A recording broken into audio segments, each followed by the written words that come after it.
ad should be done on Twitch now. So, how's everyone doing?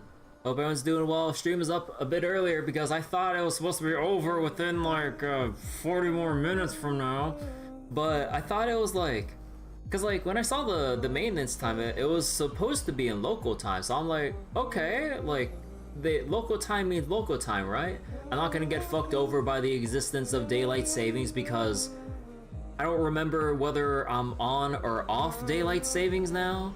But the sheer fact that daylight savings exists, I can't trust any proper time signature that's localized to the west fucking coast, because I'm like, okay, that's 8 p.m. West Coast. Is that like, so with daylight savings existing, is that 7 o'clock? Is that actually 8 o'clock? Or is it even 9 o'clock? Because I can't fucking remember even after all my years living here. Ah. But anyways, wait, where's Star Rail? Sorry. Look at him in all his totally not Lucilius rip-offy majesty. Fucking Phainon or Lucilius ass looking motherfucker. He's got the angelic wings and everything, the light and dark themed sword and everything, the big orb, which is like one of Lucilius's attacks in Grand Blue Fantasy is like a black hole move, so kind of reminiscent of that too. I just like, bruh. Okay, not gonna lie, that was a pretty cool transition to the warp screen. Not gonna lie, that was a pretty that was pretty cool. That was pretty cool. He closed his hand into the warp screen. Oh, whoops, wrong button. So they didn't change any of the... Yeah, it's still Zila Blade Fushan. Actually, no, they would have made note of that if they included anyone else. Let me go check something real quick. Did I buy my... Oh, yeah, I did buy my tickets. You're conflicted, you want to use Silverwolf again, but only place you can see her being used on your account is replacing Jiaoqiu. But what if... It won't. So I'm really conflicted right now because I thought that, although maybe it'll be a bit too much all at the same time, but I thought that they were gonna release like the, what was it? The Phainon banner with the fake collab at the same time. I didn't check the date. I forgot to check the date. And the fake collab is coming in a week and a half-ish, give or take. So we have from now until then to do the 3.4 story and content. And me agonizingly waiting for the fake collab, because I really, like, if we're talking about like meta priorities and all that stuff, I really need Sunday Light Cone, and also like, sorry, Sunday Light Cone's here. But I also need Treevee, because Treevee broken. And I do have, well, only one copy of Dance Dance Dance.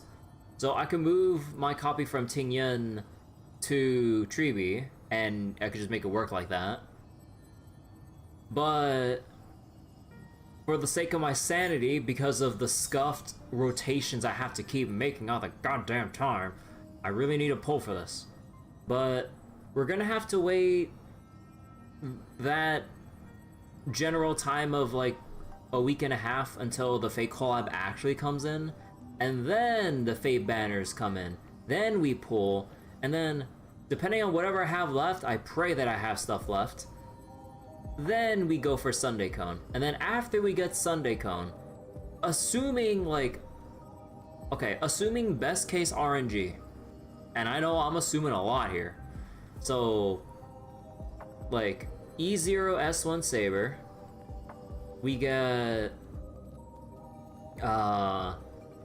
Sunday Light Cone, and then whatever else I got, we're probably gonna throw into Treevee.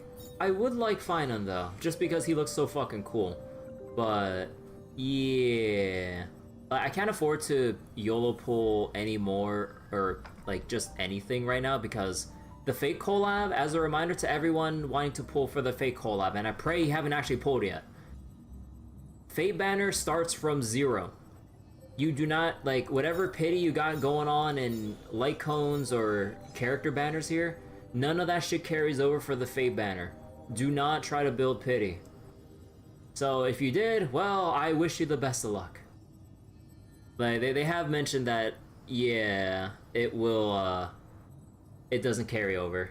Although some people have tried to save up their guarantee, like, way ahead before they even announced it in the first place, but yeah. So based on my Jade situation, at least the Archer light cone's guaranteed. Yeah, Archer light cone should be pretty much guaranteed with the amount of pulls I have.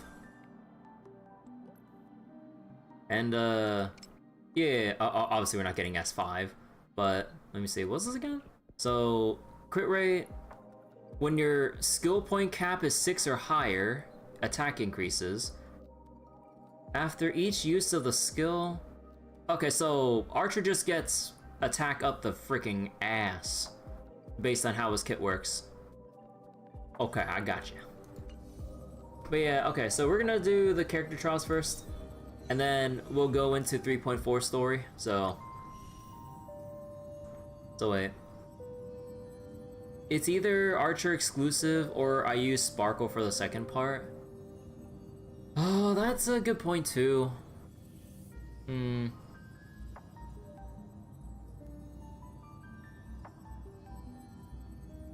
Like, oh my god, like, part of me, wait. Ah, yeah, here's the countdown. Alright. Can you click on this? Oh, you can't click on it. I thought it was just like embedded like as is. No, you could actually click on it. I gotta say, like, before we get any deeper into Star World tonight, oh, you get to experience the buffs and everything, nice. But it is amusing just how many people are getting into Umumusume now. Like, streamers that I would never have expected to touch this because it'd be either, you know, quote unquote too weeby for them, too weird, awkward, or whatever. And then all of a sudden they're just playing it and they're like, I'm not gonna get too addicted to it. And then they just like, they're even playing it like off stream or some shit. I'm just like, guys, we got him. Yeah, like Northern Lion, well actually he hasn't played it yet, but he says he will tomorrow. I still watch like, well, I mainly just keep up with the Geek Enders podcast more than anything, but yeah, like, you know, like, Jesse Cox, Dodger and stuff. Like, Dodger was playing Umumusume, and she was, like, sounded pretty interested or invested, although I believe in her words, she says that with gacha games, she always plays until she feels like she's hit, like, whatever she determines is, like, feels like a paywall. But it seems like she's having fun with it so far. And then I think I'm hearing some people in, was it Vine Sauce or was it no. I remember like my friend linking me some other tweets from other people that he's watched that wouldn't normally play stuff like this that are playing Umumusume. And that's pretty funny too. And then, God, who else has been jumping on like the Uma train? I can't remember others off the top of my head, but yeah, but basically, TLDR, it's a really surprising amount of people jumping on and them getting like relatively surprised reaction about like, oh, this is more fun than I thought. Holy shit, you know, it's like that kind of thing. Because like the racing, like or when you kind of watch it for your first couple times, or like when you're trying to do like the big races and like you're kind of like biting your nails and shit, it's like, oh shit. I was like, come on, you like it's the last spurt, like just sprint through, please. You know, it's like that nail biting tension is like pretty hyped to watch and just react over. But oh yeah, Origami Brick Clash is back. So there's the story mode again. And then multiplayer. Yeah, multiplayer, it's just the play enough thing to get the jades. Alright. And then, for any returnee players, you can use my invite code right here. Okay, sorry. Let's actually get to the trial now. So, unlock second form. I am so Trails pilled right now when I just read out second form. Okay. Multiple abilities, persistent buffs, crowd control immunity, killing blows, technique point, blow shit up. Game. I will walk to the end with all your wills. Game. I am trying to do the Phainon trial right now. I want to view the story recap at a later point, not during the character demo. You know, it's pretty funny that that they just have it like when you load in without actually like exiting out of the intro screens here. We'll watch it later. Okay. Light up the dawn. Oh my god. Honestly, I would love to have the Phainon, just so like when we do story, I could just fucking like delete all the enemies in front of me and just carry on, because like the overworld fights are not interesting. A day of peaceful. Watch this. I think you see me, but they can't see me. Light up the dawn. Alright, let me break out the controller for this. Also, I should have read the details. Hold on. So, in his first form, I believe this is gain 2 points of Scourge, blast damage. Oh wait, oh no, that's when he's in his form. Yeah, creation. Yeah. So then, Let There Be Light, gain 2 core flame, blast damage, and these are his like second form skills. Ultimate.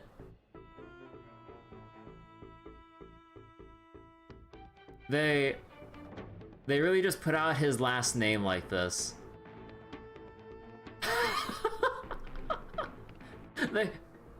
They really just put out his last name like this, huh? Transforms into Kazlana. But okay. Deploy a territory where teammates depart and everyone has Fizz weakness. Kazlana does not enter his own turn, but has 8 extra turns. So basically, when you have a buff on you, it doesn't go away if it has 1 turn, which is pretty nice. So you can basically try to stack all the buffs on Phainon and then just go straight ultimate. When reaching 12 core flames, you can activate your ultimate. When Phainon is targeted by abilities from other targets, gain more core flame. Basically, you hyper carry the crap out of him. And then, upon transformation, immune to CC, gain Scourge, new abilities, increase stats, restore HP on hitting shit, and then, yeah, and then that's just technique. The future will come. I heard the call. Torment and doubt farewell. In this mortal form, I will watch over you and guide you on your path. Existence is of no consequence. Wait.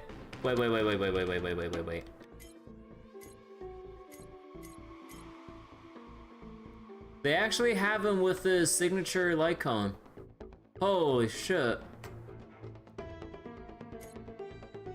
Actually, they have all of them with their signatures. That's pretty funny.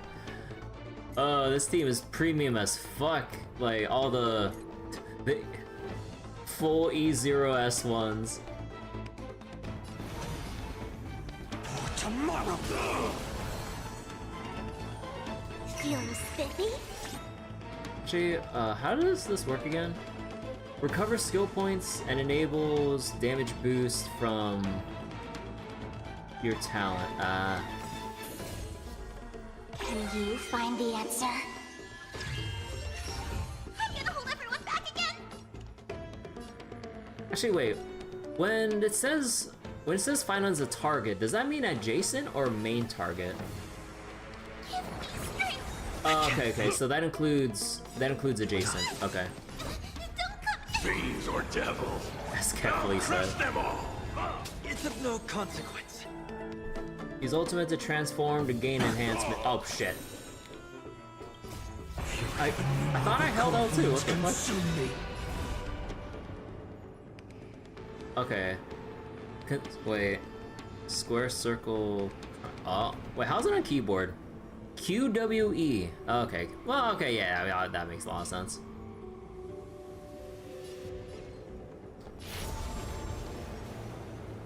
Okay, let's go do this in 1x speed.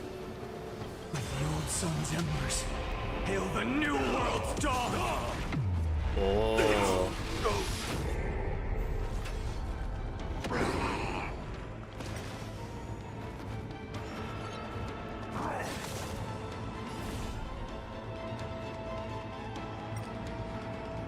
And this is the one where we get Scourge, and then we basically boost up enemies and taunt them.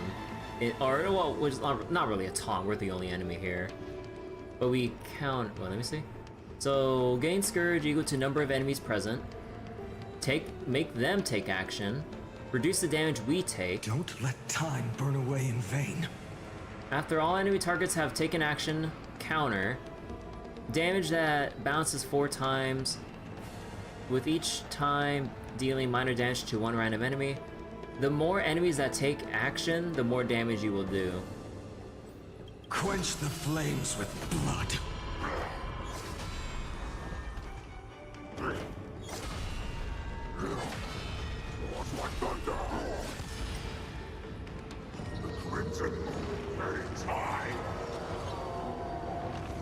Branded with Strife's name!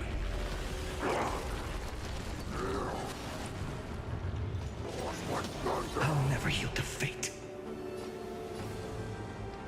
So then, this one is just like a basic. Okay.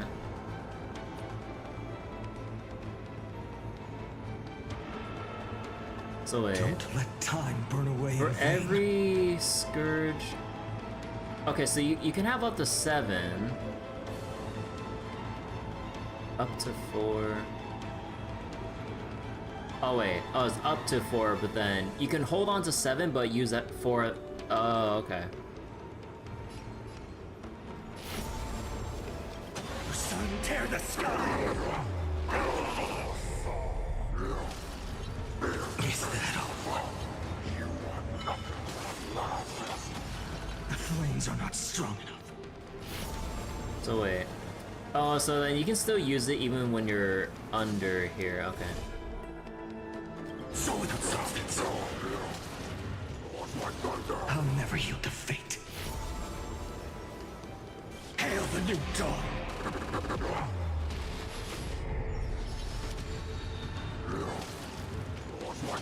The flames are not strong enough. Empty shell!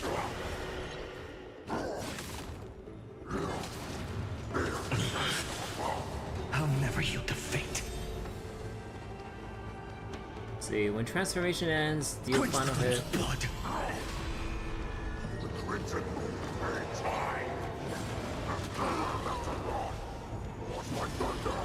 Remember agony! All stars burn to ash.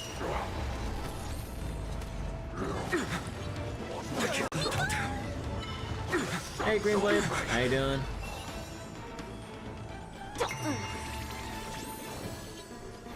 For tomorrow!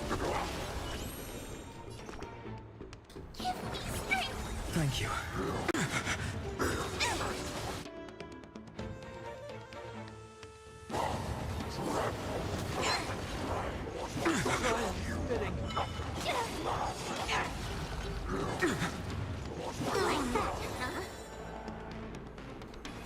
Torment and doubt, farewell.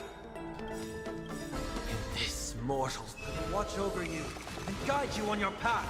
Let's play hide and seek. Can you find the answer? No So other wait, choice is but 15 your forward. upper limit?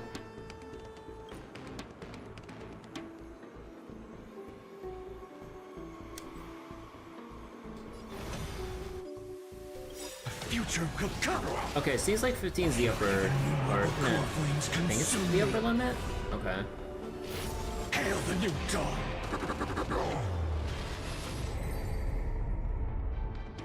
Okay, that's interesting.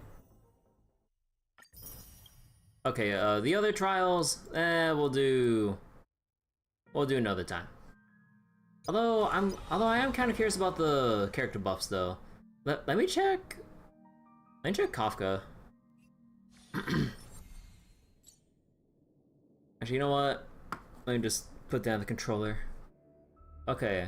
Skill can cause dots on all targets to do an extra instance of damage. So before it was only the dot for shock on the main enemy, I think. Or wait. Did it say here? Am I wrong? Yeah, if the primary target... Yeah, it's only the primary target that takes additional dot damage. Which is pretty ass now. But here, all attack targets proc dots.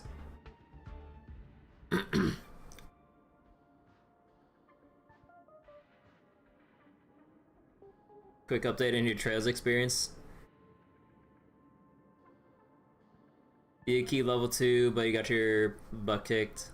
That's alright, like, main thing about RPG is, like, you just gotta figure out how the systems work, the team composition, and then...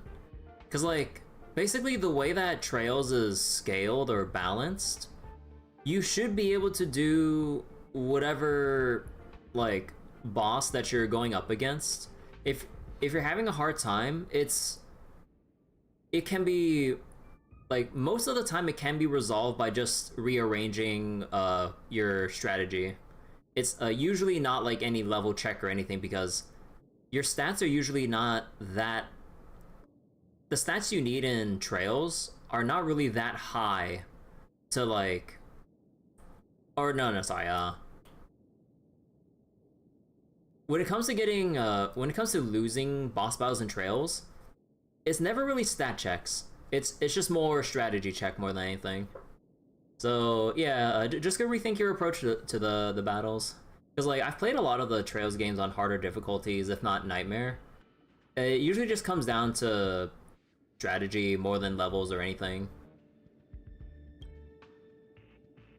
Okay, so ultimate. Let's see, minor lightning, chance to shock.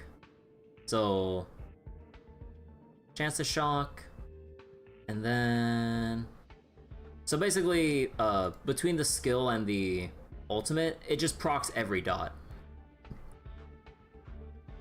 Wait, adjustment. Oh, they even have. Oh yeah, there's adjustments. No summaries here. So wait, let me see.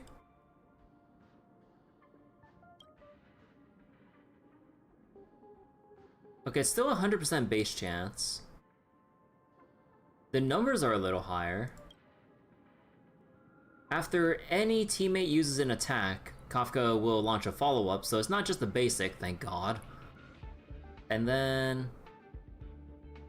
yeah, damage to the primary target of the attack. And can trigger up to 2 times, which is pretty nice. And bonus ability... wait, when ultimate is used, enemy targets will now receive damage immediately from all currently applied dots instead of just from shock. So then here, when an ally target's effect hit rate is 75% or higher, Kafka increases the target's... that target's attacked by 100%. Wait. Huh.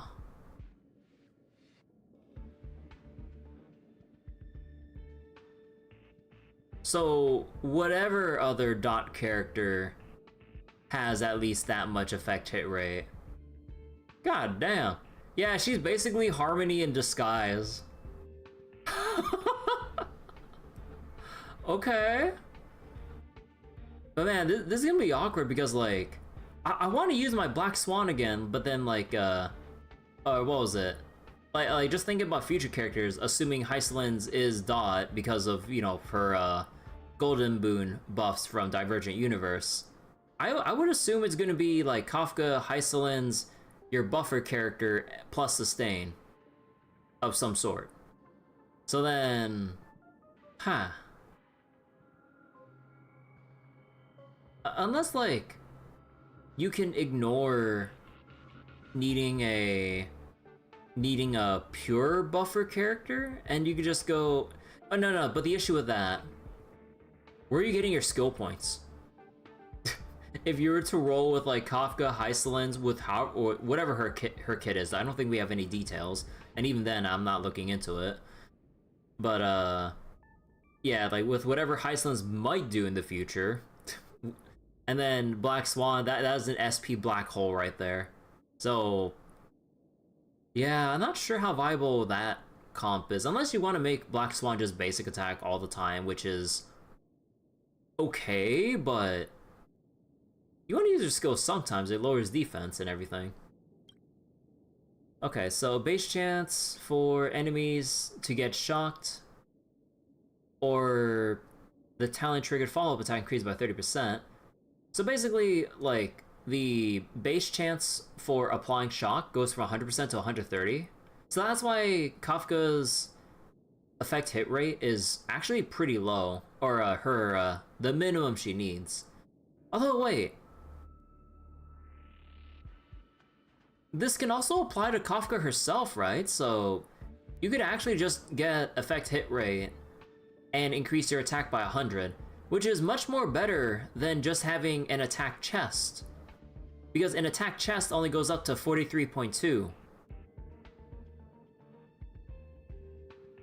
Huh. Yeah, so she has to be effect hit right now because you literally get double the benefit of a attack percent chest. Unless you're some kind of god roller and you have 75% effect hit rate without even needing effect hit rate main stat. So, I mean, there's that too, if you're that good. Wait. Oh, I just realized. I trashed a piece earlier that had like 14 or 17% effect hit rate on it. Because the month reset and I needed the relic remains for the resin. Oh, right. I read the leaks for the Kafka buffs, but I kind of forgot to take that into account. Whoops. Well, I mean, knowing my luck, like, although actually we might get desire censored now because, like, if we want effect hit rate, oh man, these relics are gonna roll into anything except effect hit rate or attack. Okay, let me see. So after ultimate, your follow-up trigger goes back up by 1, and follow-up attack can cause all dots to proc at 80% of their original damage. Oh, so she just doesn't. Oh, so they never moved any of the effect hit rate, or so they just straight to remove this. So Kafka's effect hit rate requirement now goes from like what, 28, 29. So now you just straight up want her to reach 75 too. And what they do to adjust her thing here?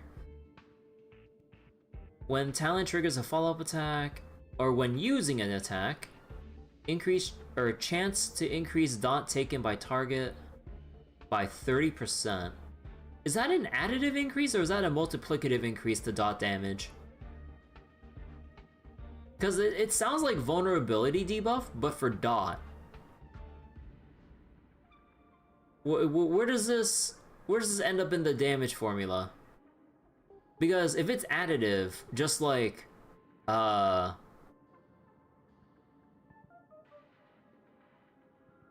or,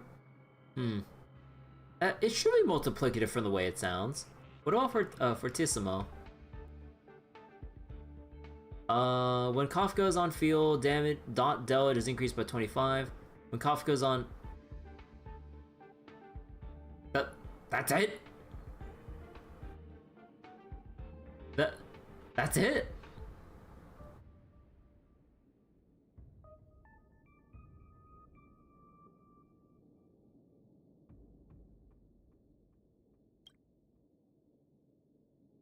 Well, either way, the E1, E2, it's not really game-changing. Probably E1, if it works like how I think it is, mathematically it should probably bump up dot damage by a decent amount. Number go up upgrade. Yeah, it doesn't really change the way she plays, so in a way that's good. In another way, I'm just like, I thought they would like add an extra bell or whistle for E2, because look how barren this is. It's just a little, somewhat a noticeably like larger increase in damage.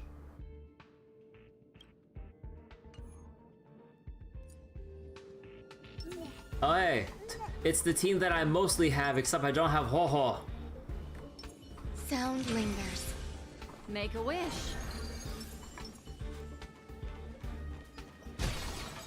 They can't see me. They can't see me. Hey, knucklehead, look over Does here. that hurt?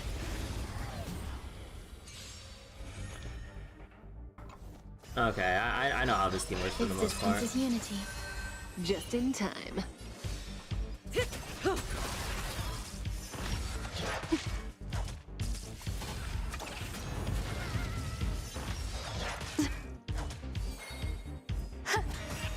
Relax. Every petal, all will be swept away by the wind. I'm gonna hold everyone back again. Protect me. Destiny's hand has truly blessed me. Ill fate descends. Stand still. Oh, actually, I got that backwards. I was supposed to use Kafka Ultimate first and then Black Swan. Because I could have gotten the refresh Good and times then never get the last. prop Time again. to say bye. Boom. Don't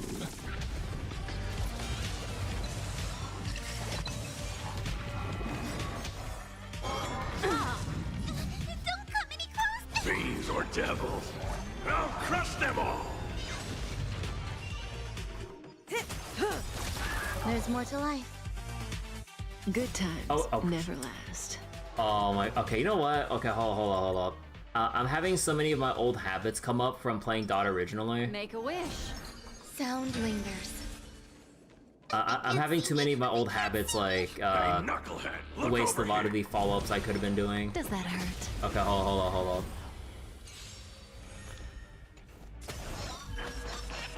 Eternal. Although, Just in wait, time. time out though. What's providing me the extra skill point on?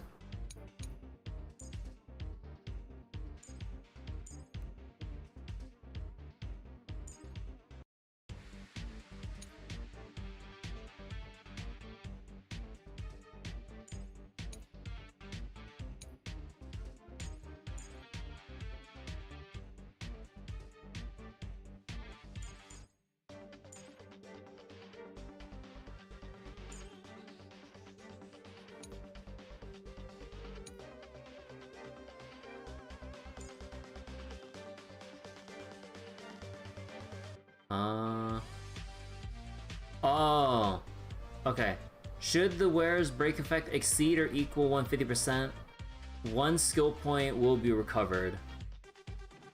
I was like, how are we getting that one skill point? Because like, I don't remember anyone else providing it. Yeah, because I don't have Ranmei Light Cone.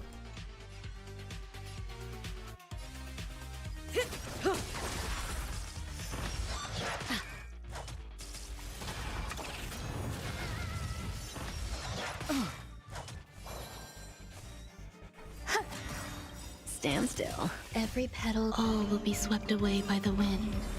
Okay, and now we ultimate here so that we get Time to say bye. extra follow-ups.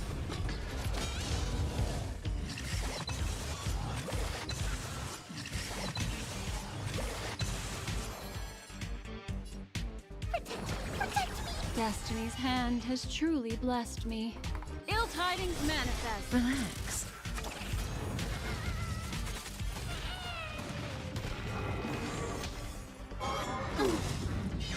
Attribute memories of beneath the waters lies an endless abyss. Stand still. Fiends or devils. I'll crush them all. Good times. Time to say Okay, bye. and then you ultimate here, because you get the thing back. And then... one little slap. Dot damage. Stay put. And then...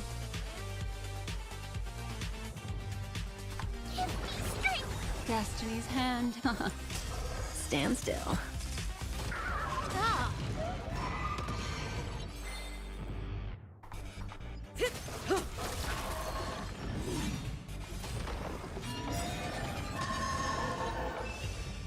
Every petal, all will be swept away by the wind. Existence is unity. Get them. Relax. Destiny isn't chosen. Ill fate descends. Still unanswered. Good times. Time to say bye. Boom. Memories are ever beneath the waters lies an endless abyss. Stand still. Fiends or devils. I'll crush them all. Say bye to breathing. Some value, I suppose. Relax.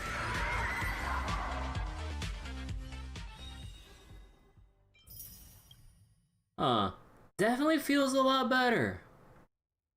I'm not sure how much, like, damage she does in comparison to, like, you know, the current meta and everything. Then I think I need to refarm some stuff now that I think about it. But, yeah, it definitely feels a lot better. You just gotta, for me, personally, I gotta get over some of the old muscle memory I had. Because with the way that she regenerates her follow-up charges now, yeah, I gotta, like... Sometimes you actually just have to completely hold back and wait, as opposed to just letting stuff rip the moment, like, it comes off a cooldown. Okay, so let's see here. Actually, I'm kind of curious about the Eidolons. So, let's see. Oh, Silverwolf doesn't have reducing enemy res anymore. When an enemy target enters battle, increases their damage taken. When enemy target gets attacked... Oh, so when anyone attacks, Silverwolf can apply a debuff. Okay. Yeah, that'd be pretty good for Acheron, right? Because literally anything you or other allies would do would generate that debuff, which would proc for Acheron. And then this one. After using ultimate to attack a target, deal quantum damage equal to Silverwolf's attack for every debuff on the target up to 5 times. And then... let's see, same thing, but this effect can trigger up to 5 times per target.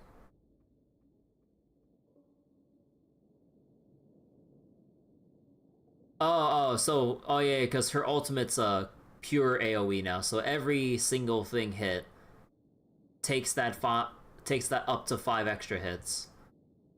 Although yeah, like you definitely want to build her as a sub DPS if you can help it, but what's her... You know, that's the one thing I'm not 100% sure about. Like, what's her stat requirements now? Because they changed, like, her numbers and everything. Like, I've kind of heard some numbers tossed around, but I don't remember what each threshold or completely meant. It was like 30, 40, 50% effect hit rate, but I need to double check through this. So, when adding a weakness from 85% to 120, and then instead of a random weakness, it prioritizes who you have in slot 1 in your lineup. And it decreases, it also reduces their target res for 3 turns instead of 2. Nice. So 50% from Silverwolf's passive, 67% if you want her bug debuff to hit 100% of the time. Oh man, that sounds like a pain in the ass. And then reduce all type res further. Yeah, so they increased the multiplier for this. Okay. And then here goes from single target to AoE, base chance increase. So basically everything that isn't 120% is now 120% base chance. And then, yeah, reduces of all enemies. Oh, yeah, the ultimate thing, the bounce attack was only E4. It's such an awkward breakpoint, but Silverwolf is a first-year character, so that's when Oyo hasn't really, like, settled into the pattern of, like, the sweet spot Eidolons. Okay, so bugs. They made defense reduction worth more. Alright! That's good. And for every attack launched by Silverwolf, 70 to 95. Yeah, okay. That's gonna be a little bit of a bugbear there because of the little difference between consistently landing like the big debuffs here. But then if you want every debuff to land, you gotta put in that extra because this is only 95% by comparison. So I guess that's why we need like 67% effect hit rate. And this one, duration of bug extended by 1 turn. Every time weakness broken, chance, 100% chance of implanting a bug. When battle starts, regen 20 energy. Whenever turn starts, she regens 5. So if you combine that with the tutorial like Cone, I mean, she can ultimate like really often. Huh. Oh yeah, what's considered Silverwolf's like best in slot like Cone now? Or is it not really best in slot as there is like just multiple side grade alternative options? Or playstyle options at that point.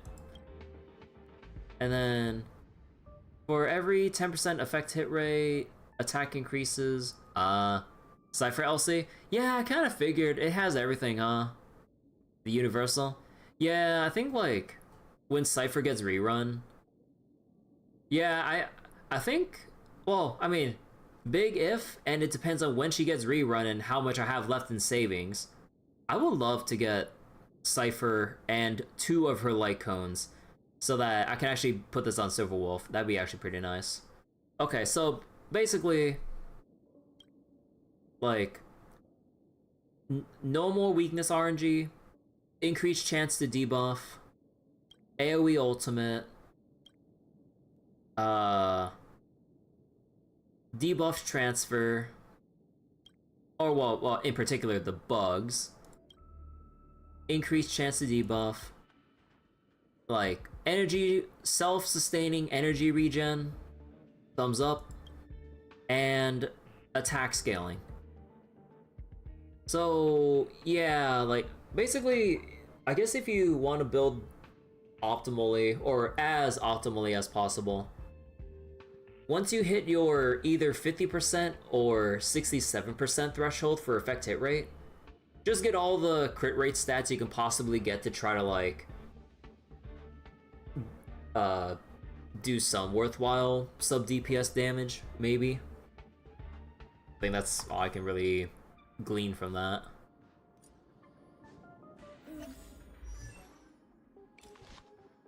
And yeah, she's using her signature. So then, when wearer deals damage, when they have 3 or more debuffs, crit rate increases. Ether code for increased damage, so I think that's like an overall multiplier.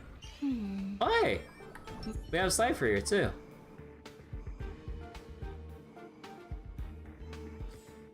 So I'm guessing, yeah, signature. Oh. Oh my god. They actually got her at that luxury speed breakpoint of over 200. Holy shit. Because her trace is 170 for whatever speed threshold for Memory of Chaos or whatever, I don't remember. It was like 180. And then the next breakpoint after that was 200. Oh my god, they actually did. You didn't know it was gonna be a Buildcraft stream? I mean, I'm not building shit. These are trial characters. I just want to look at how Hoyo is building Cypher and other characters. They give her fucking energy regen. No wonder her attack is so low. I mean, most of her damage is coming from recorded damage, but really, they make her more defensive more than anything. That is a choice of all time. Yeah. I mean, at the very least, they put her over to the correct sets. Because I believe they had her over on a cursed ass set for Lushaka set or some shit. But yeah, now she has like the Pioneer set with the Glamoth set. Huh. Okay, yeah, that makes sense for Silver Wolf. She's on debuff set. And then Von walks so that she goes first. Okay, makes total sense.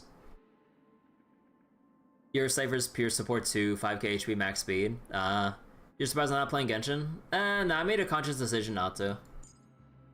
And yeah, Acheron, the usual build, and Aventurine, yeah, he's at over 4,000.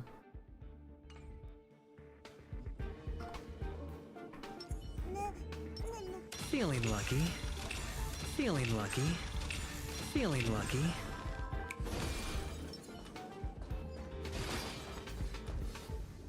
Cat and mouse time! Ugh, my hair is standing up. 100% right. Actually, I should start with Acheron. You can't run! Trickier to crack. Time for a buzz.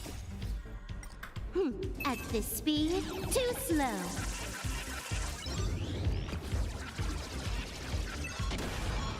Thinking of taking advantage of me, are you? I'll take it all. I weep for the departed. Dusk's reign, it too shall fall. You can't run. Yeah!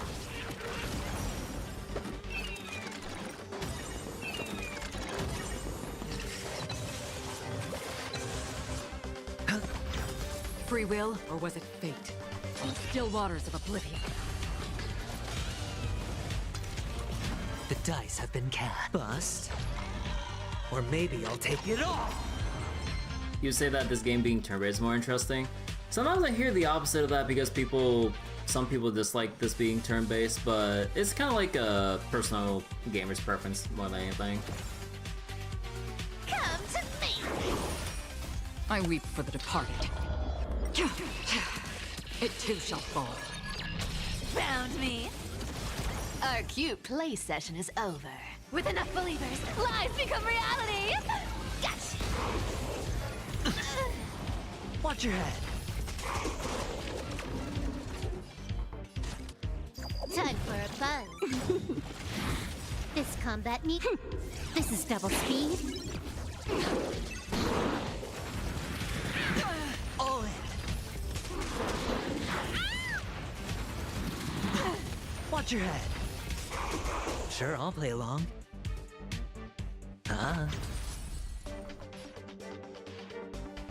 Destined for oblivion. I'll take it all. You took the bait.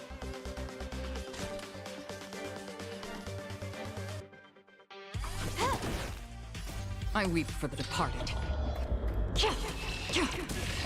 It too shall fall. You can't run. dirty tricks, alright. No dirty. All in. The dice have been bust.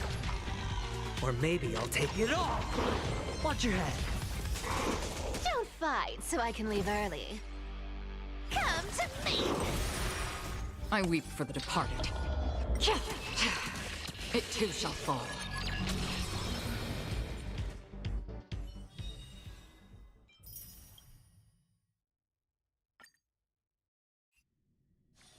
Alright, so what do we got for Blade? So, yeah, he goes from attack scaling to pure HP scaling, which, in a way, thank goodness, in another way, it might screw over some people's builds. So that's kind of like the screwy thing. Well, I mean, the people that got screwed over the most, in a way, are people with Jingliu. Because her build, in particular, gets more shifted than Blade ever will. So yeah, it's just more HP scaling here instead of attack. Let's see, chance of getting attacked increases, which Blade needs because he needs to take hits. HP scaling. HP scaling. Amount cleared from tally of lost HP changed to 50%. Wait. Amount cleared from tally? Oh yeah, because he tallies his HP lost, but it consumed... I think before it consumed all of it, right? Or something like that? Yeah. So they reduce the amount you lose, so you still... Let me see. Damage equal to his HP plus the amount of tally from the HP he's lost in this current battle. So then you don't completely wipe your scaled damage clean. So, yeah, that's nice, actually. And then... Oh, yeah, they switched the... Oh, yeah, they switched the old passive here into this one. That was his trace. Yeah, heal receive increase. Converts amount healed into ultimate's tally of HP loss. So honestly, like, all I'm seeing from this is hecking Lotra stonks. Yeah. We're so fucking back to, like, 1.3 or whatever patch it was. We're so fucking back. And regenerate energy upon follow-up. Nice. And idle adjustment. Enhance basic attack and ultimate deal increased damage. With increased amount equal to the tally. Oh wait, the tally... Oh yeah, they removed this little statement here. Ah.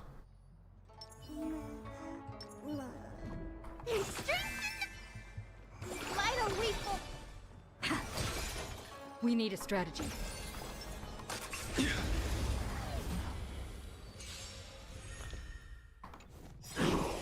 They're lost. Have some sunshine. May this Breaks faint over. light dispel the gloom. Restore clear skies. Once more. Breaks over. Take off together. Good. Don't worry, I'll do it. I choose you. Now. The fight is set. Failed to send you. That paradise may be unreachable for me. Savor it for me.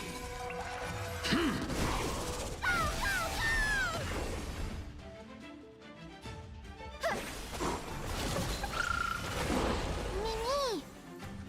Mimi.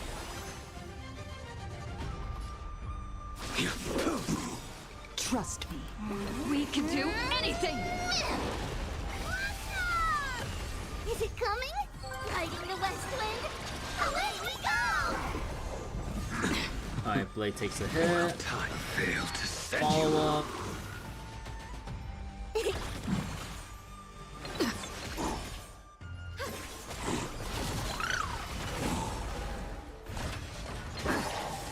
Little I could go boom. The future is bright. It's over. Just you I will wait. dispatch you. Failed to send you. Savor it for me.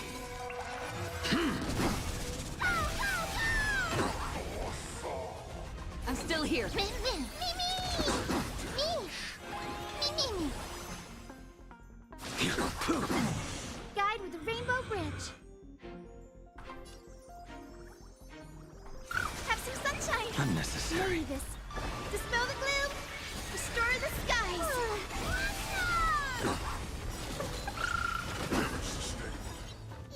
It's guiding the west wind. Away we go.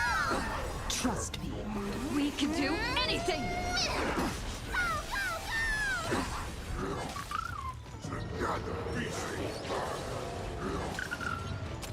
Little Ica.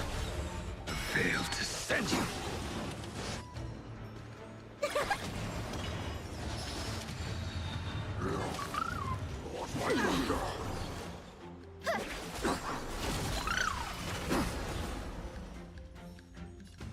You can do it. Me, me, me. Your end approaches. Well timed. Failed to send you. Savor it for me.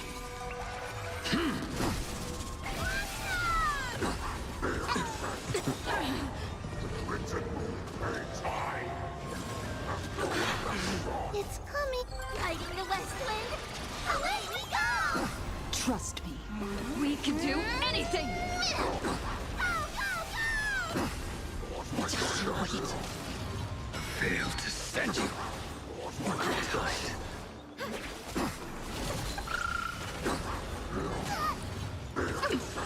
Just you wait.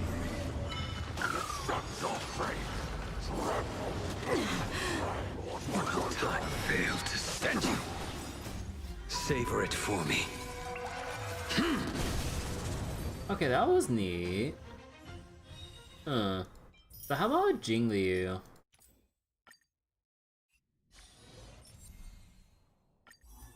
So I know that they changed her to HP scaling as well, so like I said earlier.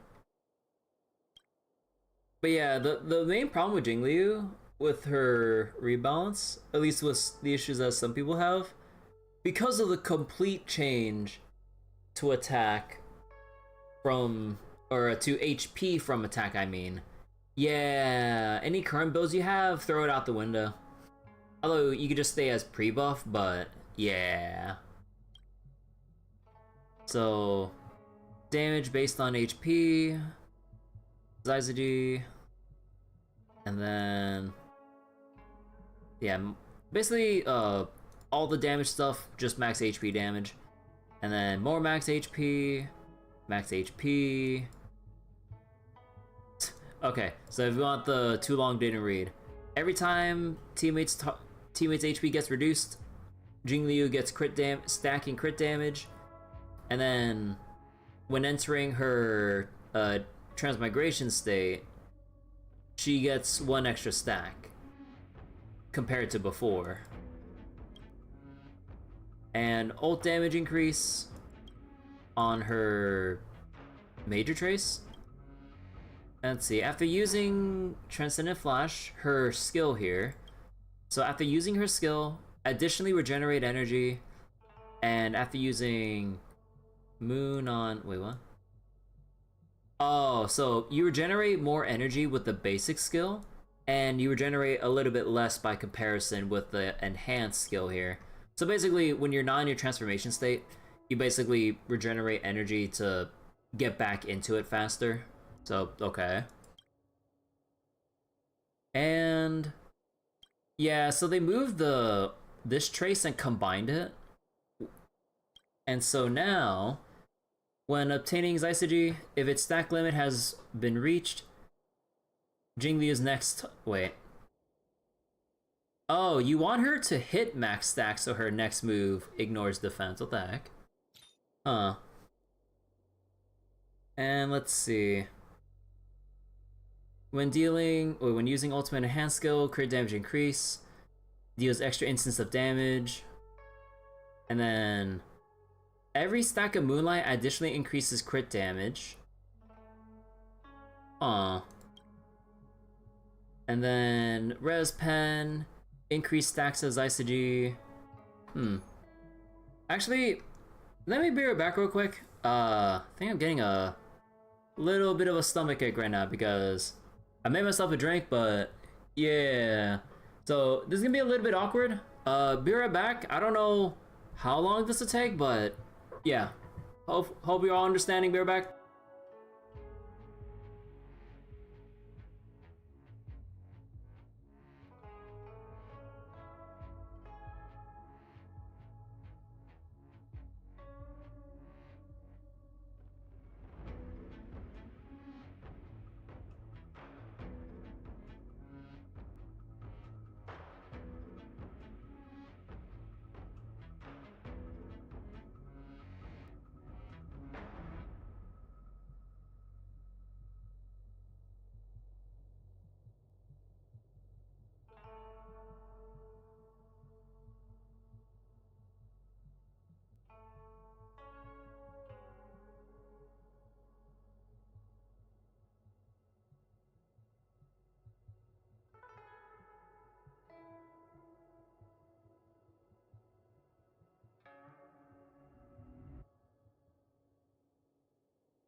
Okay, I deeply apologize. I'm back.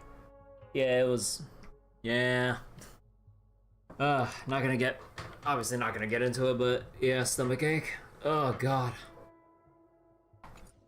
Okay. Anyways, back on track here. Peaceful. Oh yeah, also, another part of the reason why people, or some, like, older Jingli fans are kinda, what was it? Annoyed about the buffs itself. Because it completely shifts her over into an HP character, all of your old teams basically don't work anymore. Like, Hua Hua doesn't work because she scales attack, not HP. Like, okay, I don't remember the rest of her supports. But yeah, so instead of like whatever her old team is, now it's Sunday, Tribi, and Hyacinth instead of whatever her old team was before. So yeah. I taste malice in the air.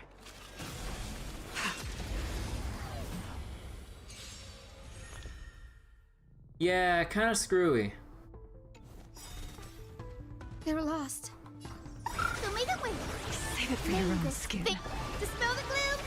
Restore the skies. So wait, Jiao and Silver Wolf gives the same psych for MC12 for you? Tedious. You think he'll be using her for fun for a bit? I mean, honestly, yeah. Because, like, we haven't used Silver Wolf in a hot minute. Blade of moonlight. I heard the call. Torment and doubt, farewell. This mortal will watch over you and guide you on your path. All will be revealed. In lunar flame. It's coming. Guiding the west wind. Away we go. Blade fodder. The future is bright. I will say the damage feels nice, but then again, we are in trial mode. So, Rise to the challenge. Ready for death. Behold, this symbol of pure.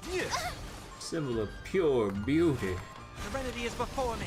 Nowhere to run. Rise Guide to the the rainbow challenge. bridge. Have some sunshine. Save it for your own skin. The flesh wound. Rise to the Mavis. challenge. Dispel the gloom. Restore the skies. Save it for your own skin. Confess. Super Put forth all your might.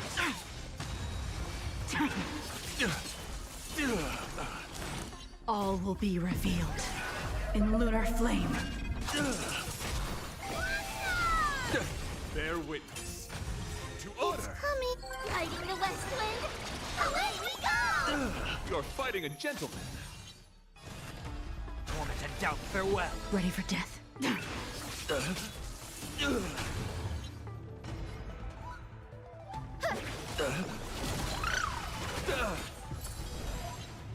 Let thy lord Super put forth all your might. Try harder. For chivalry.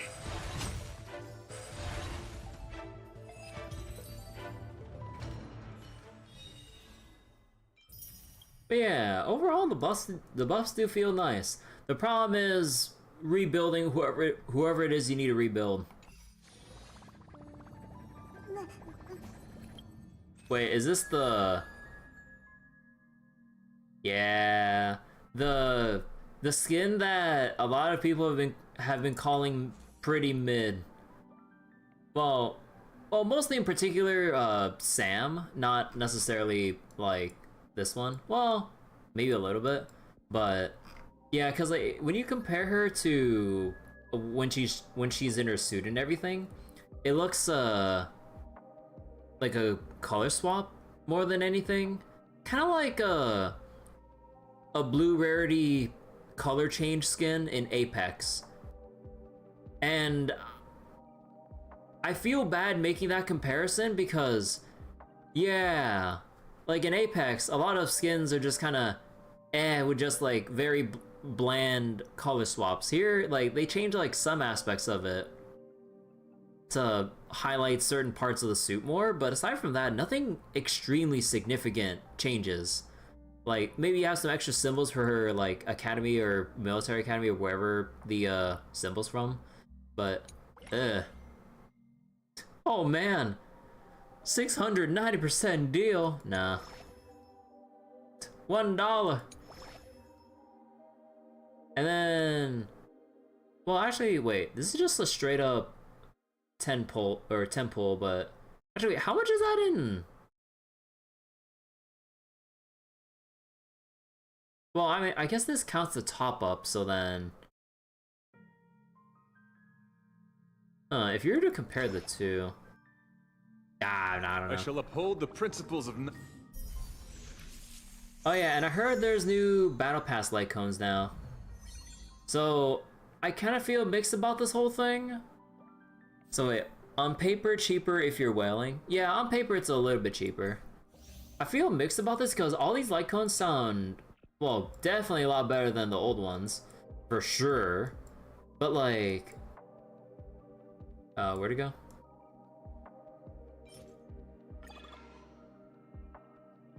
Yeah, so they have like the old ones that are still here, but the new ones are marked as it is here. Like, you have the caster's light cone, or, well, actually this is pretty general. Like, crit wears crit damage, memo spray crit damage, and then abundance, like increase healing, and then when target is higher or equal to half health, increases damage, or I think increases the wearer's damage, or ally targets. I'm not sure actually. And then Nihility, damage dealt. Basically, it's like budget cipher, or well, I say budget, but you have to pay for this shit. Or alternatively, the Luca light cone, because there's a chance of inflicting vulnerability to increase damage, and just increases damage dealt. And then the hunt here, basically. Who is this for? Wait, crit damage, skill damage, and follow up. I would think Fei Xiao, but Fei Xiao's big thing is her ultimate, not necessarily the follow up or skill. I'm trying to remember off the top of my head, without looking it up. Who relies on skill and follow up? Oh, you know, I'm looking up the data bank. Knighthood.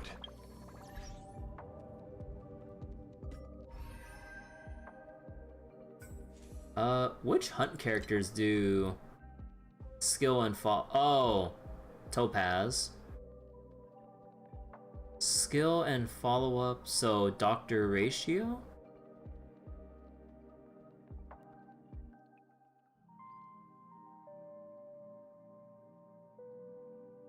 And sorta, kinda, Moza as two? Well, I mean, you don't spam the skill, you use it to enter your follow-up state. So, I mean, he could use it. Huh. So, budget Topaz, I guess. Oh, they actually have it all right here.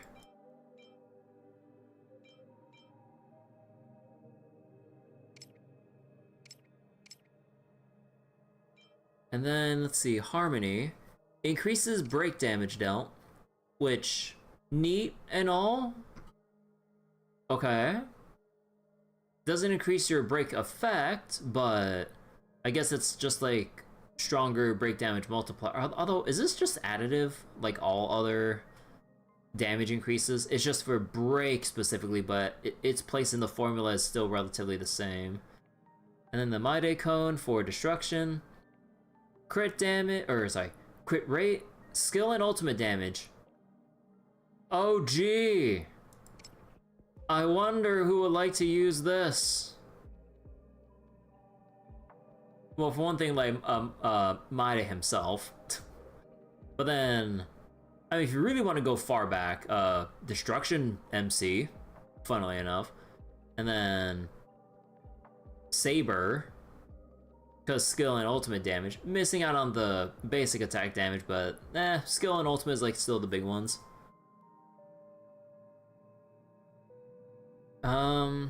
What should I use big damage?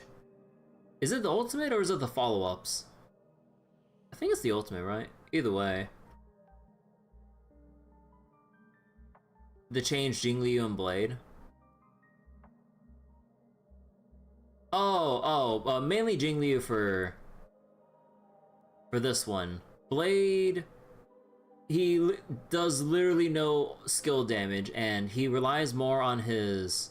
Like, his ultimate damage is still a big spike, but he loses out on the enhanced basic and the follow-ups from that. And then the erudition one, crit rate, ult damage, follow-up, so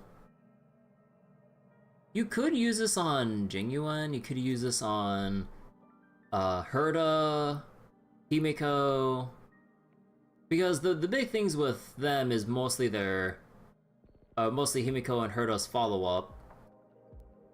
And then yeah, Jingyuan to follow up to, ultimate's like kind of decent. Missing the skill, but that's mainly a stack generator more than anything, considering its low-ass multipliers. Oh yeah, that was here already. Who else has follow-up on erudition?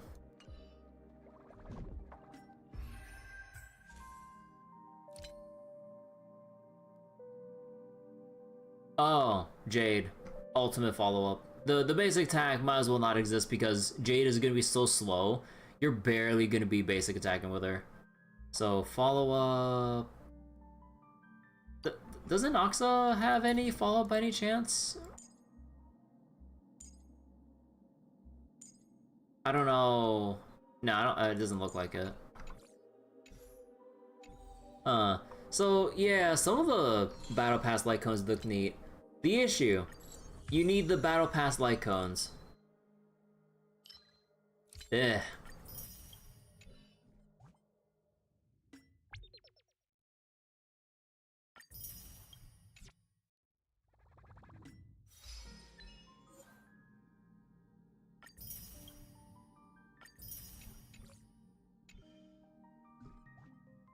Okay, oh yeah, we should definitely get into the, oh wait.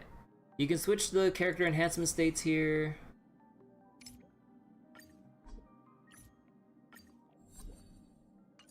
Alright. Actually, now that I think about this, hold on. So, where's my effect hit rate stuff here? I mean... Sure! We can switch that. Oh! Oh, you gotta be shitting me. I am 2.6% off from hitting 75 on Kafka.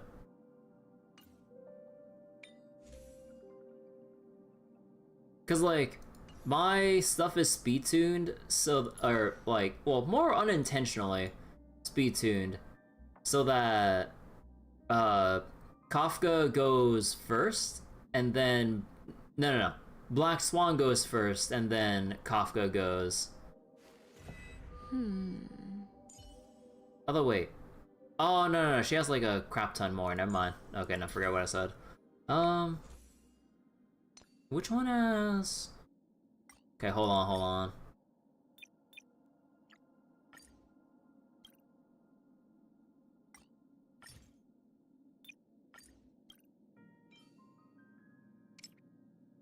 That's not gonna be enough. And effect hit rate. Oh, yeah, that'll do it.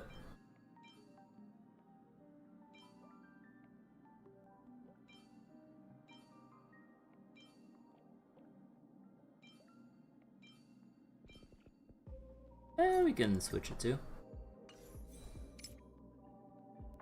Yeah, okay. 84%.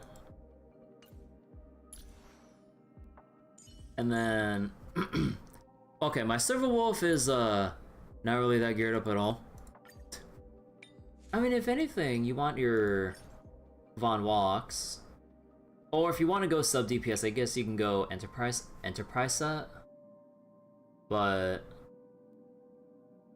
I like my Von Walk set. Yeah. Okay, the only thing I have, funnily enough, is for my Serval when I try to make her a battery for Herta. Oh, that's funny.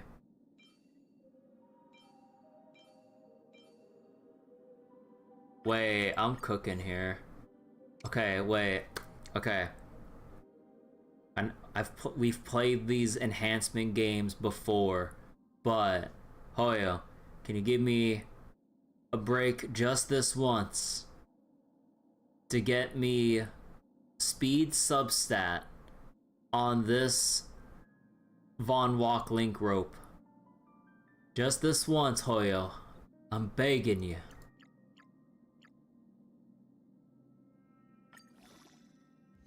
Fuck! I'm still putting it on anyway. And then basically we would need actually they suggest Pioneer set now at this point. Actually, wait, I have a whole shit ton of stuff pre-farmed from when I was building up Cypher, so I could just like shift all that over. Hold on.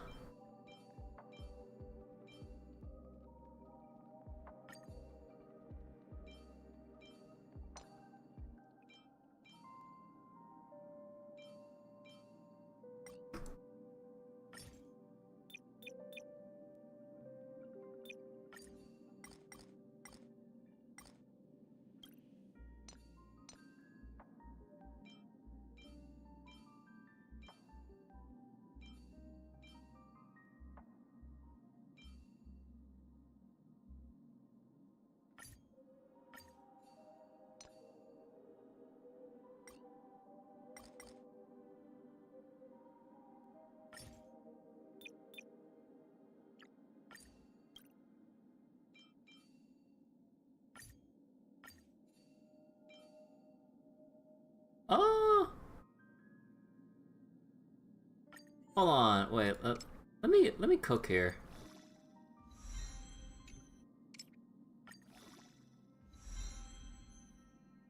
Okay,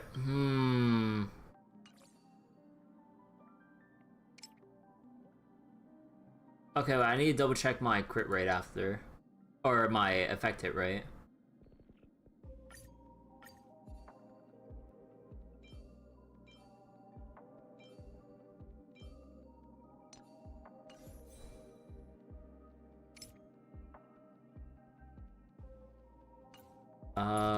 Silver. What? Oh God! Wait, what? Why did my alert play twice? Oh, that's why. Oh, that's why I had two different chatties up. Okay, hold on. Wait, how do I have two different chatty instances open? That's weird. Wait, hi Densetica. Have you seen the new update for Granblue? Oh yeah, I saw the banner update. Oh yeah, speaking of, I greeted one more 10 pull while staying above spark range. I actually did get Ilsa Bride, so hey! Thumbs up. Oh yeah, I still haven't finished upgrading Silverwolf. Whoops. Okay, so you only need 67%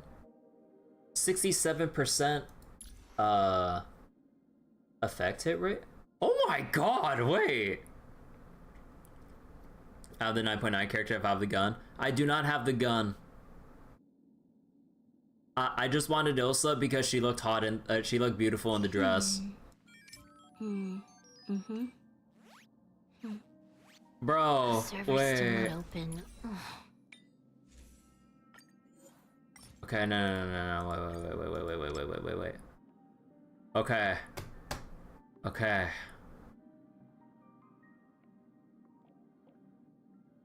Double crit, baby!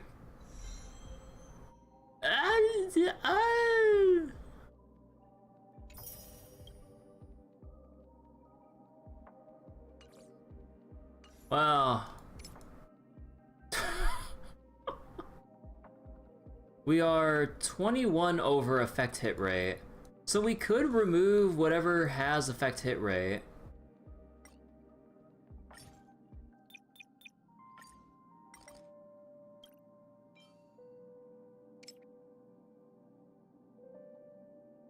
No, but we lose crit rate on that.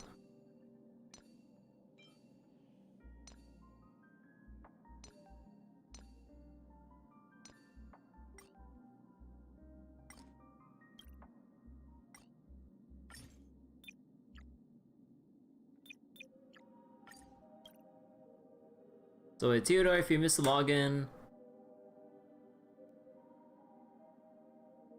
you can purchase it via gem. Wait, what? What do you mean you have to purchase it? What the fuck? Oh wait, no. I think I heard they're changing the I think I heard they're changing the way the login bonuses work. So instead of it maintaining like its position, like it carries on a calendar basis instead of a fucking like whatever you were at basis. Yeah, no, that shit's stupid. You miss it, use crystals. That's so stupid. Like, what was wrong with the old thing before? So you wouldn't feel bad about missing a login day on Granblue? So then, like miss it or whatever, like, you're still on your consistent schedule. That's so dumb. Although, when you say use crystals, do you mean like the green gems that no one fucking uses? Because if that's the case, that should be fine because we get those for free doing like Unite and Fight and other random events. So if it's like the green gems, not the crystals, the gems, that should be fine. But, oh, I didn't see the Granblue link, sorry. Let me see. You can trade them for Oh, no, it is just straight up crystals.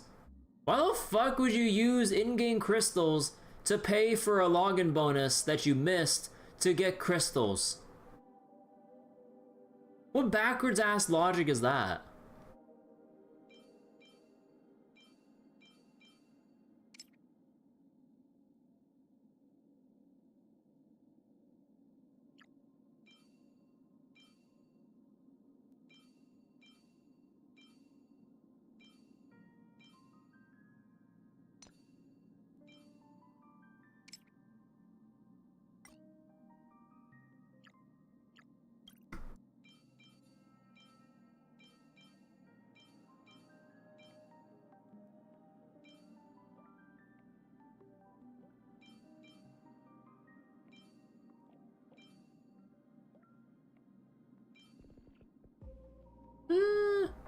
Yeah, not much. Funnily enough, I don't think much else beats what I got here. Holy shit.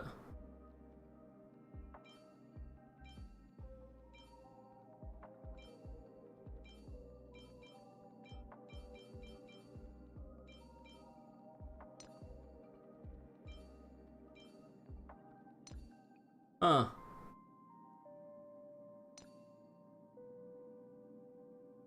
Yeah, these definitely could have moved over, but so if we take into account the bonus here. Oh wait, no, that's 4% crit rate innately. Oh yeah, it's only crit damage that scales up with this part here. So we're just at straight up 70% crit rate now. Nice. And we're at still 21 over. And I don't think... Is there any other light cone you would... No, not really.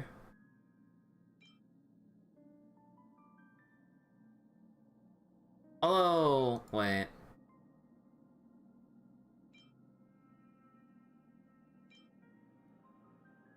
Would this mean you can also use Acheron 4-star light cone?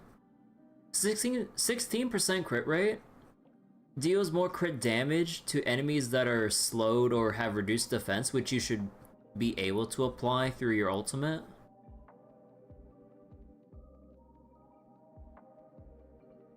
Huh.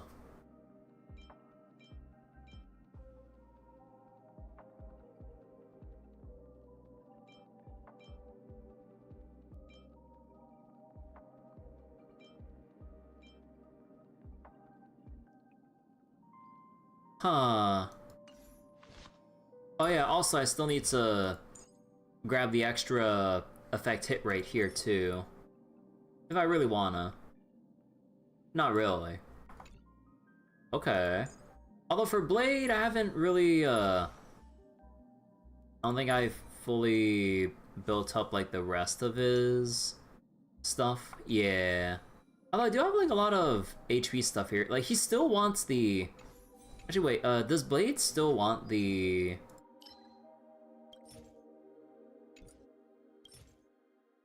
HP set? Or does he want... No, I think you still want him to have turns, I think. Yeah, until maybe like whatever newer sets come out in the future, but that's probably not gonna be for a while. Anything else I'm missing? Do I need to spend my stam? No, we're good for a while. Oh yeah, we have new stuff here. For every ally in the field... Wait, when number of ally targets on the field is not equal to 4. So basically, Phainon or full remembrance team. Take your pick. So, you just have, like, either Phainon as the solo person that would take advantage of this extra damage here, or you have, like, at least 3... Wait. Increase their damage dealt, stacking up to... Wait, what? For every one additional or missing ally target... Oh. So, like, for example, if you have, like... If you're 8 total, you get 9%. If you're down to 1... Oh, wait. Increases by... Oh, no, sorry, I need to math it. So yeah, it's 36% damage if you're at 8 ally targets, so like up to 4 remembrance characters, or 36% if you do Phainon ultimate. And then this one... Oh, right. We have the new dot set. Oh shit.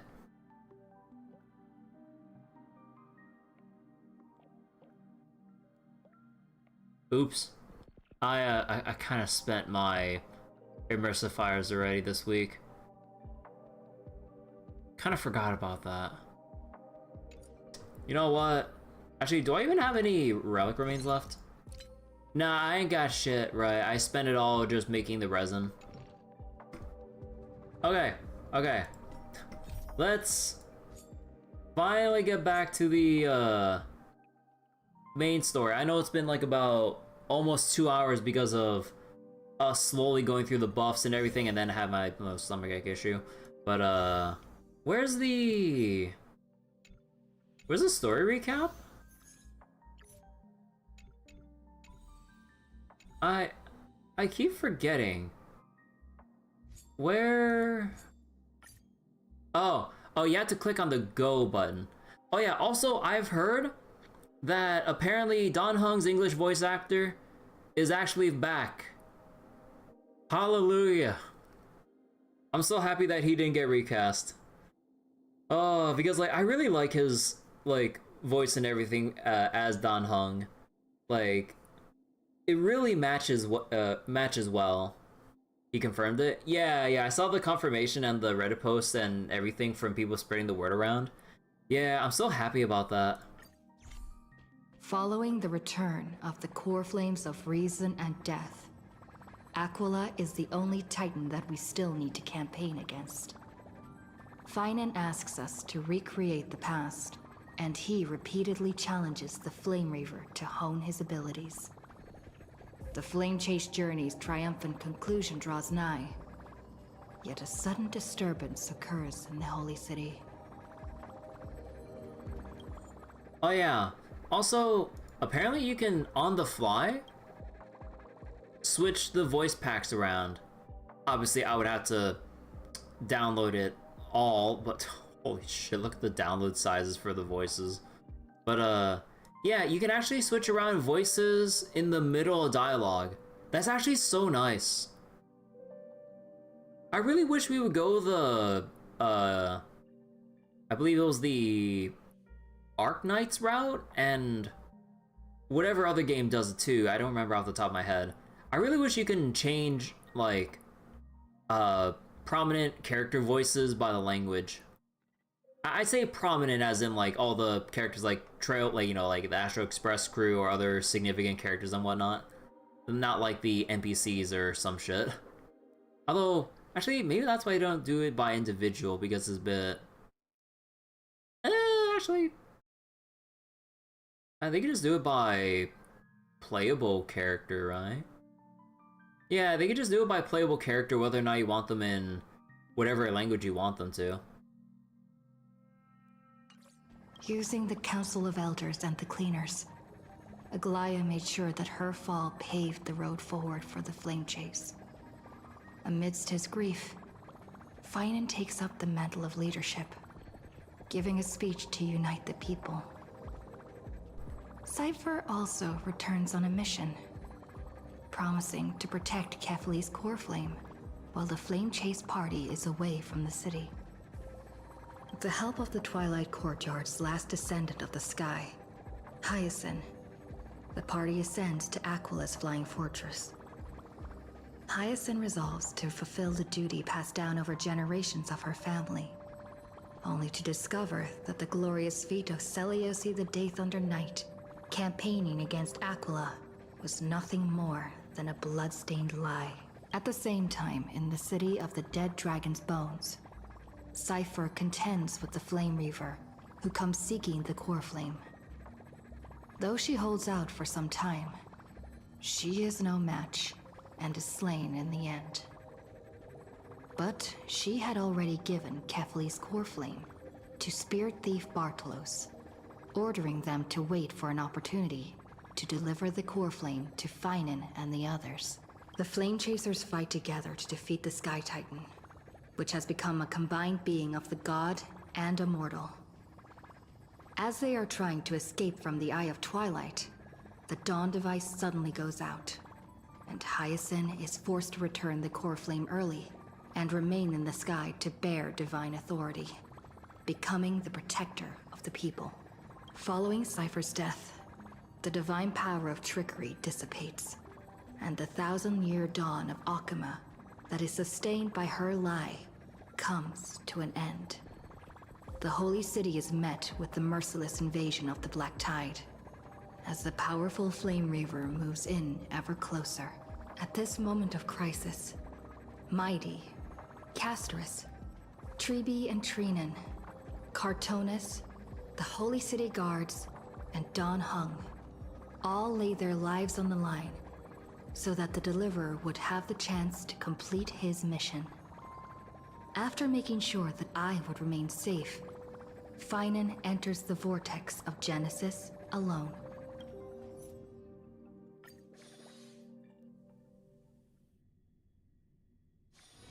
This familiar wind. A call to sweet remembrance.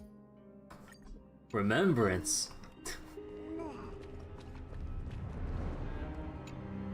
Please stay close to us.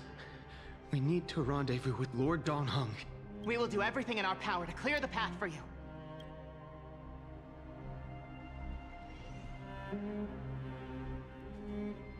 There he is!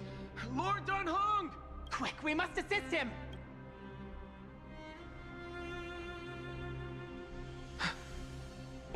What are you doing here? Where's Phainon? It's a long story. Let's deal with that We're guy under first. Lord Phainon's orders to escort both of you to safety, no matter the cost. Leave this to me and the Holy City Guards. Zeph, take them and go. Well, ain't no way. Wait, Namosini. That Oh, wait. black-clad swordmaster. Something seems off. Wait, how'd you pronounce her name again? Wait, Namosini. Nemosini? Oh, I thought it was Nemesine. Wait, Namosini. Sydney. Huh. Did I learn? Okay. At some point earlier, they suddenly froze in place, not moving at all.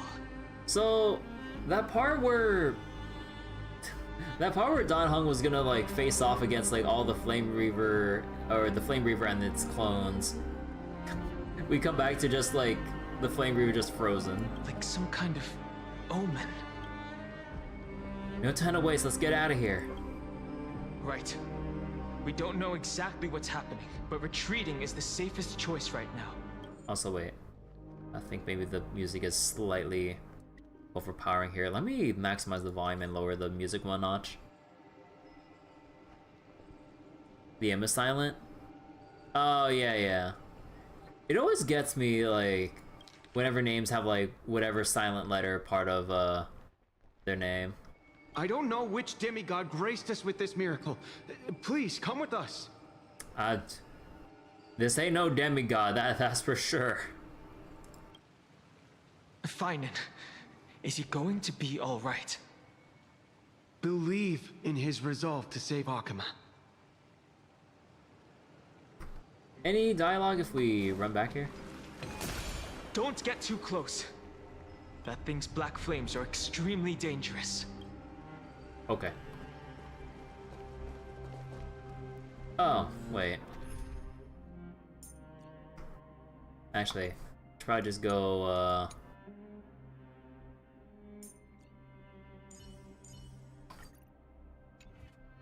shit.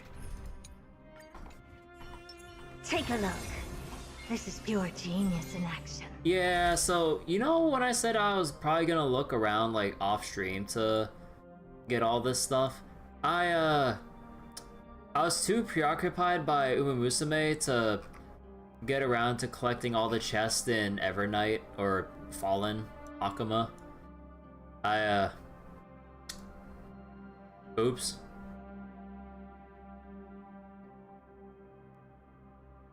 Yeah.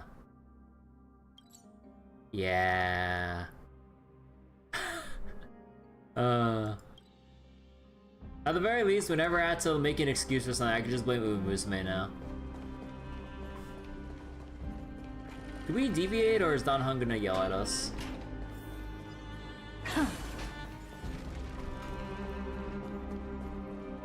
So wait, it's not too bad once you start looking, since most of them are at the spot as their mirrored version. You think I remember where all the chests were on, like, on the flip side?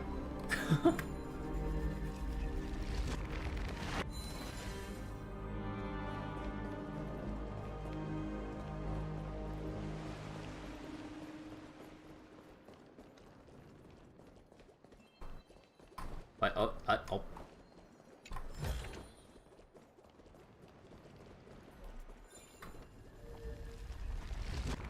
Might as well go snatch them up, like, while we're around here.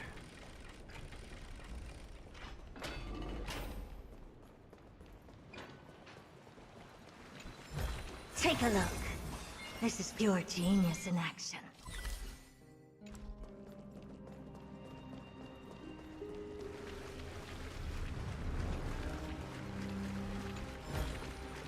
Oh.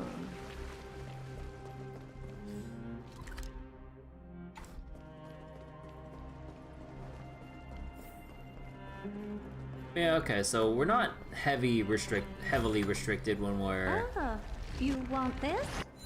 Fine. Take it and amuse yourself. Wait, we're not heavily restricted when we're kind of going around here. Aw, the little chimeras! Aw. Wait. Miss Dais's Divine Beast is really popular. Even during the chaos of the evacuation, the first thing people thought of was to grab those little seals from the shells. Can't blame them. How can we survive in this world without something cute to hold on to? Aww. Little cute Shabon face.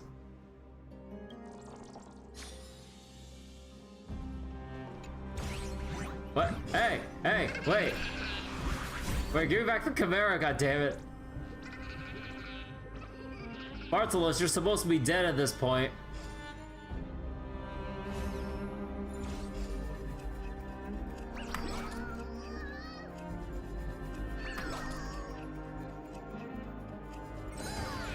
Hey Bryce, how you doing? Speaking facts. Let's see. Now I know exactly how old Bartolos feels when you catch it. Oh yeah, because every remaining Bartolos is just like sort of kind of pre-programmed like remnant. As you can see, I am one of his projections, but being somewhat kind-hearted, I'm helping the Chimera and baby Steels escape. But since you caught me, I must have done wrong while meaning well. I admit my mistake. Please, for old Bartolos' sake, show mercy and spare me. I could spare you, but isn't there something missing here? Missing? Heh, what are you suggesting? I definitely didn't steal this little Chimera's secret stash. Tisk, curses. I blurted it out. Well then, don't blame me for what follows. I must insist you remain silent. So it's 85 degrees where you are. Taking a walk is a bad idea? Nah. Get well soon, Bryce. As in, like, I mean, hope we can... Don't let me down. Find a way to cool down. I'll see you off. Receive divinity.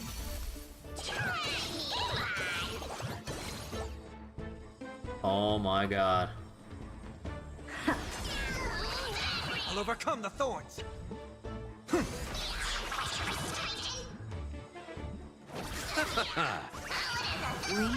There's no backing out now. For me or you.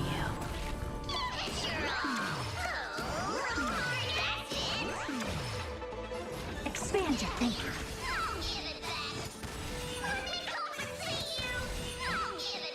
Yeah, despite me playing Star Rail right now, I really want to play Musume. Man, I had like two statements jumbled up in my head at the same time. Something? I am so, like, addicted to Musume that I can't even speak proper sentences now. Alright. This is the power of visitors from beyond the sky. Old Bartolos had always claimed fighting creates bonds. Did it mean getting pummeled?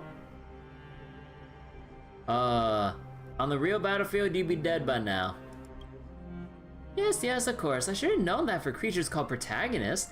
Everyone's savings are basically your rightful treasures.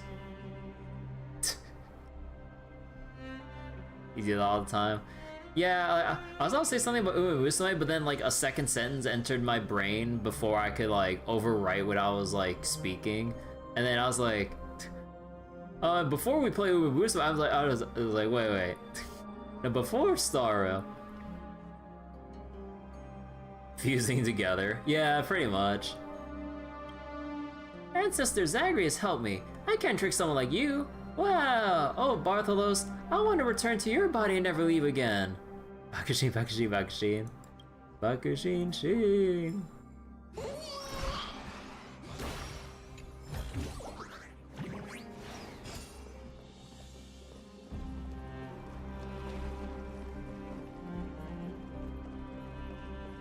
Slacker, absentee freak.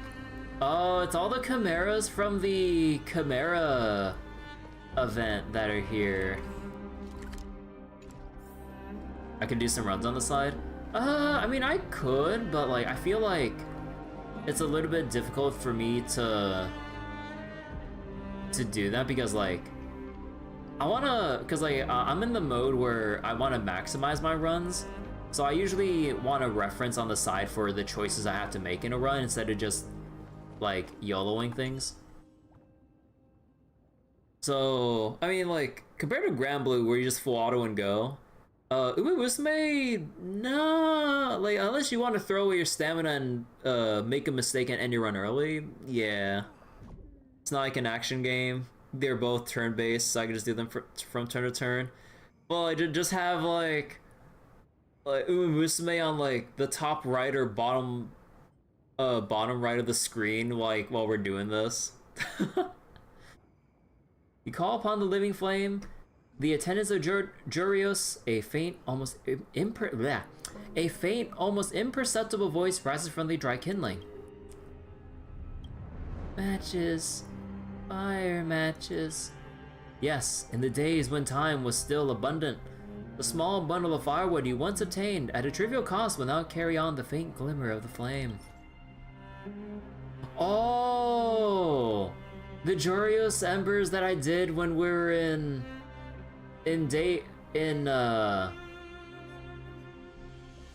Oh. The living flame flickered with excitement for a moment before quietly burning once more. Those with nowhere to go follow the glow of the flames. Oh, we light a fire to basically have a gathering spot for people here. Oh, that's nice. Wait.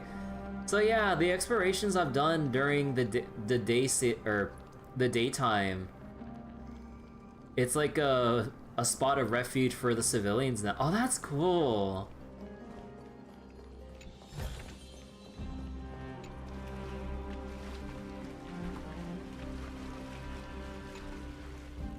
I used to have a much more rebellious name, but I was too much of a coward to say it out loud. Now at this point, there's nothing to be shy about. Try removing the first word. Oh my god, it's the fucking... it's the fucking... like, emoji for just like... Actually, what would you call this? Like, it just looks like some kind of weird, awkward running one. Kind of like a herb dirt, don't mind me, just passing on by kind of vibe.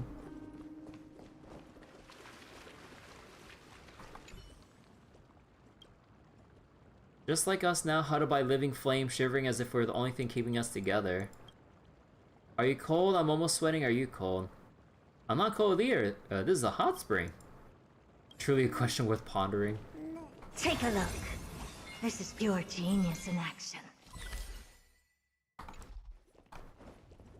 Okay, yeah, but we're still gonna be in the spot of messing around and just trying to collect chests that I've what was it? Collecting chests I haven't bothered getting yet. Let's see. I welcome, chasing the fire, give, continue before, blessing, mend the sky, rainbow, at the end of the wind, or edge of the wind. Edge? Remnants of Aqua and Celiosi's will left in alignment, hope Hyacinth can resist this power's disruption.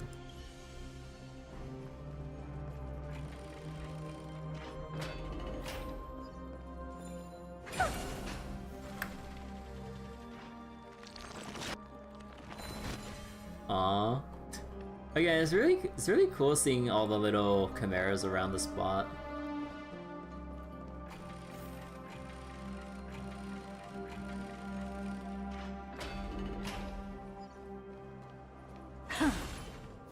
Oh hey, the steed.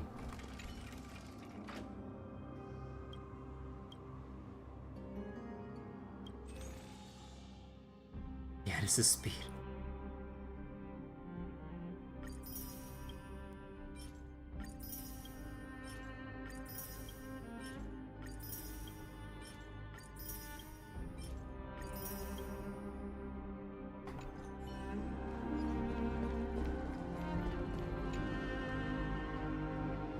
Oh.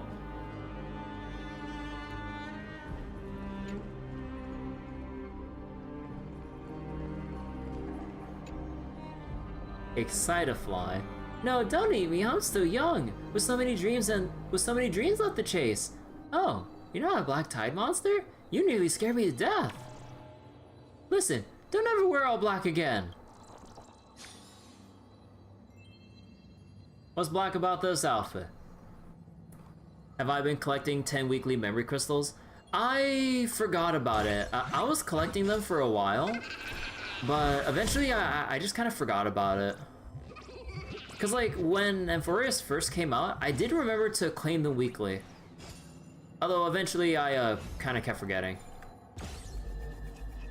And then I ended up using memory fragments to collect some of the beetles or other butterflies that I can't bother trying to look up on other websites. So those have kind of eaten up a lot too. Did you miss me? Unfortunately, I'm not Bartolos in person, merely a shadow projected. But Bartolos told me about the Porter story and said it had a blast role-playing with you. But a forest is a tiny world, and even the tricky Bartolos ran out of roles to play. Yet you, one of their best friends, still enjoyed to play along. This touched Bartolos profoundly, helping it face certain destinies with more acceptance. They truly are a special friend. That will make Bartolos so happy if they heard you. I wish I could say for old Bartolos, how lovely the moon looks after dawn's fall. But sadly, unlike the Hand of Shadows realm, there's no moon here. So never mind. I'm off to rejoin the real Bartolos, and you, if all goes as planned, you'll witness Amphorius' last, yet also first destiny. Heh, see ya!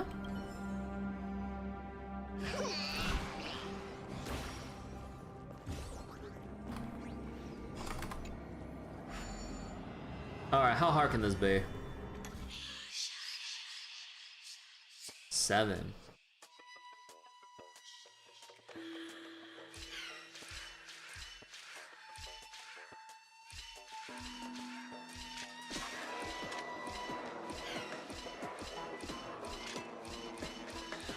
Okay. Thankfully, simple enough.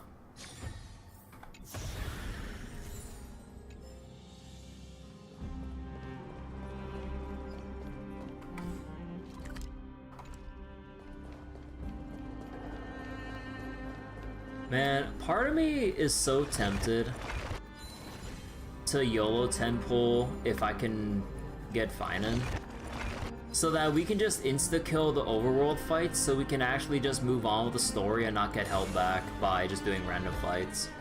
Oh.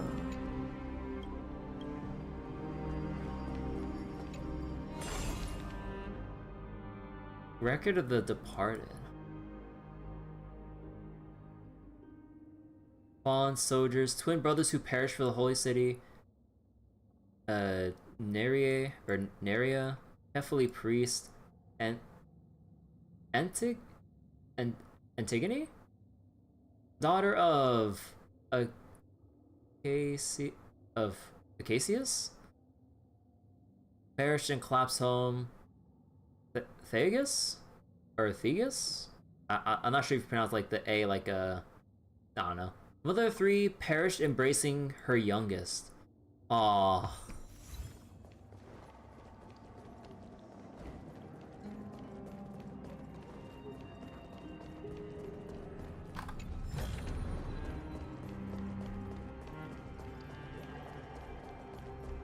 Take a look. This is pure genius in action.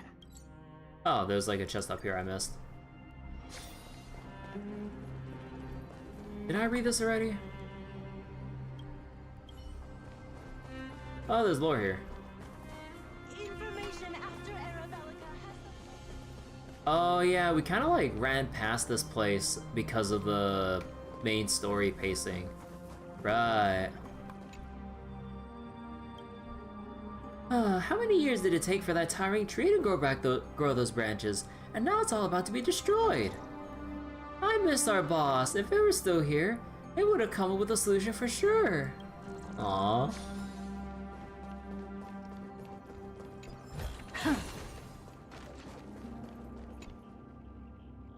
All things are one, from which comes two, which splits into three.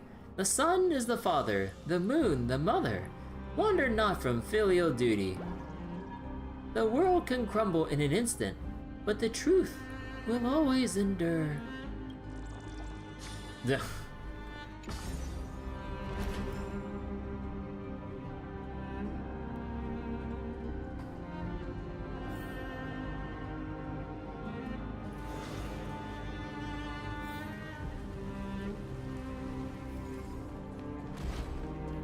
Take a look.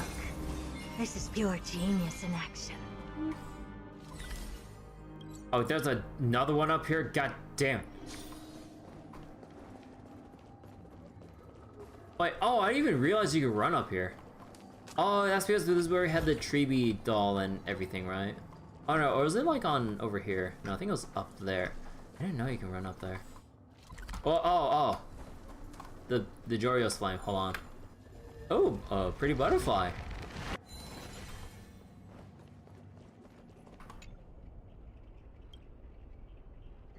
The elders who once stood before the lady, if they saw us fighting with all our might, only to exchange it for an empty, bleak future, what would they think? If only you could speak. I have so many questions for you.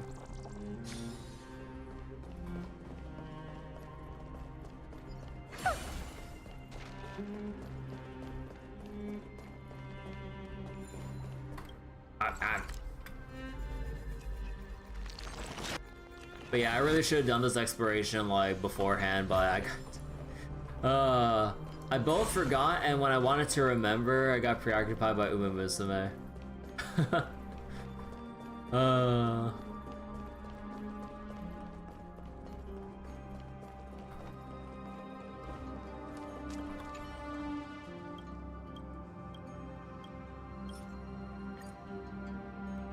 Woohoo! Back to life!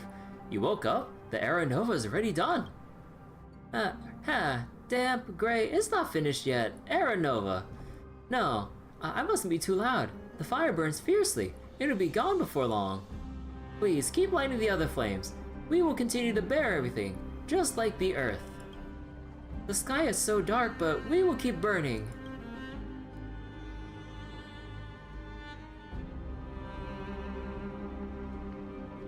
Oh man, we got, yeah, a lot more people here.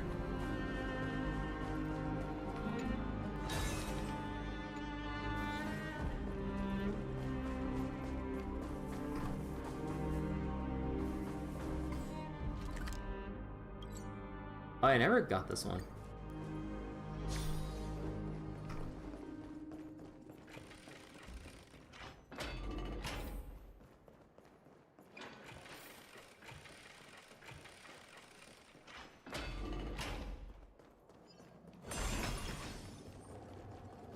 Yeah, I never claimed it after. Oh. Take a look. This is pure genius in action.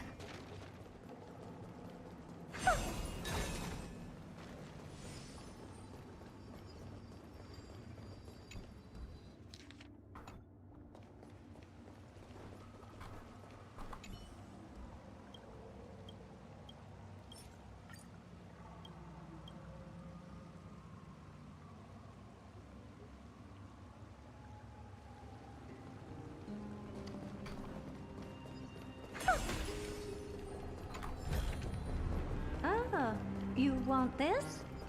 Fine. Take it and amuse yourself.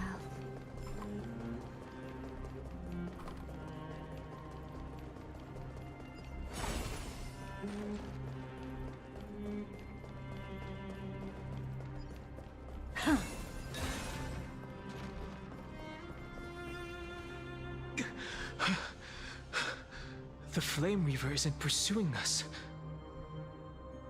Could this really be some kind of divine intervention? We can't stay here for long. Lady Trinan's sentry gate is just outside the city. Let's keep moving.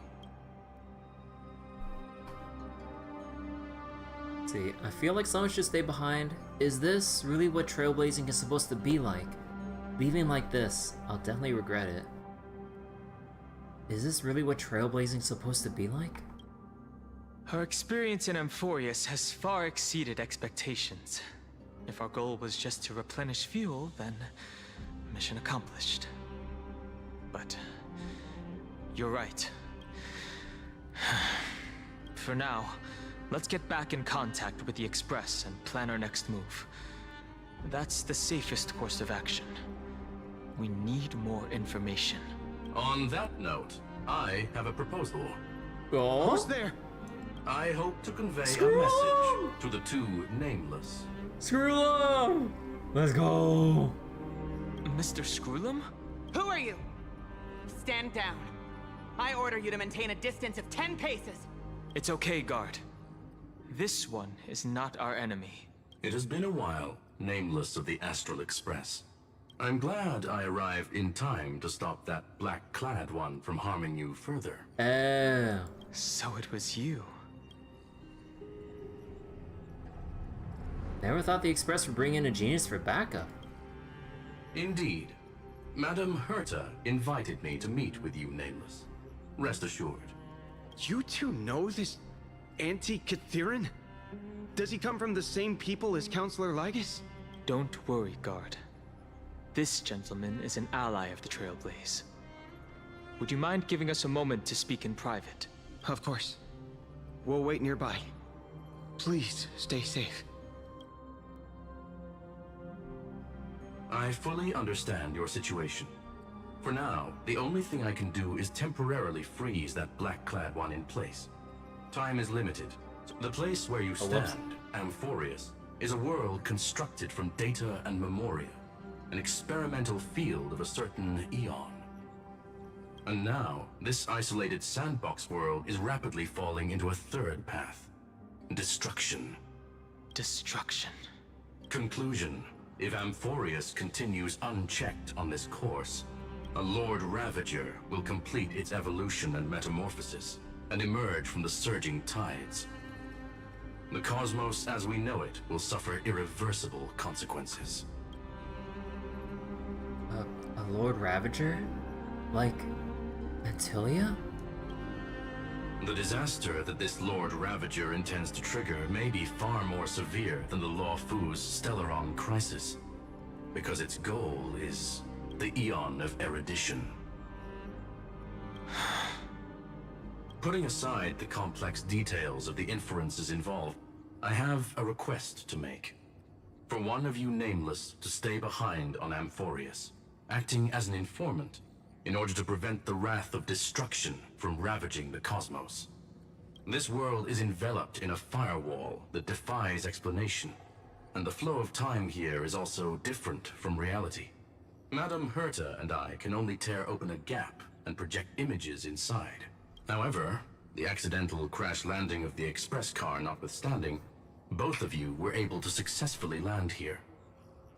There must be some principle behind this we have yet to fully grasp. By the way, the Trailblazer technically died too. It will take time to uncover the reason. Before then, we got better. If one of the Nameless is willing to stay and witness the fate of this world, or to push it along when necessary, it would be of great assistance. I will shoulder this. 2 people can stay. What say you, Don Hung? They did die. We got better. And we have the Fate Claw coming up. So you're saying that we didn't die when we were killed? I will shoulder this responsibility. Mr. Screwlum, I believe you. So I only have one thing I'd like to confirm with you. As Amphorius is already facing its end, how can we guarantee the safety of the person who stays behind? Look at this, if you would. Oh? This curio is called a chronocognitive anchor. The 2 of you may view it as a kind of space anchor in the world of erudition. As long as you carry it with you, your individual data structure will be protected and will remain unaffected by the influence of digital tsunamis. When required, it can also serve as a bridge for communications between the internal and external world. Huh. So wait, what if someone summons the Trailblazer as a servant, using them as a Twist 8 servant in the place of Gilgamesh? You know, I bet a Trailblazer Alter variant would go pretty hard. Huh. Although I guess instead of our black grayish color scheme, it'd be more like silvery, white, and pale, I guess. Not sure. Of course, it is not curio with unlimited uses. Oh. May only be held by one person. Yeah, The connection being interfered with. Decide quickly as possible. 2 final messages. One, in Teletron, named Ligus. Possibly the primary culprit behind everything. Two, Bertha discovered a clue Miss March has already been drawn into Amphorius. Oh.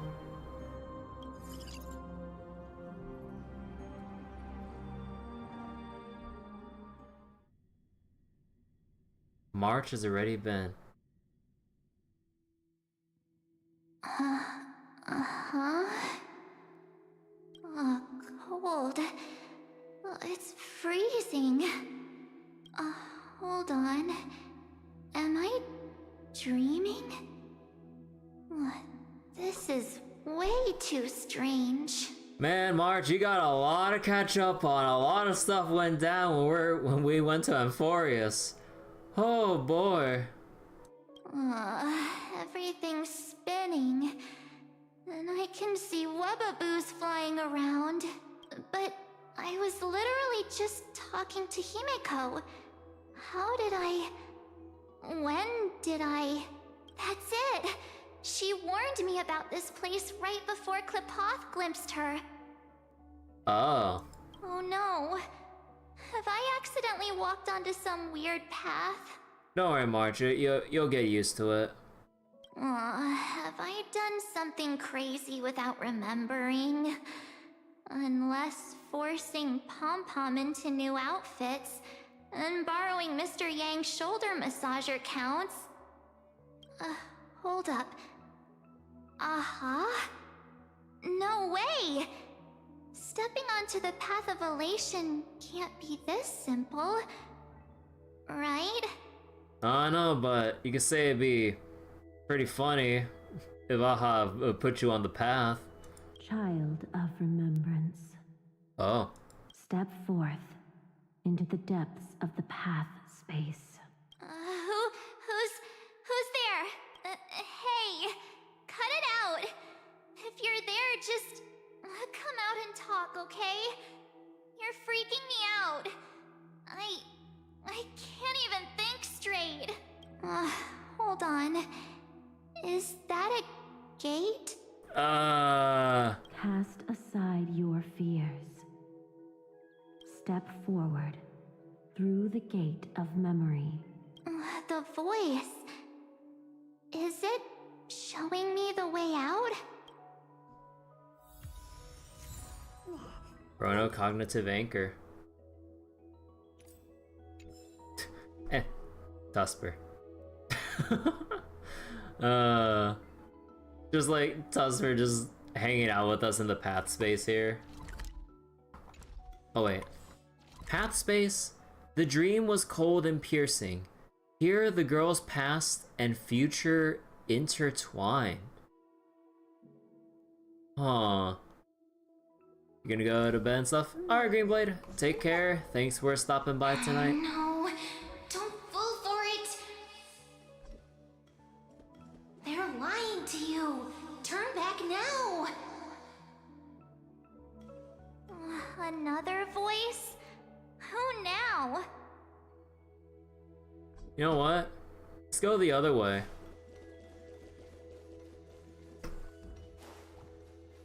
No, we're at the invisible wall.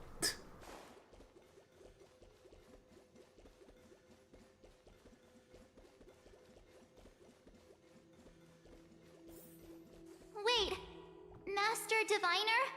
From the Wafu? What, Fushan? And the... Huh. Master Diviner, what brings you here? Man, how long has it been since we actually heard, like, Fushan, like, come up in any capacity? And you, Miss Messenger. Do I know you from somewhere? Good to see you again, March. A pleasure to see you, Miss March. That's it! Master Diviner used the Matrix of Prescience to help me search for my memories. And you, Miss Messenger, we met in that memory space. You said to me, the value of your life does not lie in what happened in the past, but in the present and the future. Your memory serves you well. March, I conducted some experiments with the 6-phase ice you left us. Thanks to the Garden of Recollection, the Matrix of Prescience has made a breakthrough in extrapolating the past. Now, we might be able to bypass the obstacles and look directly into your history. The Master Diviner is right. Continue down this path, and you'll be able to find your lost memories at the end. I don't know about this. Something seems a little off here. Since we last met, you've grown much alongside the Trailblaze. You should be strong enough now to bear the weight of your past. To bear the weight. Well, there goes my Ice Princess fairy tale. I need to know, Master Diviner, Miss Messenger, this isn't just another dream, is it? This world is an illusion. If this is real, why reach out to me at this exact moment? The situation is dire. Your lost memories, they're crucial to the Garden of Recollection. She's right. The Garden of Recollection's existence hangs on your memories. The Garden of Recollection.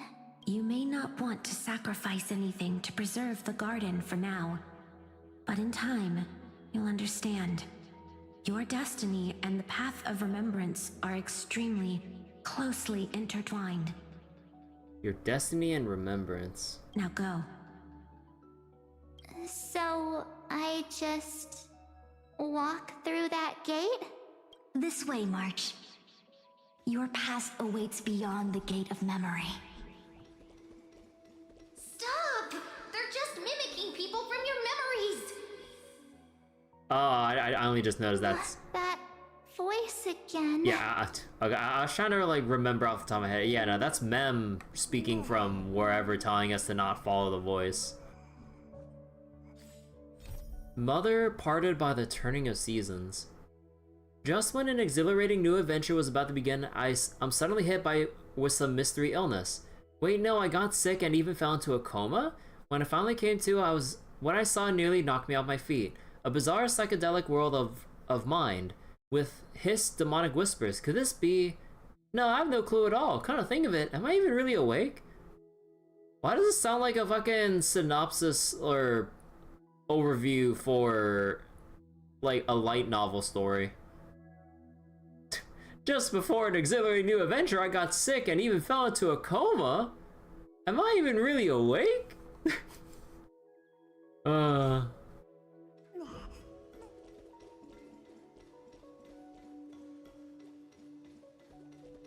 let those bad people deceive you! The gate! Well, that cut off fast. You two? Meet with your friends. Man, like, part of me kind of wishes like we see some kind of like alternate thing or like some kind of warning or something about like, or at least like something if you try to like run away from where we're supposed to be going to.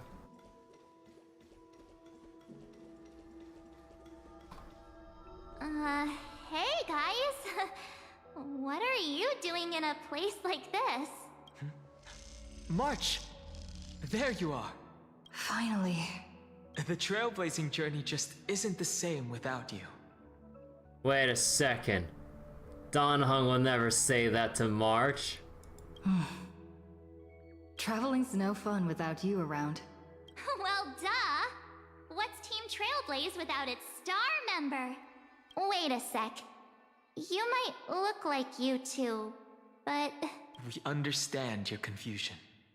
The Garden's allies helped us establish this Neuralink to reach you. You know, I really like how, like, off Dan Heng sounds to, like, lure in March and everything. Dan Heng does not, like, the real Dan Heng would never sound this, We understand your confusion. What was it? The Garden's allies helped us establish this Neuralink to reach you. Like, the tone and, I'm not sure if I'm using the right words, but the tone and inflection and everything, I'm just like, that is so not Dan Heng. It is so off. It's the, like... They like, he really nailed this. The garden's allies. You mean Miss Black Swan? Yes. She helped make this possible. Yeah, it's like very airy, which is so not how Dan Heng normally speaks, to really hammer home that this is like, you know, just like what Mem is trying to protect us from. Like, this is all just illusions based off of how March remembers everyone. Keep going, March. Find your past. Wake up. And travel with us again. That sounds really tempting. Finding my past and continuing to trailblaze new worlds with you? Trust in yourself, March. It's gotten us this far, hasn't it? Too bad March isn't the brightest bulb in the box. I mean, there's that, but she's also like, her actual mind space is kind of like in a screwy state right now because of the illness and coma she was put in.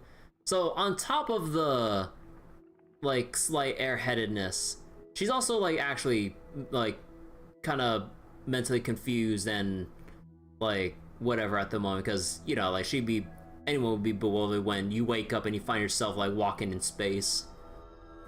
Meanwhile, the Trailblazer's the brightest bulb in the trash. Follow us. Let's go through that gate together. Guys, like, this Dan Heng sounds like a fucking cultist trying to guide a new recruit, like, into the, like, inner sanctum of, like, some place or some shit. Yeah, it sounds like a cultist, like, talking to some recruit. Like, step into your past, March. Join us, March. Find your true self. Like, it has that enlightened cultist tone to it. I love it. We're dealing with a religious incident. Wait up! Slow down! Come to us. Those words sound so sweet. But keep your eyes open. Don't let them fool you.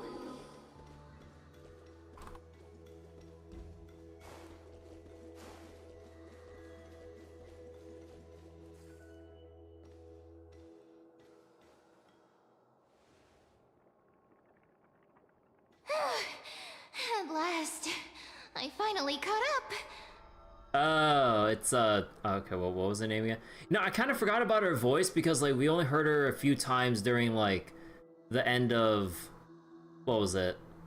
The end of 3.3 and whenever she came up when we were going into Phainon's past and stuff at Aides Elysiae. Kind of forgot. You know who it is?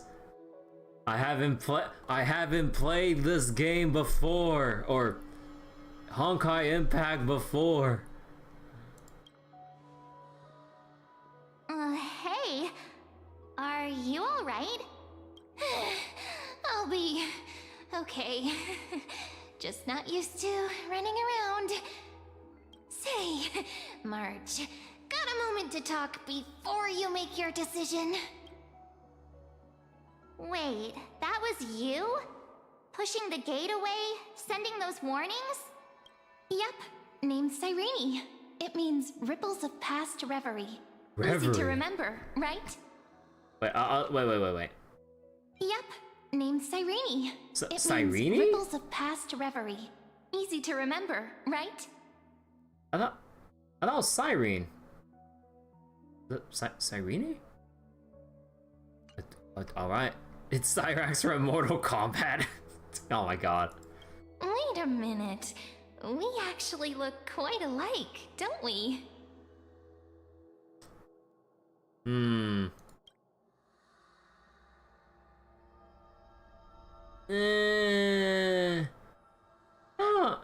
there's not that much of a resemblance.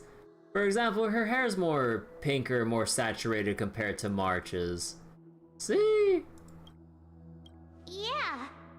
Your pink hair is just as eye-catching as mine. And we're both bright, pretty, and positive girls. Talk about coincidence.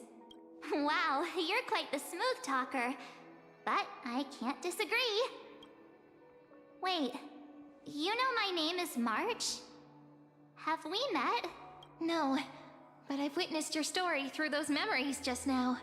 It's incredible, really. We might have more in common than you think. I know exactly what you're going through, which is why I don't want to see you exploited or hurt. You know what I'm going through? I know, because I've been exactly where you are.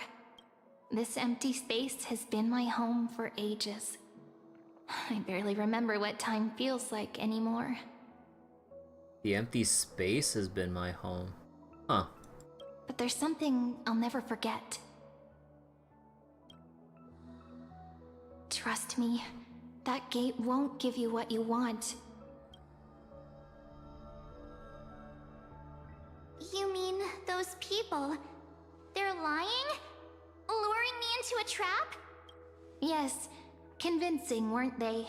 They've studied your memories, using your deepest wishes against you. How dare they manipulate a young girl's feelings like that? Still loading the next line. Come on. If you go through that door, the worst case scenario is you'll become their pawn, losing control over your own fate forever. You've seen what's on the other side? I may be stuck here with missing memories like you, but I still recall fragments of my homeland where I grew up. That door leads to Amphorius. Trust me, it's anything but welcoming. For ages, I've watched people walk through that door. They couldn't see or hear my calls.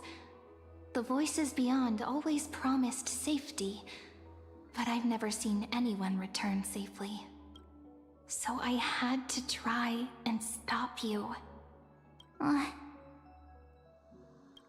be honest, I'm not sure what to believe.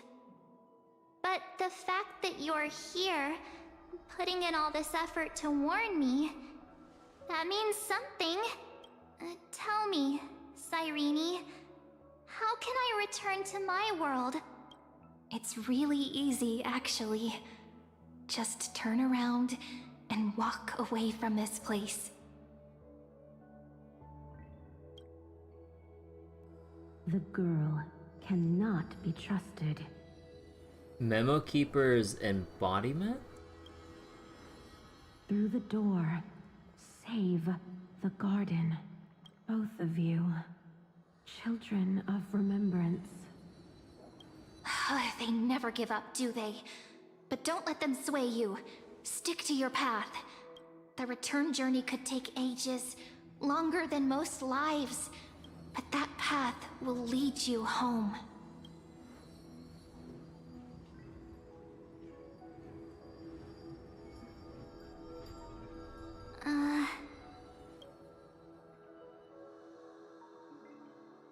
Thank you, Cyrene.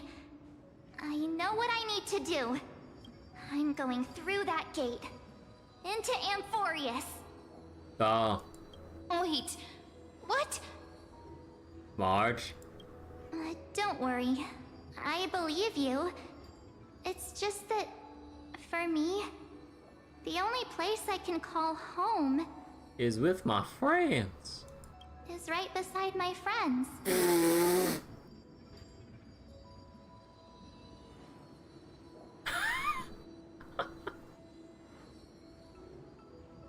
Two of my closest friends are already on their way to Amphorius.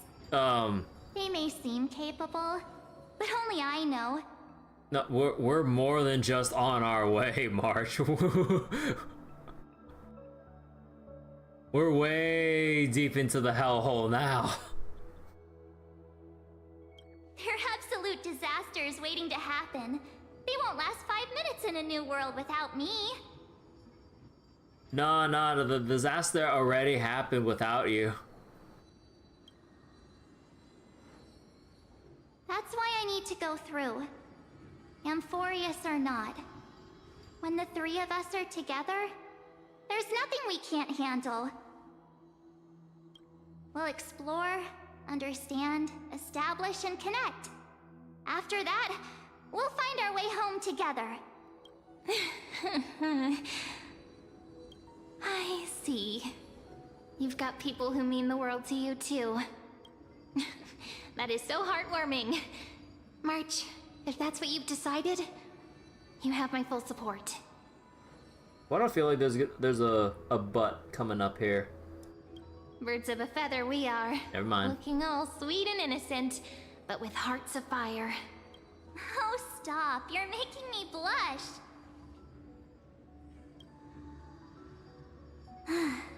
Well then, I guess this is it.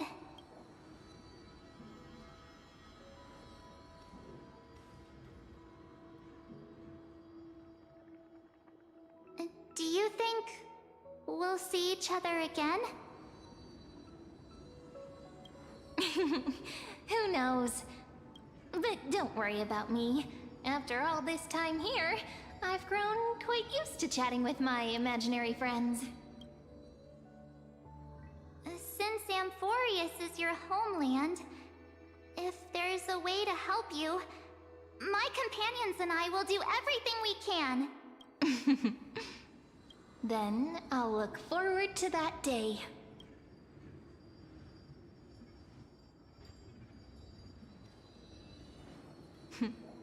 Your story awaits, March. Make it an epic one.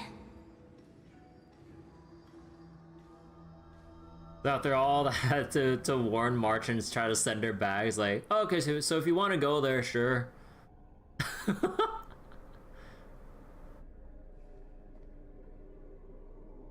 You okay there, friend? Something seems to be bothering you. The vortex of Genesis. We made it back. Even this place has changed. Phainon. Is he ready for Aranova?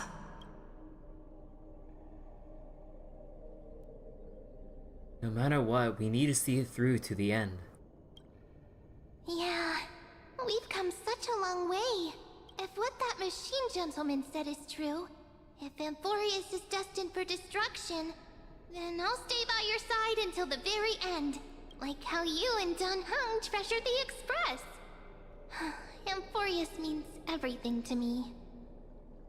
Time to see the Aranova begin. Right. Time to see the last core flame restored.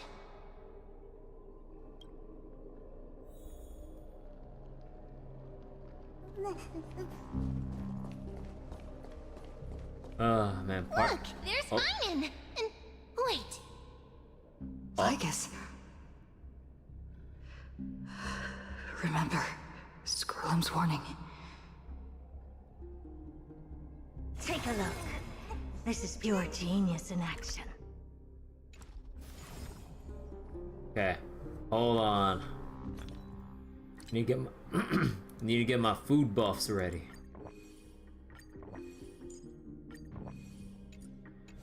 All right. A day of peaceful. Let's wait and see.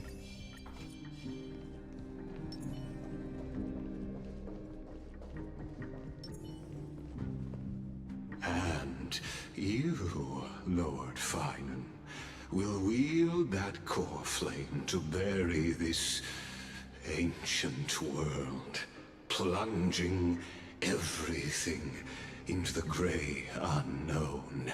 None of that matters now. This brutal, flame-chased journey has stripped away my delusions.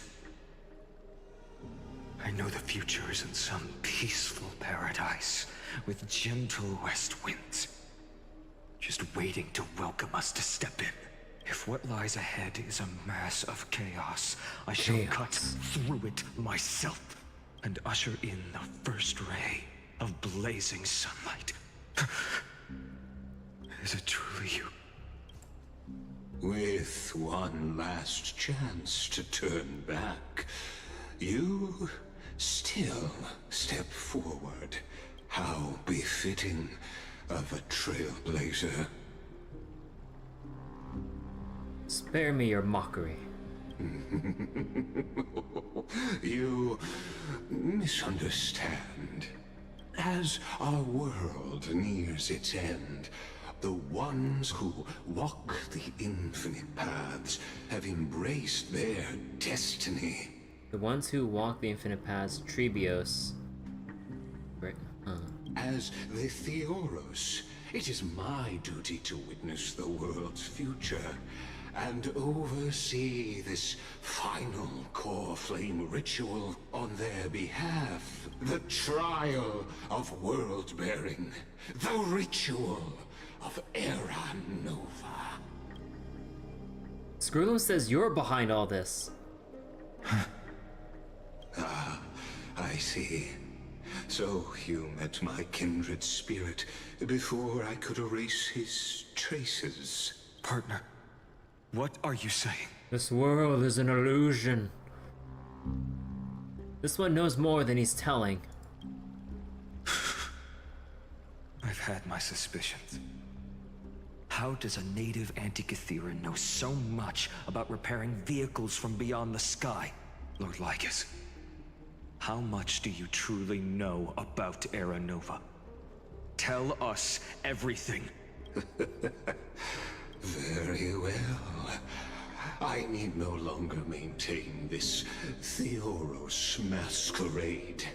You seek truth, Lord Phainon, and truth you shall have. Oh yeah, I just realized. I didn't watch any of the fucking YouTube lore videos. God damn, I forgot about it because I was busy with Uma Musume the past week. Oh my god. I only just remembered. There's like, how many videos are out now for Phainon and like all the other lore videos at this point? Like, there has to be at least like 4 or 5 videos at this point that I've completely forgot about watching. Horse girls are consuming you. Look. Someone's gotta help carry these horse girls through their careers, okay? No, not like that. Not like that, Seneca. As you know, when the old gods fell, someone had to bear their broken pillars to fill the vacant seats. Those who would assume divine authority must prove themselves through trials. Yet, for Kefali's demigods, the possibility of overcoming the trials has forever been non-existent. For the world-bearing trial is the divine duty itself. Bringing forth the Era Nova and bearing its weight is an endless ordeal, ceasing only upon collapse. When the old gods fell,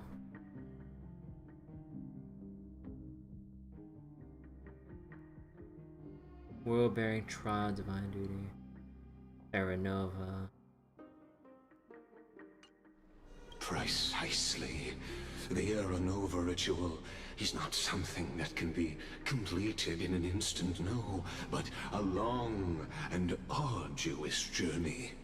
While the sacrificial journeys of other demigods conclude in this world, Kefali must shoulder the gods' core flames, bear the memories of all worlds, and stand unwavering until the next world, when the black tide consumes the bearer and all that they carry, leaving nothing behind. Unless their core flame finds a new bearer. So it's not going back to the message log here, but I just want to reread just to be sure. Not saying they've been completed in an instant. Journey, so like Flame Chase journey. Sacrificial journeys of other demigods conclude. Kefali must shoulder, which is what Phainon's gonna do. Bear the memories of all worlds until the next world. When Black Tide consumes the bearer and all they carry. Unless the core flame finds a new. The holy flame that illuminates all worlds rests in your hands. All that remains is one choice. Nurture it, pass it on to future generations, or extinguish it here. And now, Deliverer, the fate of all worlds rests in your hands. Enough testing. I've made my decision. But before I ignite the dawn of the next world, you need to promise me something. 2 things, actually. Speak your terms. Promise me this. Professor Anax's vision of the new world is absolute. The world will be reborn from my memories. All souls, living and dead, will return as the first humans, unchanged from their past lives. And my friends, the fallen demigods, they shall transcend the cycle to become new titans. Our heroes shall not have died in vain. So once we usher in Era Nova, they'll revive as the... Okay. Of course. This I can guarantee. So basically like how all the other cycles have happened? Good. The second one. Promise me the Trailblazer can return safely to her homeland, unbound by Amphorius's laws. My apologies, but I cannot promise this. As you mentioned, she now bears the Time Titan's authority. Oh, right. Her bonds with this world run too deep.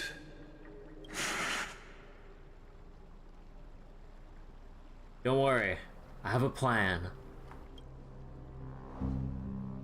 Well, I stand corrected.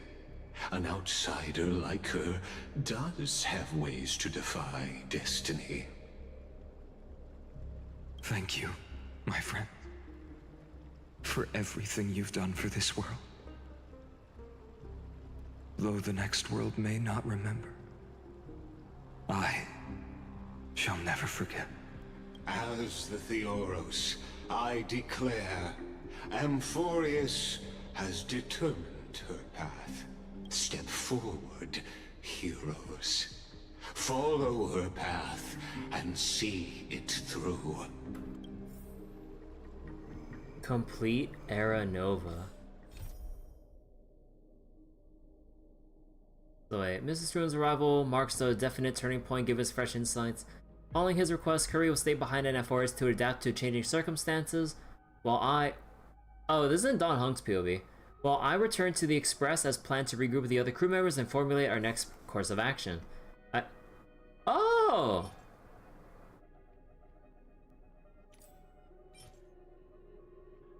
Oh. So instead of... Okay, that's interesting. So instead of giving the Jade piecemeal by going through section by section of the main story, they just give you the full lump sum once you reach a certain point in the main story arc. Because before they give it to you in like 50s or 60s. No, they just give you the whole last 300 now that we're at this point. Alright then. Actually, I think it might be... Let me just go with Esther's team here. As our world draws its final breath, I stand before you as the Theoros. You're gonna be right back. Alright, Sedeca. Let's see. Before we begin, there's something I need to know. Who are you, really? Allow me to reintroduce myself. I am Lycurgus, once an honored elder of the Akama Council. As the Theoros, I have sworn to watch over and protect every citizen of Akama until the very end. Of course, that alone won't satisfy your curiosity. So let me share something more. Something that means little to Amphorius, but everything to a traveler like yourself. I, Lycurgus, am one of the Erudition's many Pathstriders. Through me, Noose keeps watch over this realm, working to save Amphorius from decay. One of Erudition's many Pathstriders. Through me, Noose watches over this realm to save Amphorius. I don't expect you to trust me based on words alone, but believe this much. When you look at the bigger picture, we're walking the same path, you and I. Same path? Erudition Trailblazer? What aren't you telling me? While the Holy City may honor me, I am but a humble speck before the cosmos. My reach is limited. Your doubts are natural. Let me assure you of this. Welcome back, Zedeka. What's done, I've told truthfully.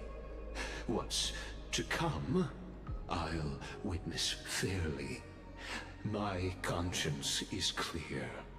To my role as the Theoros, to Amphorius, and her destiny. What's your connection to Screwlum? I believe all synthetic life shares a common source. We're all children of the universe's eternal mathematical law.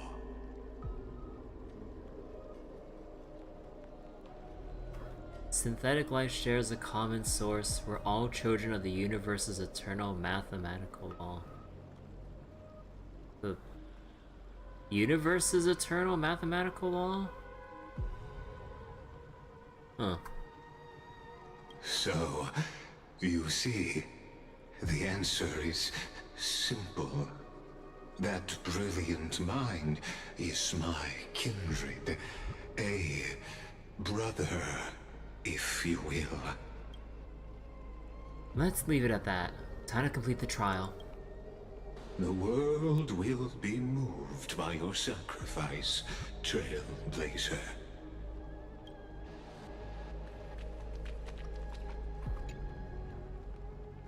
Without you, we could never have reached our prophesied tomorrow. Thank you for walking this path with me to the end.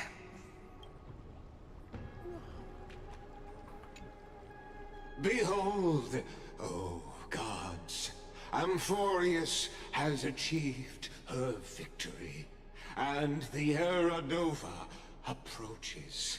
The radiant soul has arrived, having walked through the bustling nights, bearing the golden fire and blood, stepping with pride into daylight. He is the pure child, walking upon the path of yesterday, today, and tomorrow. He is the first to be born, first to be named among the nameless. Eternal in form, limitless in reach. He treads the endless night underfoot. Greatest of kings, protector of the displaced, raising humanity's children above their adversaries. The firmament of molten gold courses through his very bones and flesh. The greatest of schemes reveal against his breath and words. God, I love Cypher's voice acting so much. In the golden lakes of that beautiful new world, he shall wash himself clean. There. Finish what we first and last wished for. Cypher's VA did an amazing job with her. Yeah, and there's some like videos out there like comparing like certain specific scenes with Cypher's different voice actors. Like the one where we're trying to find Cypher with Casterus. Like compared to with the other languages, Cypher just gives like kind of like a cute giggle or laugh, as you would probably expect. But then Cypher's like in English, like her VA fully embraces that kind of like mischievous, gremlin-y kind of a laugh where she goes or something of the sort. Obviously more like better sounding than what I just try to imitate. But yeah, it's like the way that she delivers like the little like the extra, or when she goes like the extra mile with like the laughs, squeals, and what's the other descriptors I'm looking for right now? But yeah, like either way, like she has like that signature extra amount of flair to her lines that I'm just like, she knows like what she wants Cypher to be as presented to the players. It's great. Yeah, the manic energy and everything. Her and Bartholus had those weird, interesting voices. Yeah. To write an ending unlike any before, for this world we so deeply love. Come, partner. Join me. Store the final core flame with Phainon. The time has come for us all to face oblivion, or embark on one final grand journey. Oh, shut the jaws of oblivion. What's next? We're gonna realize at the very end that Phainon was the one from our dreams.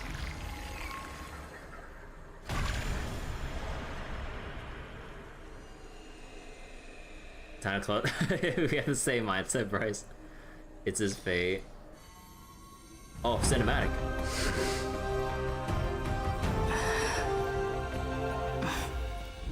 Fate Grand Order. I don't know what I would have preferred. Like the Fate State. What a magnificent and epic adventure. The hero's journey reaches its end, and the truth behind the Era Nova is about to be revealed. Oh? Is that truly the case? Here, as the Theoros, allow me to humbly request that you find a moment to listen to what I have witnessed.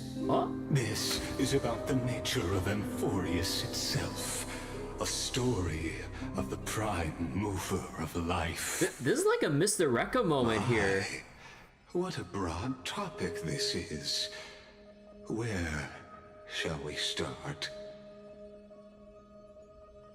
That was like a huge ass Mr. Rekka moment when like Mr. Rekka did his thing back at the academy. Holy shit.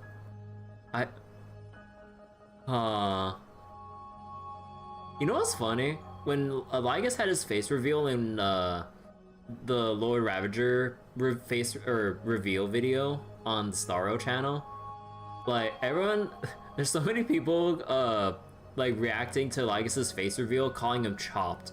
Now, I'm not too up to date on every bit of slang, and I sound like an old man when I say it like this, but what the fuck does chopped mean? I assume it has a negative connotation to it in a funny negative way, not like an insulting negative way. But the fuck does chopped mean? Anyone know? First time hearing it? Okay. But yeah, apparently Lygus's like English voice actor, like he really loves his role as Lygus. So it's really fun seeing like him trying to defend his Lygus's face reveal when everyone saw him for the first time. Maybe it's like chopped liver. Nah, I don't know about that. But like, yeah, like his VA was like, no, he's not chopped. It's like, you know, like trying to like defend him. Was like just look how beautiful this Lygus is. Lygus face reveal. It was on the YouTube channel in one of the lore videos when they revealed all of the other Lord Ravagers. Like Fantilia, like, you know, is one of them among all the other ones we will soon see. Like basically it's something, the video was something along the lines of Nanook and the Lord Ravagers basically like beginning or foreshadowing their future plans for their war against the Eons. So they're basically gonna take, like, in a way, as far as I've interpreted the video, or just seen what they're trying to do, not interpreted because it's pretty straightforward. They're trying to destroy they're trying to bring all paths to destruction by using their own devices against them. So like, there was like a part where in Belobog, one of them reactivated the giant mecha thing that's like embedded within like the mountain or something to bring destruction to like Belobog and everything. And then Noose, like, they wanted to foreshadow or plan for Noose's death by, I'm assuming, reviving the anti-organic equation, which is like a huge thing. Because like, I forget exactly how it worked, but like there's the whole thing in Unknowable Domain and how they mentioned it, but I think it was like, essentially, like, think of it like a universally reaching virus for other synthetic robotic beings that would completely overwrite their programming to then destroy any and all organic life. And it would just like bypass any like security measure or what have you. So then there's like, I believe one of the lore stories that said there was like a married couple, like a human woman, or at least an organic woman of some sort, and then a male Intellitron. But then once the anti-organic equation hit, it doesn't matter how long they spent together, all the memories, the connections, like it overwrote everything, and that lady died brutally.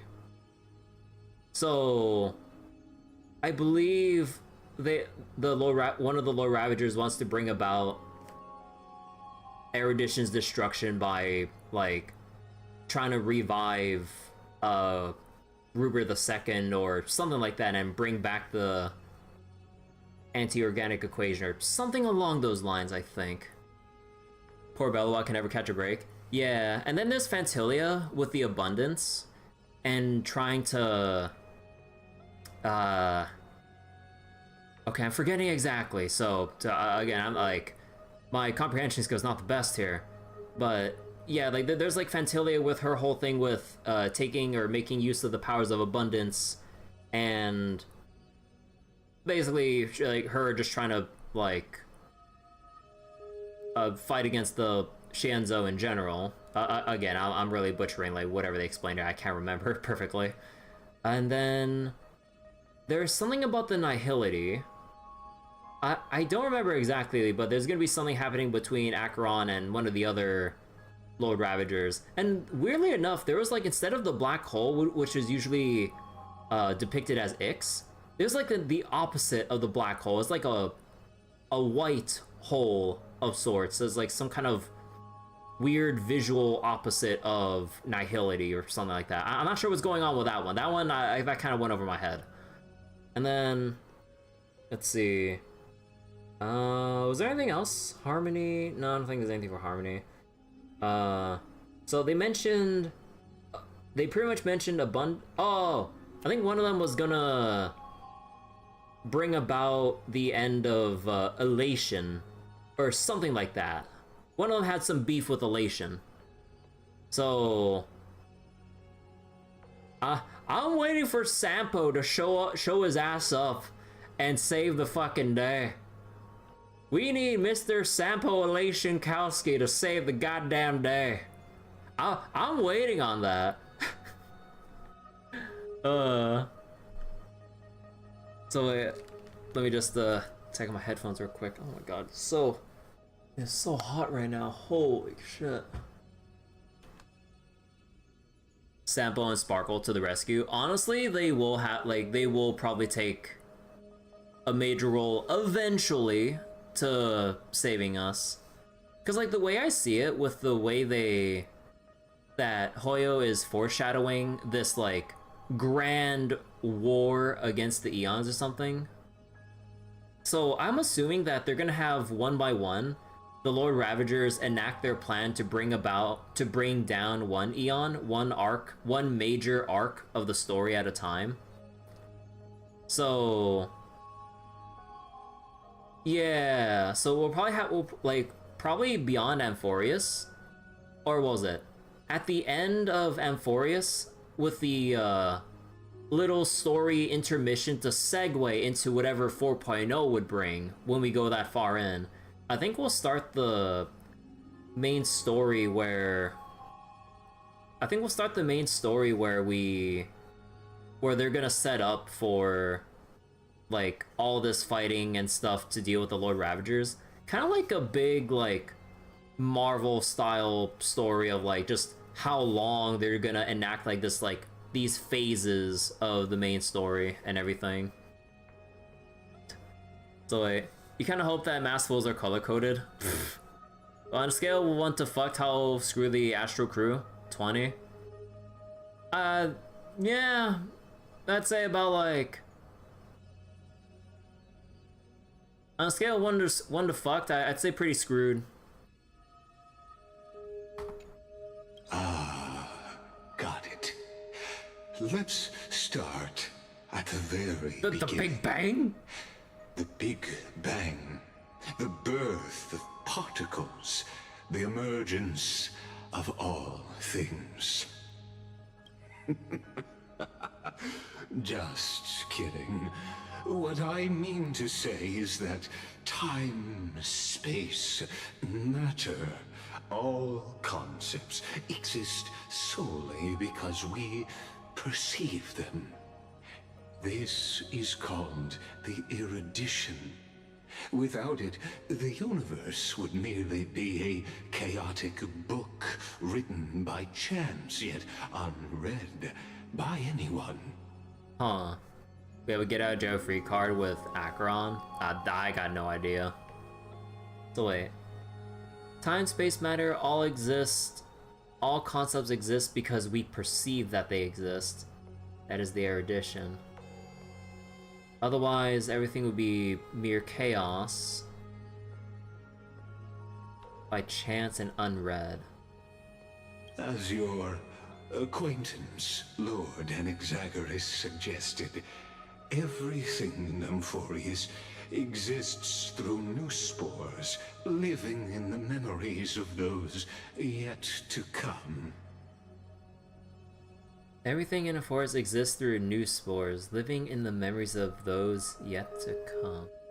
Huh. Oh, how beautifully it aligns, revealing universal truths in such simple terms. Only he could solve the riddle of what exactly are we? Oh, but you'll remember, even as the embodiment of reason, one mystery remained beyond his grasp.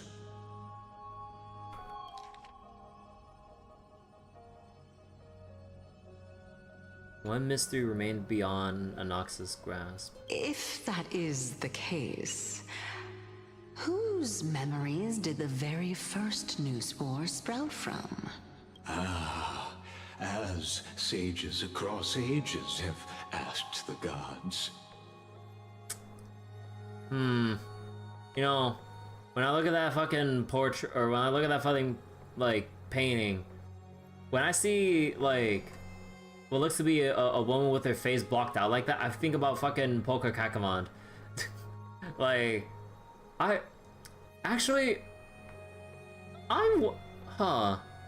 wonder if we'll actually see Polka Kakamond, like, once, like, we go through whatever arc of Star Rail in the distant future, where they're gonna, like, one of the Lord Ravagers would start trying to enact their plan to bring down Noose.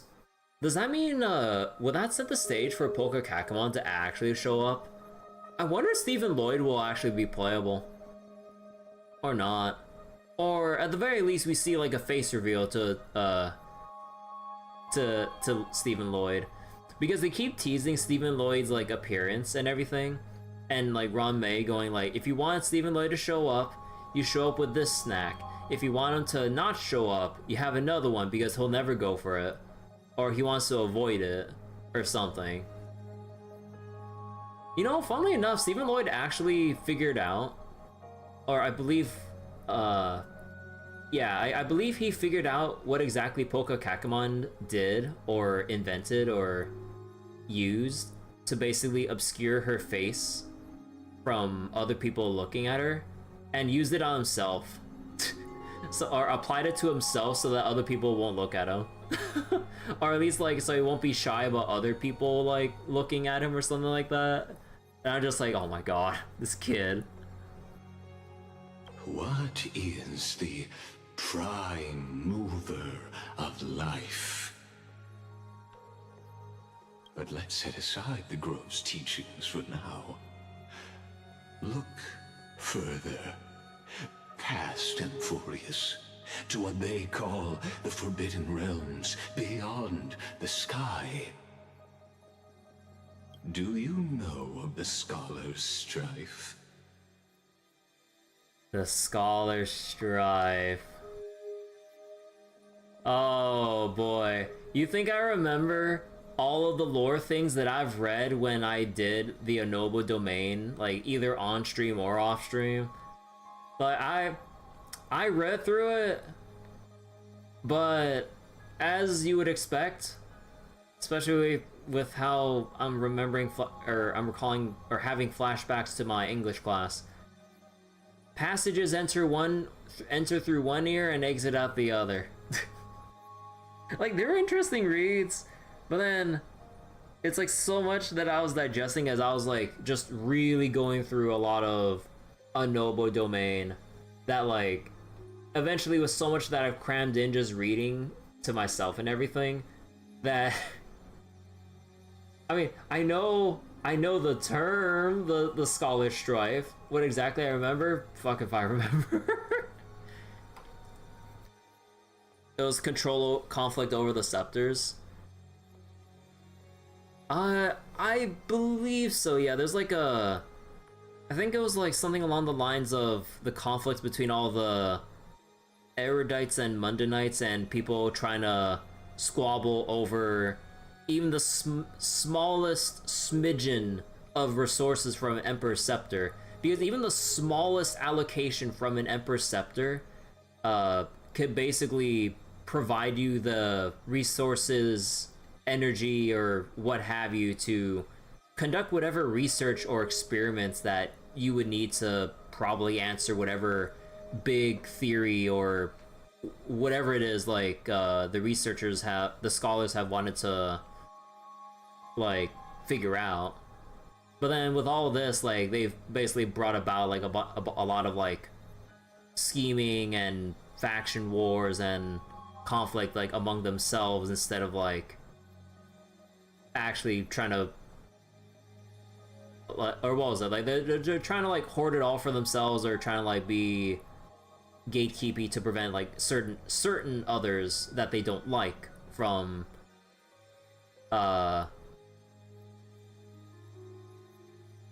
from making use of these resources.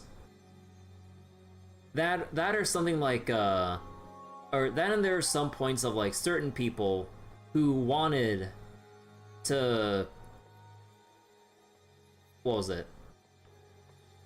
Who wanted to make use of whatever allocation they would get from the scepter, but then they were denied, saying that you can't handle, or no, I think it was like when someone was searching for the actual scepter itself, or try to get a, it was either looking for the scepter or trying to get like a glimpse from Noose themselves, but then like I don't remember if it was Herta or someone else, but it basically came down to like you could try to glean whatever info you need from them or from whatever it is, but can your mind truly process and retain all that info that you desperately want to look for?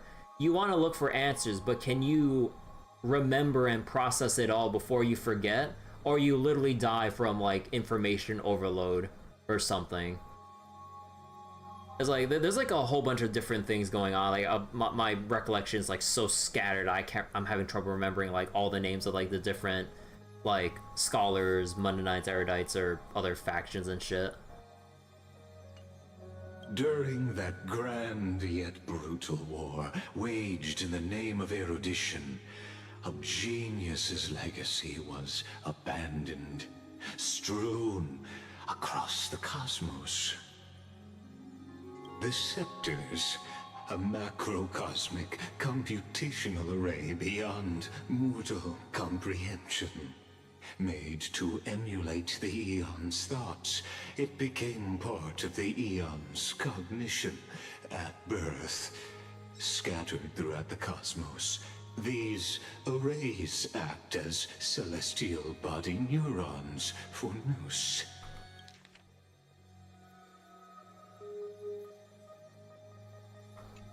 The scepters. So wait. Certain genius. Oh yeah. Oh my god, my hacking train of thought right now, dude. Like, I want to recall something, but I can't. I'm having trouble accessing that part of my memory right now. So wait, scepters, macrocosmic, computational array, emulate Eon's thoughts. It became part of Eon's cognition at birth, scattered arrays as celestial neurons. But regrettably, as everyone knows, the erudition forsook them all.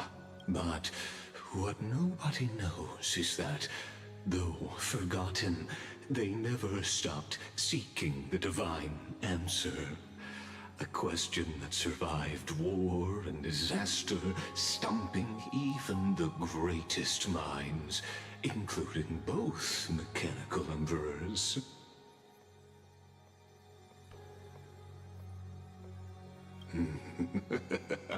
Now, we come to the real truth of Amphorius. So wait, they never stopped seeking the divine answer.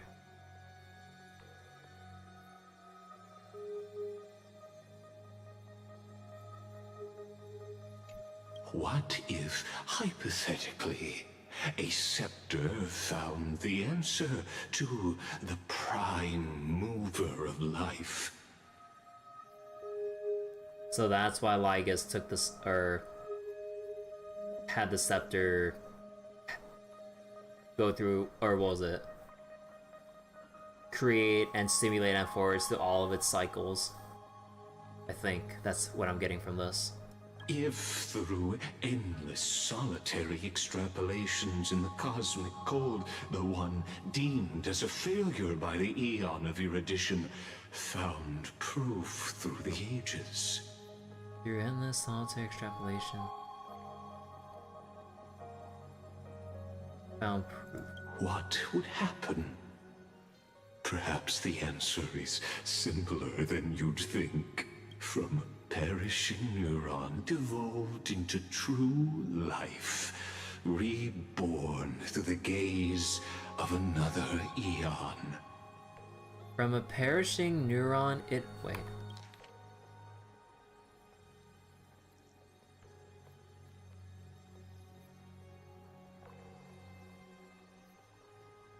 What if a scepter found the answer to the prime mover of life? Through all the extrapolations, the one deemed as a failure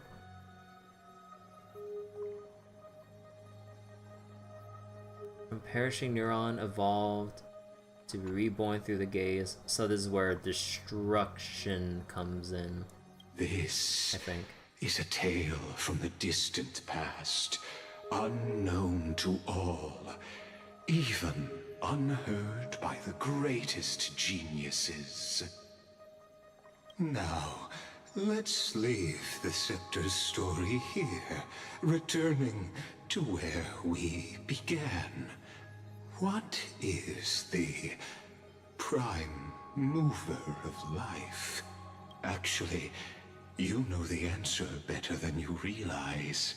It's been by your side, accompanying you throughout this long journey. Wait.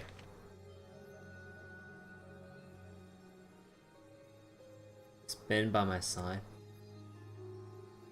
Stellaron? Right now, it awaits you ahead in that brave new world. Beyond My guiding moonlight. the end of Genesis.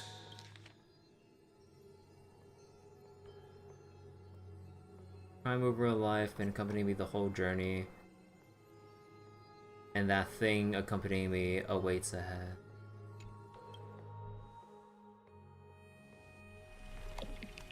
Act 1 departure. What? Man, he really is making this whole thing a theatrical performance. Take this wish with you. Be the one who begins it all. As the prophecy foretold, you will bear the blazing sun until the pale dawn breaks. Continue onward, bearing this world upon your shoulders until the Ashen Hero, the nameless deliverer, ushers in the dawn. The Ashen Hero. The Ashen Chevalier.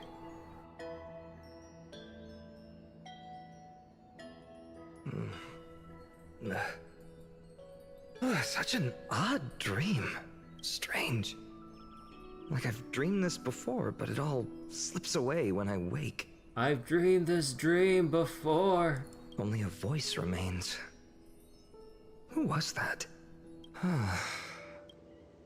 Rise and shine. What? Hey, you're finally awake. It's you. Whoops, I fell asleep there. What a strange dream I had. It's gone now, though. But look, perfect sunshine. The day is still young. Let's go find Cyrene, partner. We promised to be there for her oracle card reading today. It's right about time. Looking at you, someone's still half asleep. Tell you what, catch some fresh air first. I'll hang around here. Ah, look at him. His eyes so bright, full of hope. So, what is this place the Aeronovas have done? Cyrene? Oh, beautiful, isn't it? This is ID Celestii, home of the nameless hero who carried Kephale's core flame. When he was young and innocent, he had heroic dreams, imagining his wooden sword was forged of iron. Time to darken his eyes and dash his hopes. Oh no. Pretending the straw dummy propped up by a wooden pole was a giant with a single blood vessel running from spine to heel. Dreaming of slaying the giant and becoming a hero to save the world. Though to his young mind, the world was just this small village.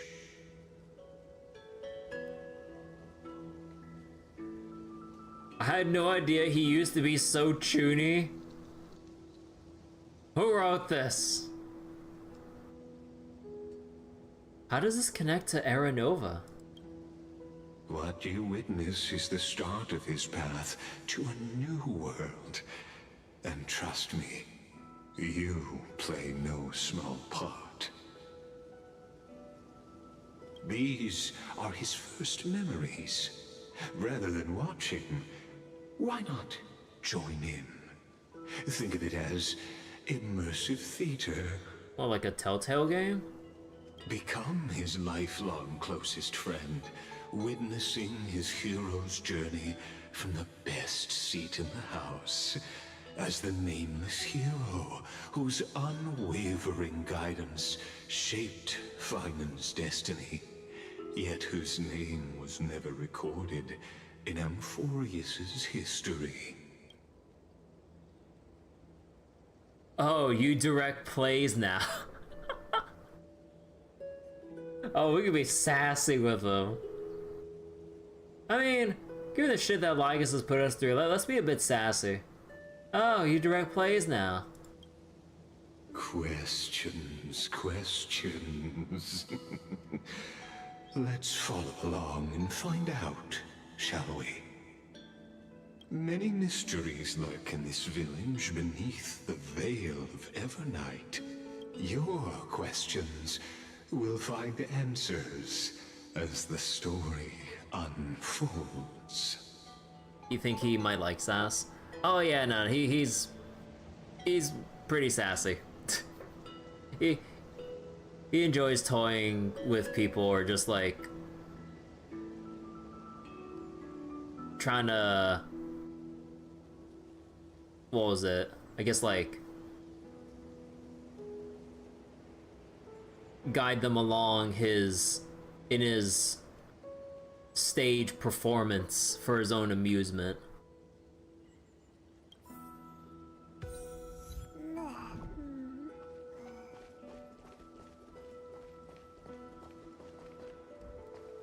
Ah. Immersive theater hero's journey. Oh, there's no treasure chest here. Oh.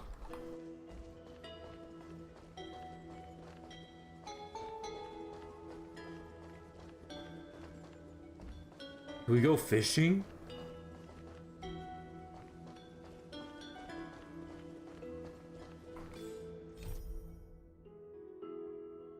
Upon returning to the Vortex of Genesis, Kirby and Phainon returned the final core flame together, but rather than journeying to the new world as expected, they were pulled into an immersive theater by Lygus.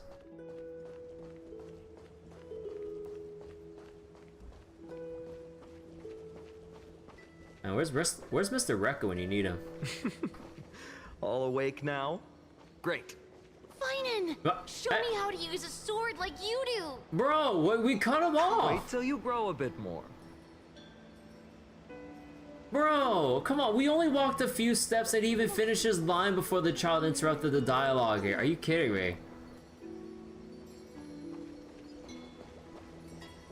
Hey, Phainon! Where are you headed? No Cyrene today? That's exactly where I'm going.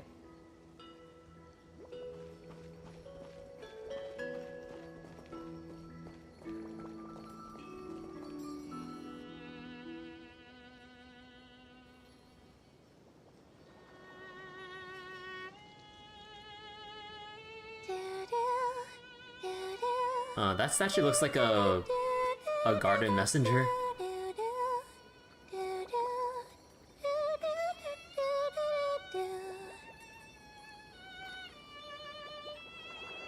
Is the song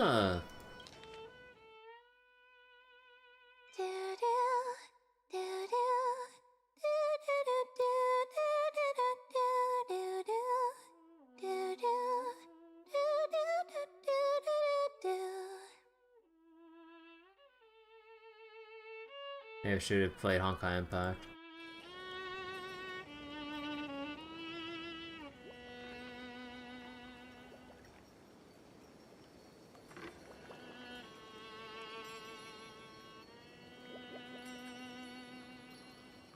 Found you. That...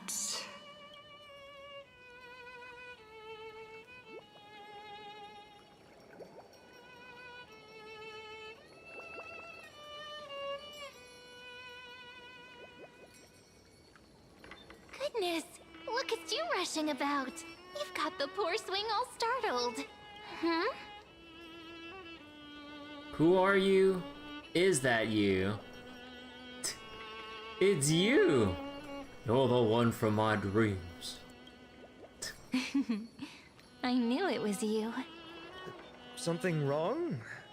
What do you see? Oh, nothing much. Just suddenly felt a strange connection. The wink. Look at you, leaves in your hair. Were you sleeping in a tree again? Or was it the wheat fields this time? At least brush yourself off before wandering around. Come on, I'm not a kid anymore. You're the only one who still treats me like one. Sure, sure. You may have the height advantage, but when it comes to maturity, I'm leagues ahead of you. Hey, the text didn't reflect that last part there. It's the March connection. Still What do you fantasizing mean? about being in heroic adventures and imagining yourself as one of the characters? That's the kind of thing kids do, not grown-ups. Don't you agree? And since you're playing along with his antics, who are you pretending to be today? I love the ambiguity there with whose antics here.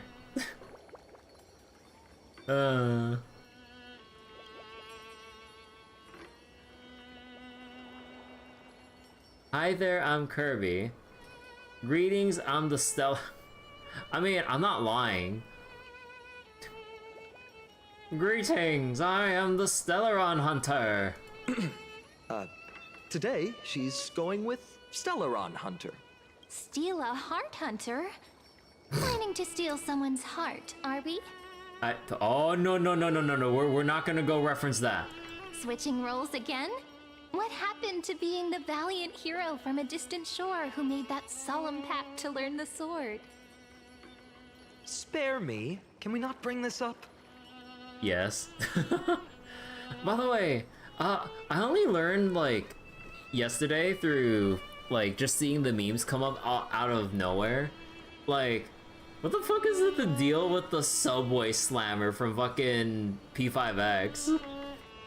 Like, I don't know the full story or premise of Persona 5X or whatever, but like, yeah, it's like, the fuck is the deal with the subway slammer? People were just memeing the shit out of it. Like some dude just shoulder checking like a whole bunch of random ass people. P5X seems to be an alt timeline. Speaking of which, what about those oracle cards? We haven't done divination in forever. Why the sudden interest? I was just about to tell you. Earlier, while napping on the swing, I had the strangest dream. So like, the game opens up with the protag trying to kill the original P5 protag? Oh. There was this mysterious voice in my dream, calling out for something. Wait, you had that dream too? Yes, you too? That would explain this lingering sense of unease, which made me think of those old oracle cards I used to play with as a kid. Though the Ornyx prophecies were always hit or miss. Yeah, all the kids would get so excited drawing cards like ruler or warrior, but throw fits over devil or drunkard and demand a redo. If you just redo it when you don't like the result, what's the point of divination? The blessing of childhood. Believing the gods might not notice our little corner of ID Silicii, willing to let our small deceits slide. Still, fate is absolute. After all, we never really know just how far into the future the prophecy extends. Doing divination via Yu-Gi-Oh cards. So what happens when you reveal a divination card in defense mode instead of reverse? Anyway, let's go to our old secret base and look for those oracle cards. Now, where did we hide those? So are you gonna flip summon the Wheel of Fortune to, God, that sounds so stupid. I can think of a few spots. Let's go check it out. It's a ward against that card's usual meaning. In a village this size, I bet all our childhood treasures are exactly where we hid them. Mm-hmm. Time must be keeping them safe for us. Oh, pomegranate.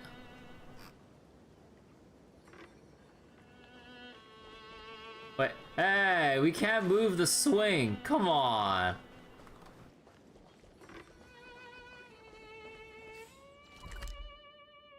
Alright.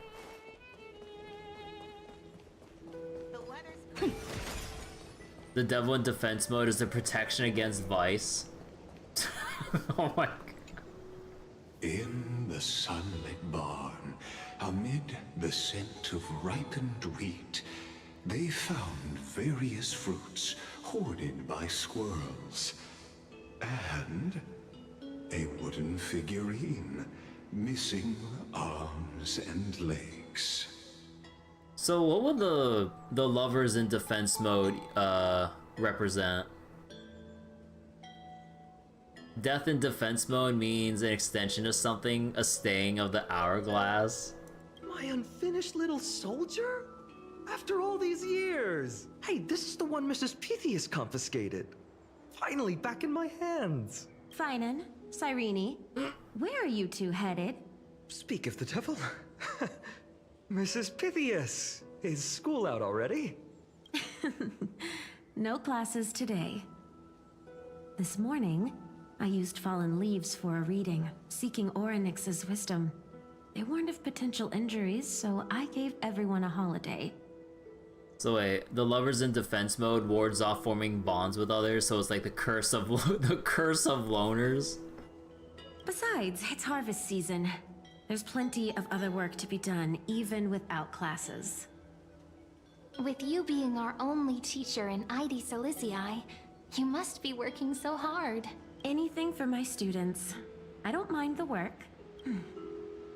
When you travel far from here, you must visit the Grove of Epiphany for me, to see what a true haven of wisdom looks like. By the way, what are you looking for in here?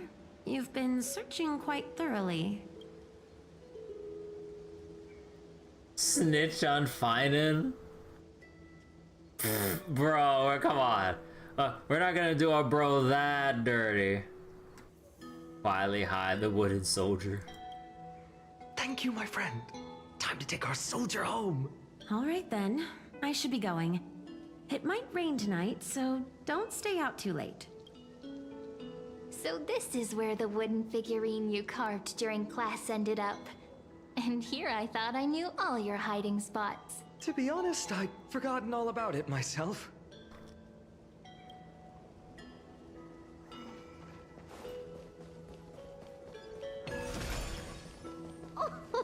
Slow down, kids. You'll trip. Thank you. We'll be careful. You don't know why we won't stick with Umumusume for too long? I mean, like, as much fun as I've been having with Umumusume, it is very, very time consuming. So that is completely fair. Like, assuming like you want to play through, burn through your stam, play through career modes, even with fast skip on, because there's a lot of dialogue to sift through. Like, yeah. Like, it takes a lot of time just doing that. It's mine! I caught it fair and square! You did not! It's mine! Phainon! Cyrene! Come quick! Look at this huge bottle I just caught! Give it here! My rod, my catch! I only let you borrow it, remember? What's got you two so worked up? Here, show me. Phainon's childhood drift bottle. A handwritten letter sealed inside the glass vial. On the wheatgrass stitch paper, the handwriting blurs at the edges, softened by steeping water. Dear... Oh no, he must have wrote this when he was really, obviously childhood, but... Dear stranger who finds this drift bottle in the future, it's currently the month of fortune, the final month of the year.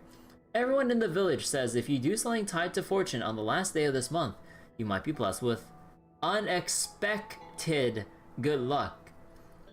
So I decided to write this letter and cast it into the sea. Just let the currents decide where it goes. I want to share a little about our village and my dream. Our little village is called Silizii. Have you ever heard of it?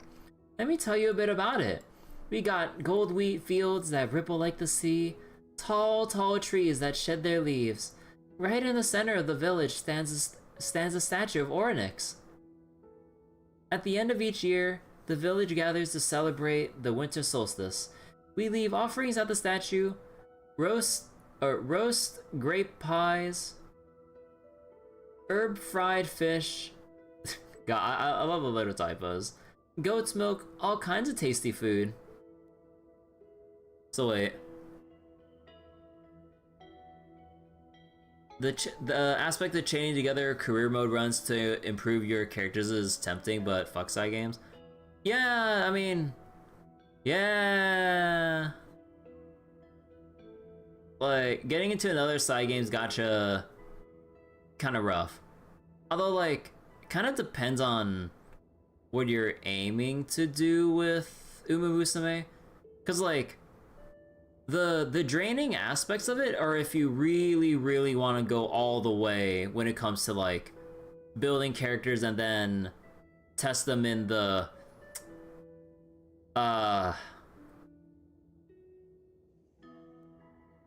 battlefield of money that is the PvP races, but I wouldn't really give a shit about it. The way I see it, like, you just run through, like, your couple battles, like, win or lose, and then just fast forward through it. I fast forward with the insta complete, and then whatever rewards you get, and then you just dip out. You don't. I would say it'd probably be in your best interest if you just try to, like, go through the PvP stuff. Just insta complete it and don't bother watching to avoid, like, getting worked up in contending against, like, the top end of players who probably invested either way too much time, money, or both, and getting too far into that rabbit hole. Because it is more... Uma Musume is definitely more character focused.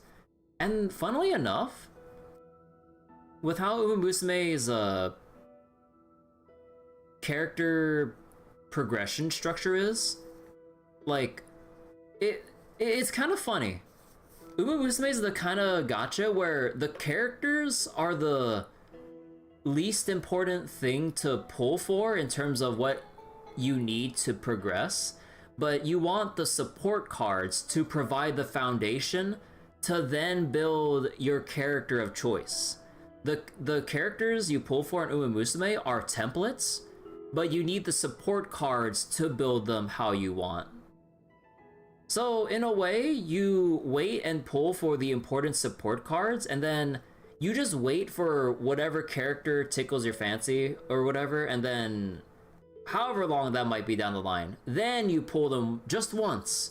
Because you don't need duplicates. You'll slowly, over time, and whenever Side Games feels generous through, like, anniversary rewards or probably whatever seasonal rewards, though the game will give you ample opportunity to, like, well, uncap your characters. The most important thing is getting the extra uncaps for the support cards. Like, think like FGO, but reverse the priority with getting the servants, but you want to get the craft essences instead of the servants. If you want to, like, flip the logic around there. It's really weird like that. So, like, you can just pull for, like, the engines for your build, and then you just wait for the character you want to pull to then play with your favorite.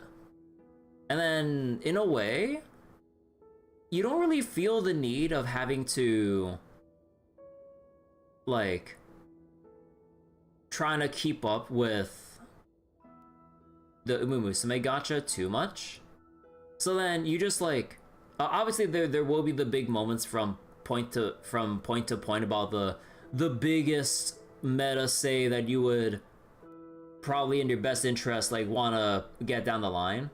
So then you probably save for those big moments, but in between the big banners, you can do whatever you want. You can just keep saving for a cool character that comes up for you, or you just play with whatever you got and then just use the big support cards and then just do whatever. So, like, you just like how the idea of the inheritance system? Oh yeah, the inheritance system is great. You wonder if some characters are better for inheritance than others? One avenue of outcome? Yeah, there's like a thing about, like, which horse girl would be a good parent, because certain horse girls would have good unique skills to pass down through inheritance to whatever other girl of choice.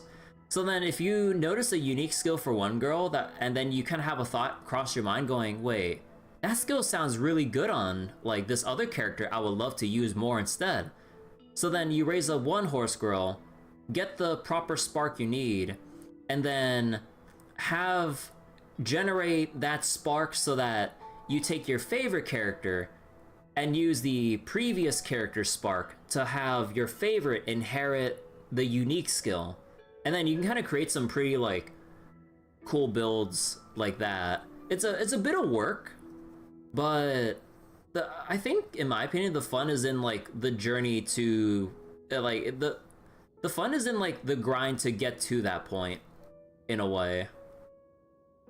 So yeah, like in one way, Uma Musume is like pay to win as fuck, but given how the pull priorities are that you want to support cards and not the actual horse girls, yeah, like in one way you wouldn't really feel too bad about missing out on some banners. I don't know. So a case go Black Rogue on the mind. Gacha CE is more important than most characters. Oh yeah. So that does make it sound like you want the horse girls so your account is technically improved. You kind of like that idea? Collecting them for more skills to pass on to your faves or big guns than to use them because they're strong.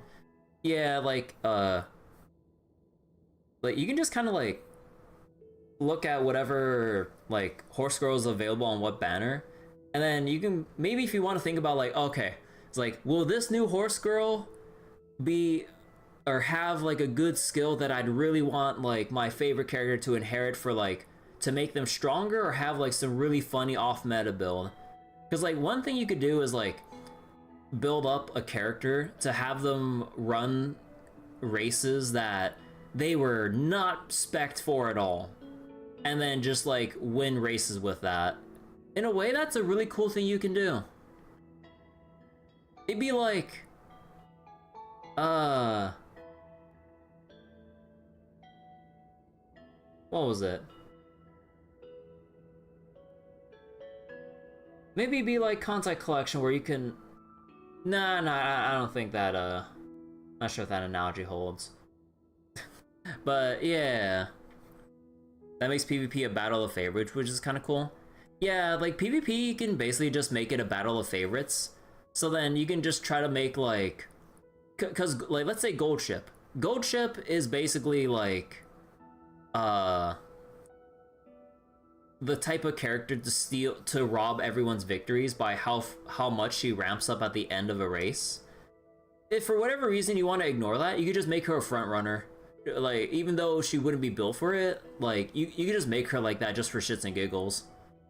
Like, it'd be a bit of work to set it up, but you can do it if you really want to. Okay, so I'll get back to reading the lore. See, last year I sneaked some malt candy, ended up with a tooth ripped straight out. Mom and Dad said if you throw a lost tooth under a tree or bury it beneath a rock, a new one will grow back, just like a seedling sprouting from the soil. I remember searching and searching, pushing through the tangled grass behind our courtyard, until I found this mysterious hole. I tossed my tooth inside, cupped my hands like a horn, and yelled, "Hey, come out!" Nothing happened. When I went back this year, the hole was gone. Weird, right? You don't think I'm being selfish, do you? I'm not like Cyrene. She can already host the festival. She's great at telling the future with, she's great at telling the future with cards. They say the card you draw shows what kind of person you become. Last time I drew the Deliverer, and everyone went, "Wow." Aw. People really like the Deliverer, but I'd rather be a wanderer or a scholar. Well, being a Deliverer sounds super amazing, but it also means carrying a really, really heavy burden. I'm not that amazing, so I can't be the Deliverer. You and Ides Elysiae ever journey far. We don't hear much about the outside world. All I know is there are all kinds of city-states out there and a lot of great heroes. The bad part is they're always at wars. I don't like wars.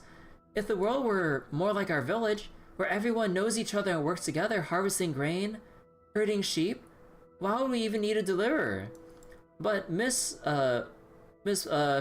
or Pyth? Yeah, and Uncle Galba both say that one day, when I'm a little older, I should go see the world for myself. Ah, if I could go anywhere, I'd visit the mighty Castrum Cream Nose.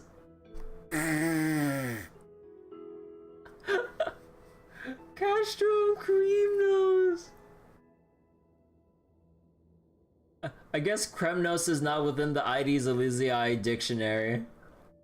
Find the greatest craftsman and ask them to forge me a sword. With that sword, I'd protect our little village. I want no part in wars. Right now, I don't even have a sword of my own. It's just a stick and a hoe. Oh, and by then, I hope the outside world no longer needs a deliverer. That would be the best thing ever. So that's my home, and that's my dream. What about you? What's your home like? What do you dream of? You could write it down too. Toss it into the sea, and let the tides carry it to the next stop. Whoops! Just realized this letter has misspellings, just like my essays in Mrs. Pythias' class.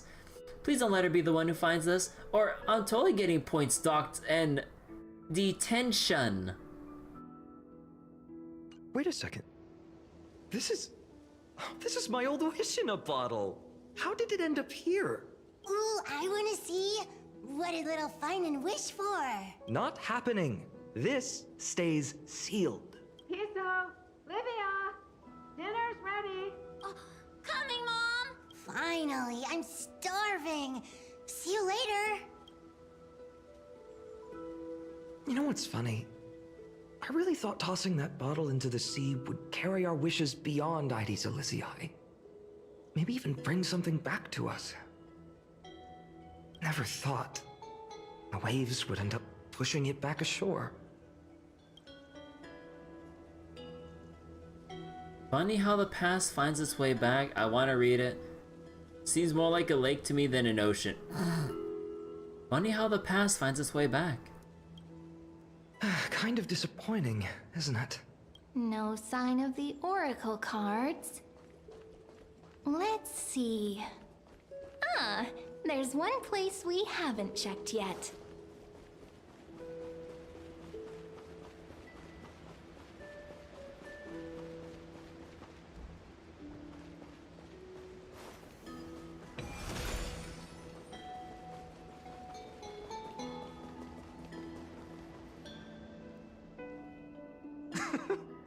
Well, those were the days. We'd always meet either by that statue in the village or right here. Right? And I remember you never used the front door when you wanted me to come play. You always climbed over the wall. You were such mischief makers. Just like a certain someone who has a habit of showing up unexpectedly. Right?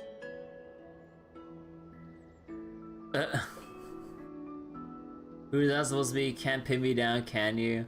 Remain silent. Oh, giving me this silent treatment? How cruel.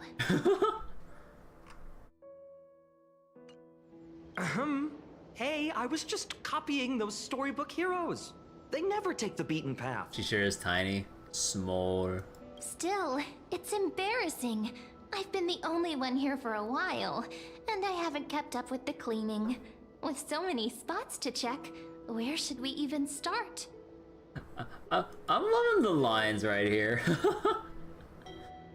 Trying to like go all like wink wink nudge nudge with like the subtle not subtle messaging. What about the cellar? A cellar?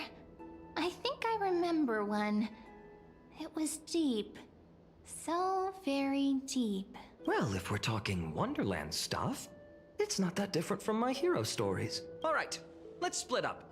I'll handle the yard. You check the upper floor. I wonder what the view's like from up there. I wonder how Worth checking out? with milk would taste. Oh.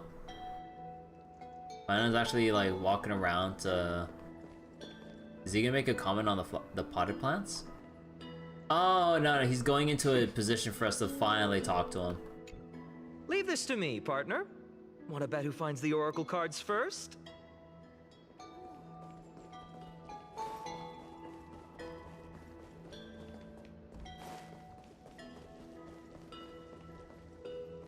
God, oh my god, wait, I think... Dude, I'm going below... What the fuck? I'm going below, like... 60 FPS here. Like, in-game, not through OBS.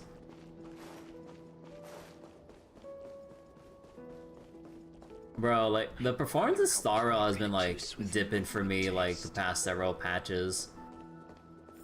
Oh my god, like, I don't want my 3080 feeling like it's lagging behind already. I'm like, ain't no way, come on.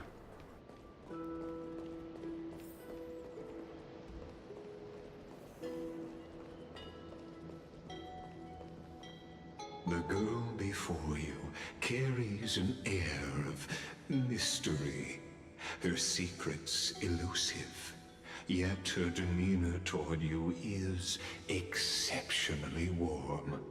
You can't help but wonder, could there really be some kind of mental connection?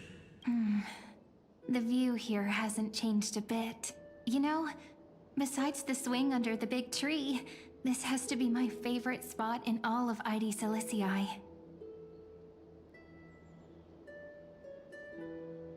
It does lift your spirits being up high. The sea stretches out as far as I can see. 3, 2, 1, jump! Hey, what are you doing? Please be careful. I'm just a small-time diviner. I can't turn back time if something happens.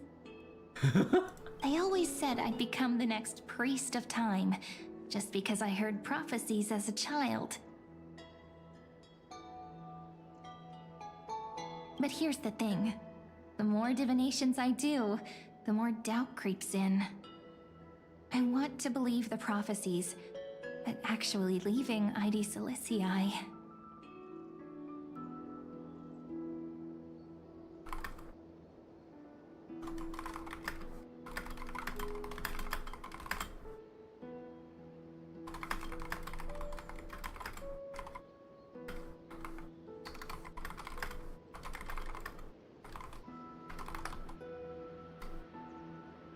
Where will that waiting ship take us, I wonder? Here they are! The Oracle cards! I was still taking in the scenery. I've captured it all in my heart. This view, and most precious of all, my childhood friends. There we go. Looks like the gods do listen to our thoughts. Here it is! This is the box where we kept the cards. Oh my god, the fucking treasure chest. But the cards are gone. Who could have taken them? Huh?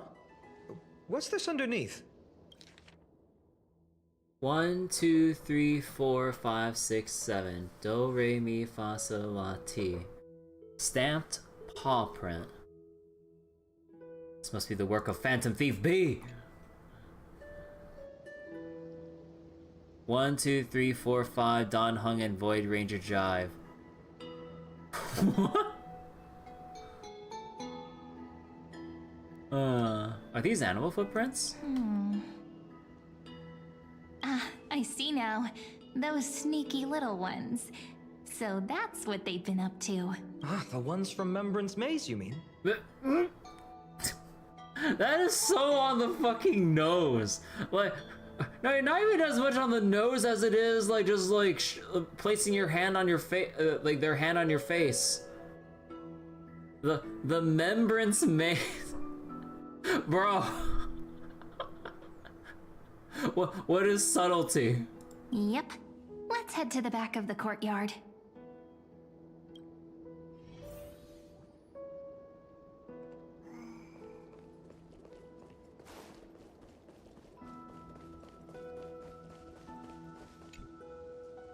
The entrance should be around here somewhere.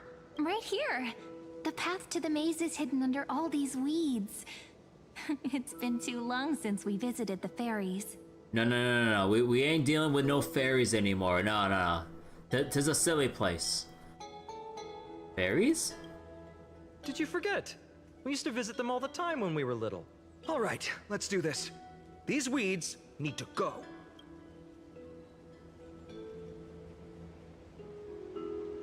Pretty sure this is it. Should be this way. CERN. There it is! The entrance! That hollow in the tree. And then like we just see like over on the horizon from where the sea is, we just see the big floof like just like slowly walking toward us. Like, oh no. Once you get through the tight squeeze in the hollow, you'll reach their dwelling, the Remembrance Maze. I wonder if I can still squeeze through there. Maybe worry more about whether the fairies will let you in. After all, the Remembrance Maze has an invitation-only rule. Only children with pure hearts are welcomed. Alright, I'll go first. Lead the way then, partner. You bet he could solo the Black Tide. He was just one of... Wait, he was just one big fluffy mass of curses after all. Regardless, how about we try getting through the hollow first? After you, then. What? Oh, sure, I'll go first. Yeah.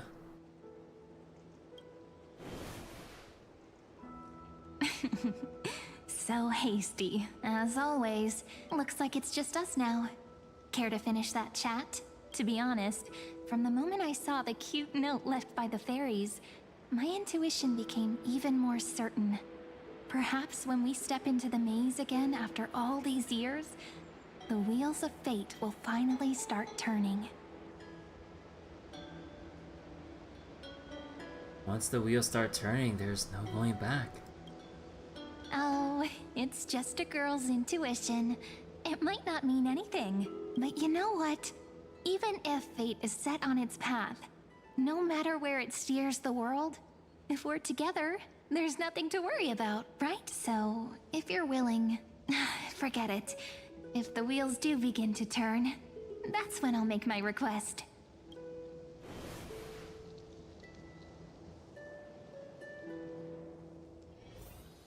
I made it! Oh, that wasn't easy.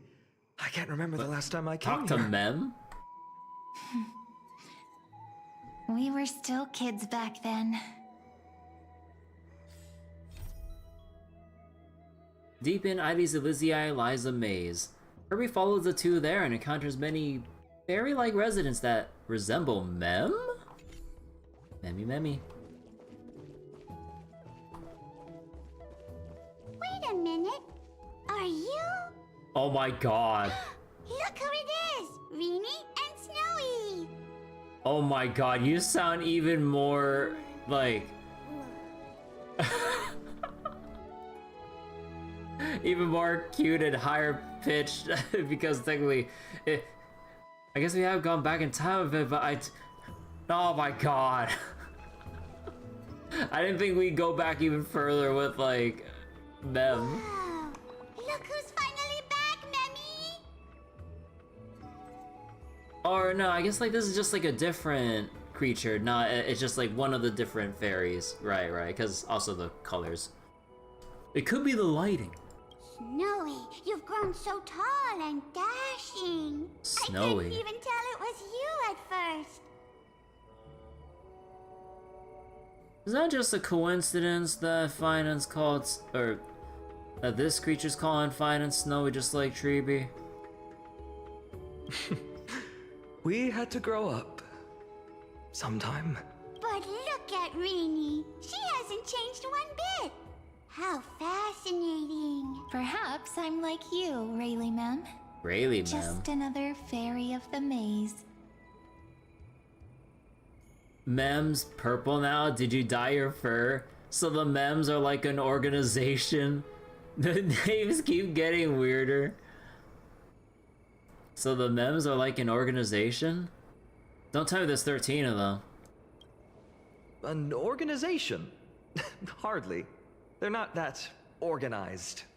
They didn't even have proper names before we came along. Dolimem, Rayleigh-mem, Mealy-mem, Folly-mem. I've missed these cute little troublemakers. The Mem 13. Dolimem, Rayleigh-mem, Mealy-mem, Folly-mem. Oh, Do-Re-Mi. We used to gather around the fire, singing and dancing, imagining all our future journeys. Without coming back here, those memories might have faded away entirely. Oh, how good you, Snowy. You swore you wouldn't forget about us. But you were gone so long, you almost did. Oh, he's just copying those bards from his stories, being all melodramatic. He couldn't forget about you all even if he tried. Actually, we're here for the Oracle cards. Have you seen them? Oh, the Oracle cards! Right. The Chief asked us to get those. Chief? You mean Dolimem? What do they need the cards for? If they want a reading, they could just ask me. Oh, I'm not sure. But Chief specifically wanted to meet with you all. Let's see. They should be... That's it! This way, everyone! Watch your step. The trunk's slippery. God, she's speaking just like something you would hear from like a children's book or children's audiobook or something, or like in like one of the really young kids shows when you see like a whimsical creature like that. Oh my god, like they nailed that vibe down so well.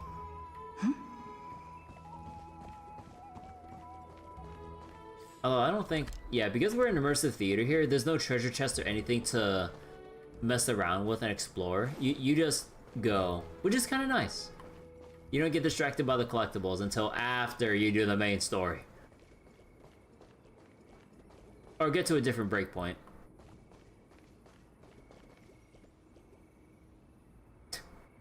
Fucking Hobbit house looking motherfucker. Reenie and Snowy have returned. You got opera on your first single pull? What the fuck? Look at this luck sack here Why flexing. do leaves and branches grow? Which way does the wind blow? Oh my god, you're speaking in rhymes. In Membrance Maze depths we seek to find the answers future left behind. Welcome back, my dear children. Oh. Now that's poetry. Right? Though Dolimem always says they're just songs, not poetry. You're getting Moogle vibes from these memes? I don't know what you're talking about. Oh, Chief, you haven't changed a bit. Still so full of life. Oh, no need to fuss, my child. You haven't forgotten, have you? As long as our songs are sung, the children of the maze will live on, just as our paths stay forever linked. Here, take it. I'm sorry I had to resort to such methods to bring you here. Oh, right. I forgot to catch up on the As I've Written backlog.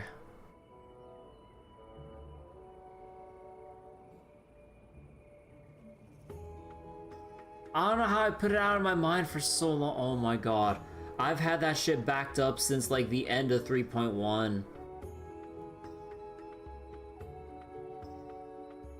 Oh, I'm so fucked.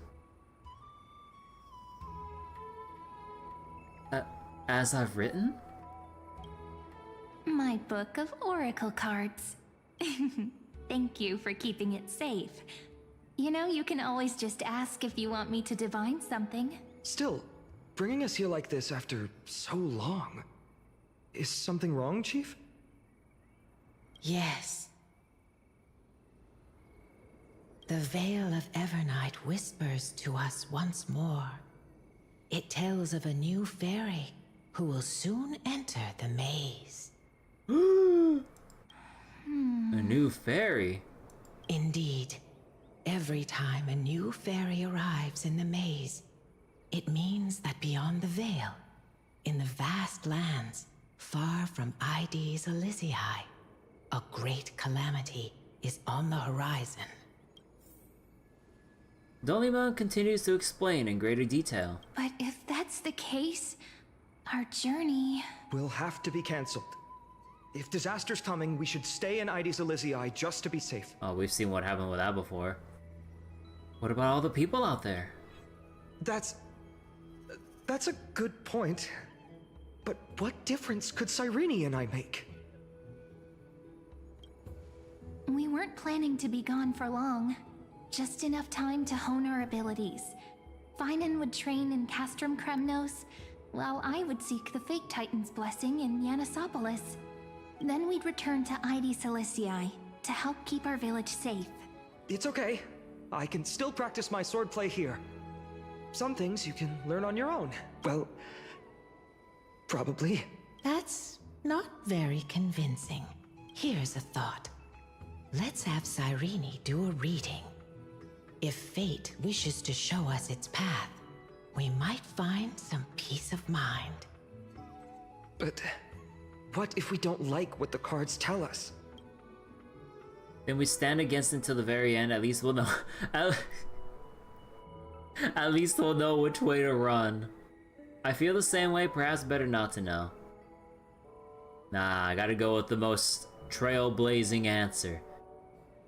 Then we stand against it to the very end. Never thought of doing it that way before. Thanks, partner. We'll do it your way. Whatever the cards show, we'll face it together. Ask with a true heart, and truth shall answer in kind. Close your eyes, and let's open the Oracle card book together. Let your thoughts flow like stars drifting on the river, carried by fireflies and gentle winds. Your destinies flowing towards the same future. Now, shall we begin? Oh my!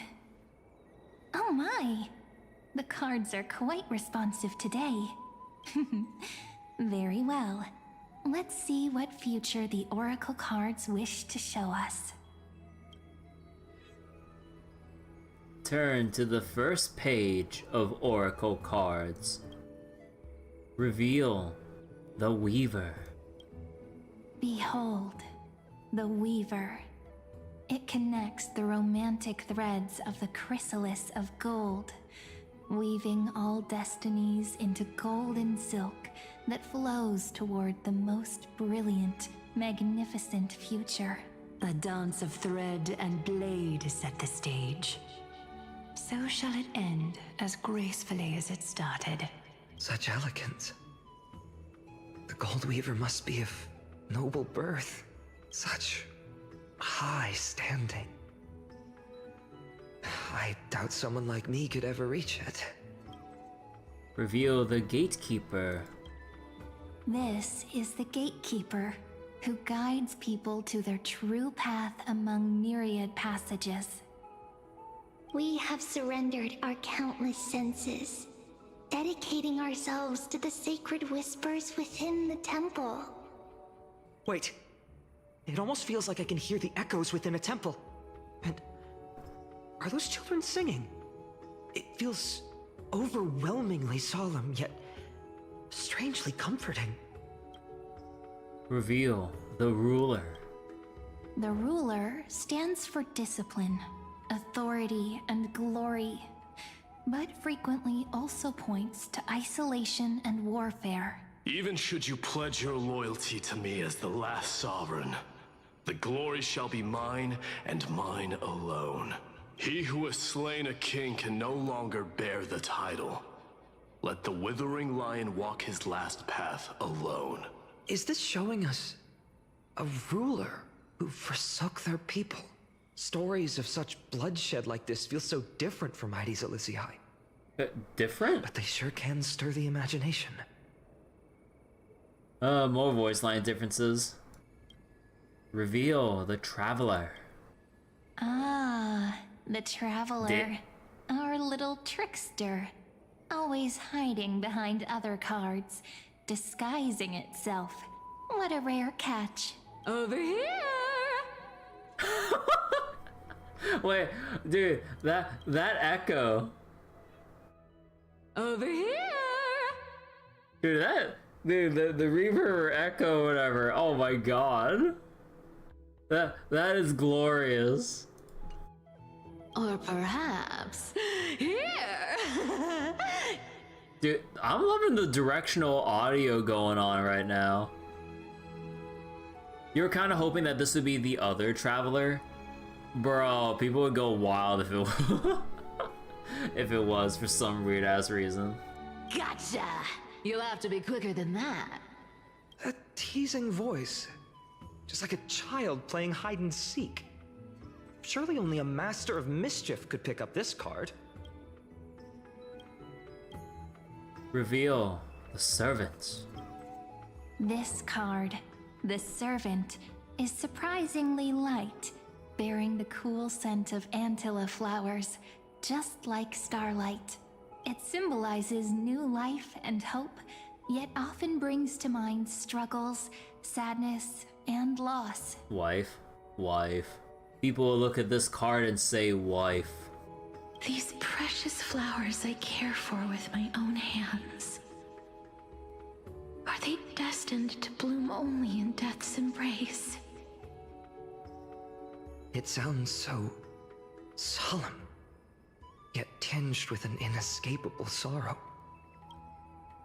Reveal the healer. The humble healer may seem gentle in hue, but its courage matches any other, strong enough to melt even the coldest ice.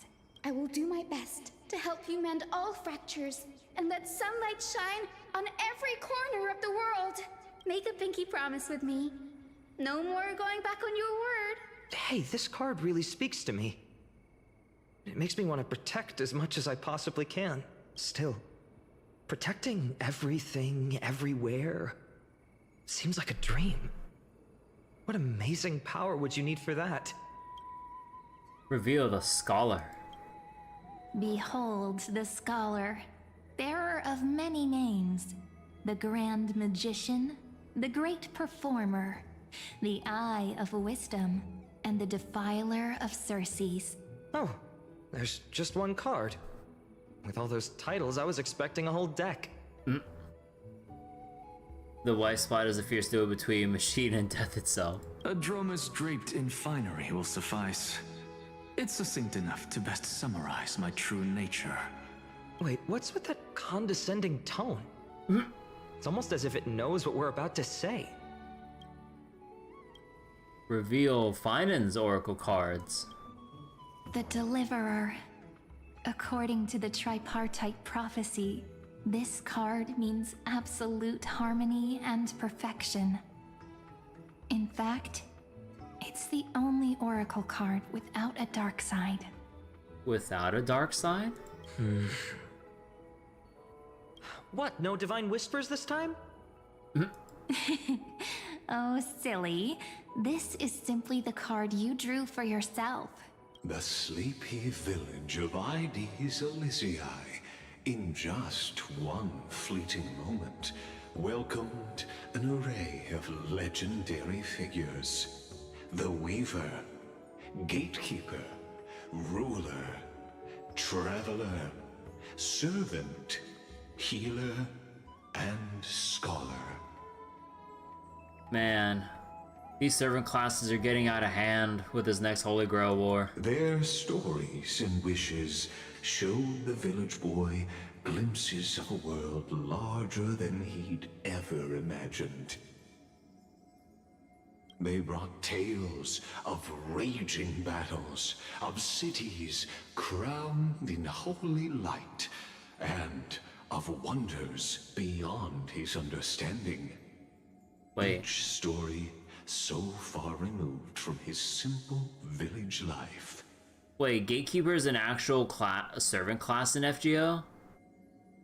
Or in Fate, I mean, just Fate in general? Really? Huh.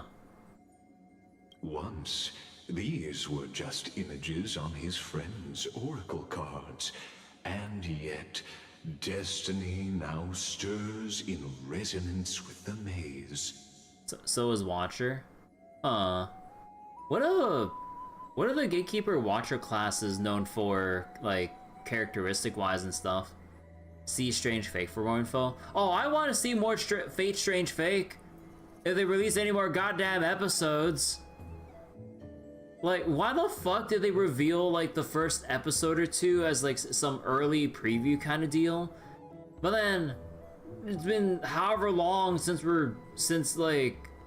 however long it's been.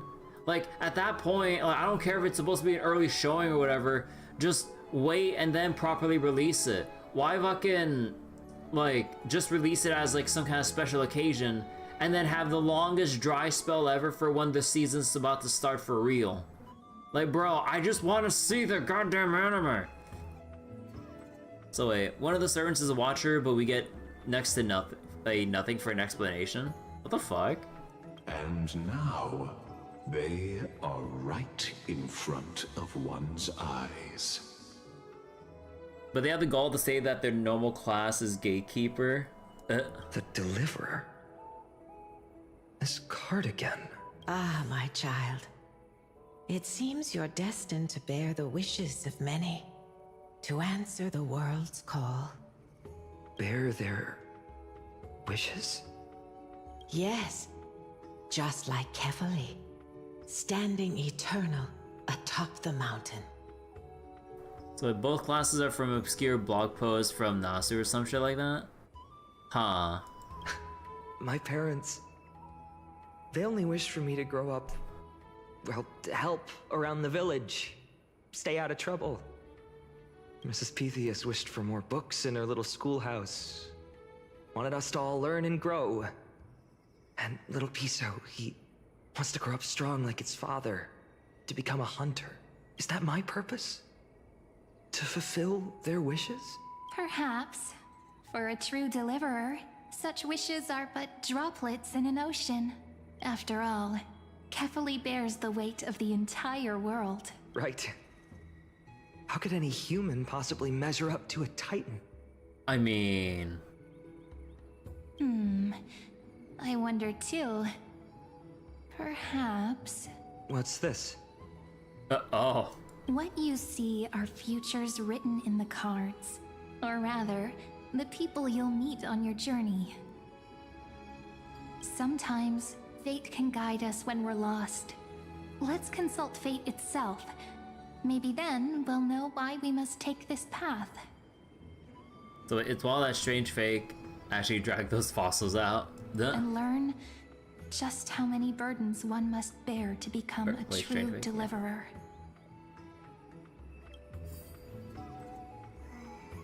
Listen to the echo of the oracle cards, or okay. Well, if it isn't our little deliverer, my wish. Just let me wine and dine and soak up the sun for another millennium or two. I mean, what's the point of dying rich if you never lived rich? Right, Princess Homebuddy? Cypher, that's not how I see it. My one wish is to find that missing piece in my life. To feel someone's embrace once more. That warmth. I've felt it before, and it's my dearest memory. And speaking of riches, for someone with all those treasures behind your divine power, you've led a pretty cheap life. Ouch! Where did that come from? Right for the jugular, huh? What about our friend from the Grove? My wish came true before I touched the sky. I transformed my healing power into gentle sunlight, distributing it equally to every life I cherished and loved. You two are so selfless, aren't you? No surprise Aglaya wanted you for the flame chase journey. You know what? I did have one wild dream. To know what it feels like being born a noble lady, drowning in riches.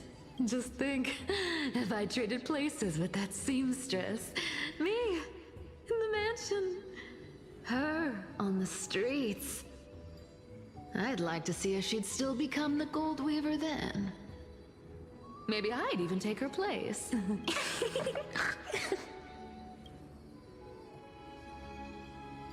Could we jump in and fit right into their convo?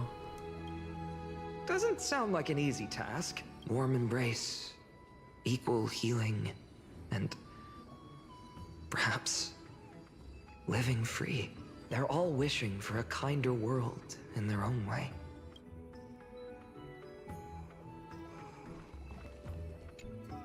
Personal wishes? I have none. Only the Aranuva matters. The world's rebirth. Yet, if I am to weave a new era, then it may be one where kindness and her cleaners shall never tread.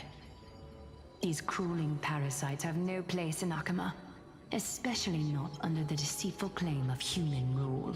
That noble lady, the way she speaks, it's like ice in my veins. Ice. She's truly selfless in her dedication. Huh. Not exactly the warmth I'd expect from someone selfless. Teacher, perhaps you could share your wishes with us? Oh, Snowy. You want to know about our wishes now?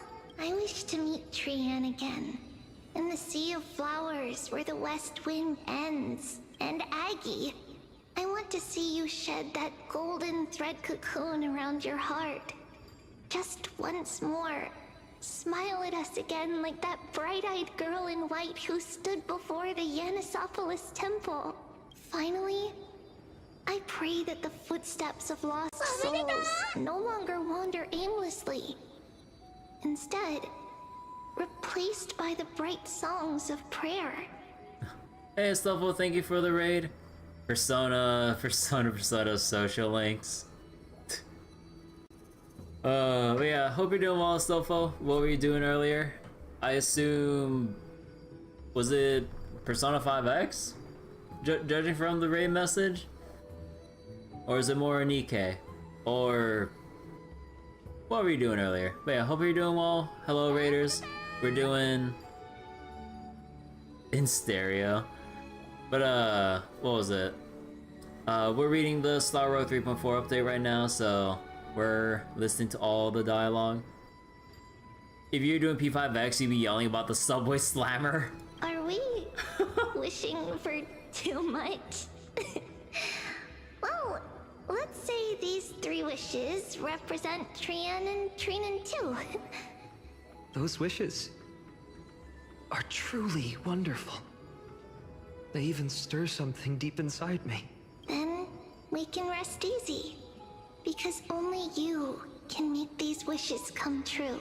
Only... me? Mark these words, Snowy. See you... tomorrow? Tomorrow. Oh. Don't do this to me. Phainon, my student. Must we go over this again? Listen well. I detest the word wish. It reeks of mortals crawling before their gods. My life's work is done. All that remains is for you to take the final step and prove the ultimate truth. I, Anaxagoras, shall become a god of the new world. Through irrefutable logic, I will prove that mortal wisdom can achieve divine greatness. Isn't he, you know, a little... I mean, I just daydream about hero stories, but he's fantasizing about becoming a titan? Who said anything about fantasizing? Careful, that's a future teacher you're talking about. Well, that's... something. Could I ever be that sure of myself?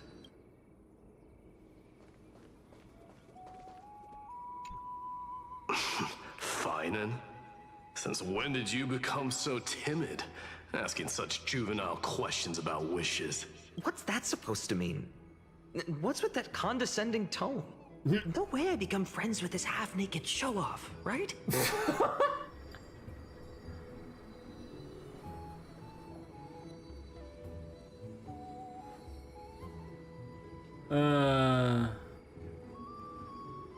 You'll be the kind of friends that think nothing of sitting shoulder to shoulder in a hot bath. Horrifying. Is that really something I'll enjoy one day? Horrifying? What are you mumbling to yourself now? Whatever. The wishes of the Kremnon warriors are done, but I survived 1,000 deaths only to fall to a coward's blade. That masked flame reaver who struck from behind. Phainon, you look... Never mind. That blank look tells me you're completely lost. My wish is simple. One honest duel. Face to face, blade to blade. Then I'll strip away that mask with my own hands. Nothing but violence and vengeance. This person's wish is nothing short of brutal. Still, those eyes burn with the noble pride I've read about. This wish, I shall not forget.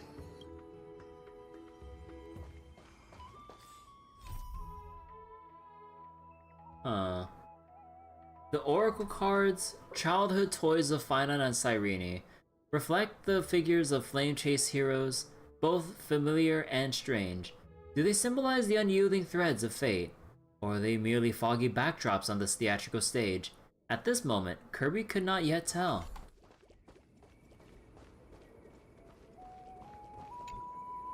So tell me, has the uncertainty in your heart begun to fade? So many faces in my future. So many wishes. Still, why would fate choose to show us this path? What's weighing on your mind? Didn't you say disaster would strike Amphorius? If so, shouldn't Cyrene and I stay in Ides Elysiae? How could we possibly meet all these people? Yeah, give it like 1,000 years or something. Even the darkest storm must eventually pass. Perhaps they'll come to Ides Elysiae. This calamity is what sets you on your journey. Even the darkest storm must eventually pass. That's wonderfully optimistic. I like it. Cyrene, may I have that deliverer card? Of course. But why? Although those voices, visages, and wishes may seem far away now, I can't ignore the sense that something is calling me, bidding me to take a hold of it. Maybe its true weight can only be known once it's in my grasp. In that case, accept this gift. Oracle cards carrying time's wisdom, blessed by Orynyx. May they journey with you, become your memories, and spark rippling waves of change in times to come. I'll hold these words close to my heart, but now that I'm holding them, they don't seem all that different from ordinary playing cards.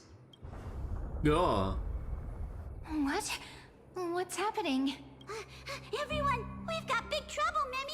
Burning, smoke everywhere. It's all coming from beyond the maze! What's going on? It's here. The seeds of disaster have already taken hold. Sooner than we had foreseen. This time, not even the Veil of Evernight can shield us. You mean Ides Elysiae will be swept up in the prophesied catastrophe? I'm afraid so. My children, take shelter in the Membrance Maze. One step outside, and this horror will consume you both. But my parents, the whole village. We need to save them, now. You're right. Chief, what are we truly facing? Is this the power of a Titan? This is beyond any Titan. Beyond any danger you could overcome with strategy alone. It's an unspeakable horror that twists all life into abominations that never bleed nor cry. Even Titans fall to its corruption, burning from within until only empty shells remain, knowing only death and destruction, the Black Tide. That's what this calamity truly is. It consumes all in its path, sparing none but the Membrance Maze. Not even Titans can? Yes. So please, don't leave this forgotten realm the gods abandoned. You are the first to uncover our presence, and the only two who can enter the maze.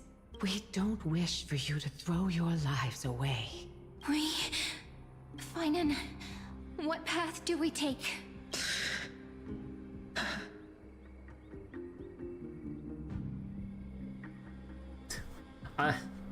Oh gee, I wonder what dialogue choice the game is nudging us to go for. Stay here safe in the maze, listen to your heart, protect those who must be protected. I learned the sword to protect those close to me. If I run now, I'll never be worthy of lifting a blade again. Lost Belt 6 moment, yeah. Then we know what we must do. Indeed. Our friend is right. We must take action. Forgive me, Chief, but Ides Elysiae needs us. And as her child, I must act. Very well. Make sure you protect yourselves. With me, Cyrene. Join us, my friend. Even without a sword, I'll take a rake. Even with the roughest steel, I'll keep our home safe. Deliverer, the card's truth extends beyond its mere literal meaning. There's another hidden layer within.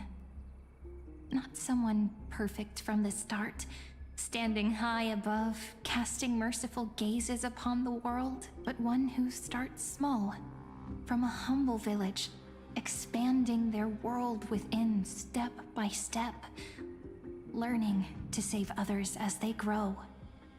When we were little, I told him I wished this world would never need a deliverer. Now that wish has shattered. Yet I'm glad he's chosen to walk this path. And all of this happened because you believed in him, friend. Shall we? It's only when you're by our side that Phainon and that our hearts find their courage. I know you're watching us right now. Aren't you, great hero from the future? Oh, deliverer. Such cruel irony. Though destined to bear the world's burden, this boy can never become the hero to bring forth the dawn. What are you talking about? Don't tell me I'm the one who has to deliver salvation. Are you just here to spoil the story?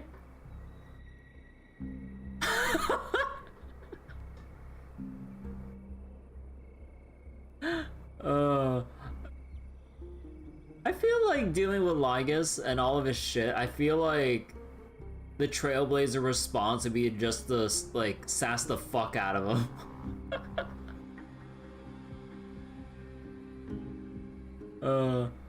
Are you here to be an average Twitch viewer? Are you here to just spoil the story? Follow their path. Bear witness as this man, forever denied the mantle of hero, takes his first step on the path to deliverance. Watch this memory play out its final act. See with your own eyes how everything began. Then you'll see why his dream of deliverance was always destined to become this world's requiem. Speaking of Twitch viewers, spoilers, and Persona, what about exactly? Or is it just because of the flood of people playing and, well, probably watching P5X, like people were just saying, like, a whole bunch of stuff, like, left and right? ...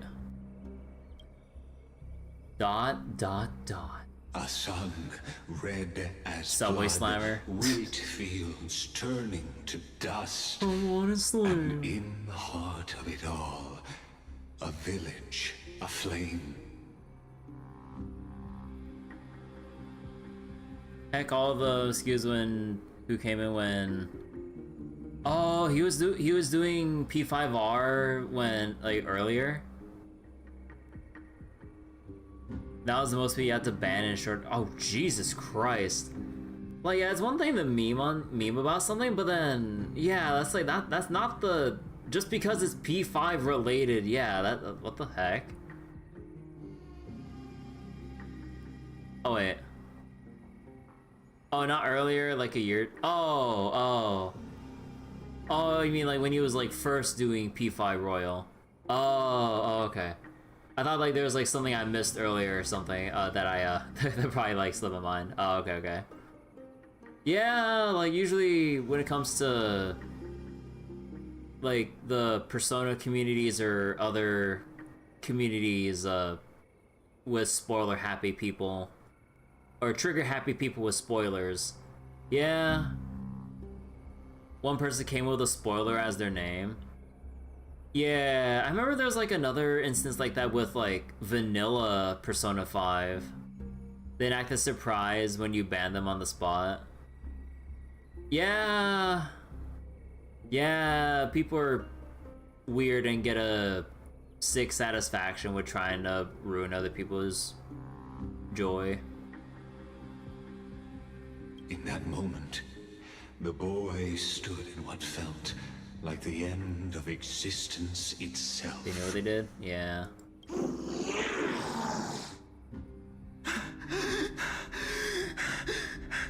These creatures, they're everywhere.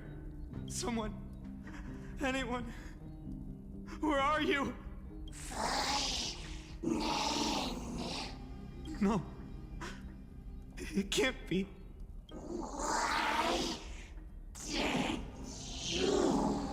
You... Are you... talking to me? I don't want to die. Weren't we best friends forever? Also, wait, let me go save this background real quick.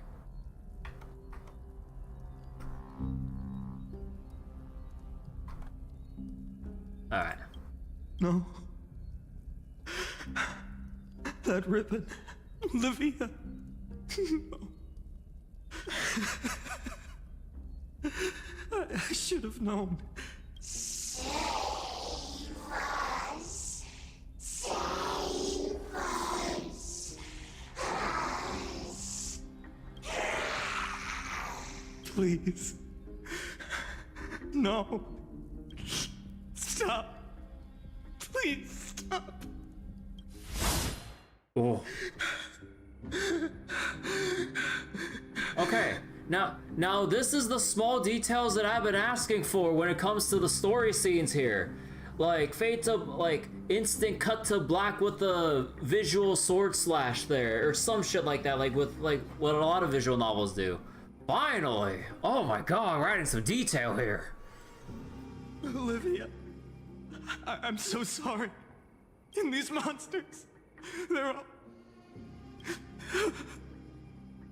Why? Why is this happening?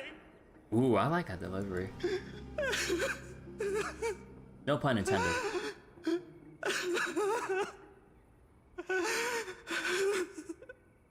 Ooh.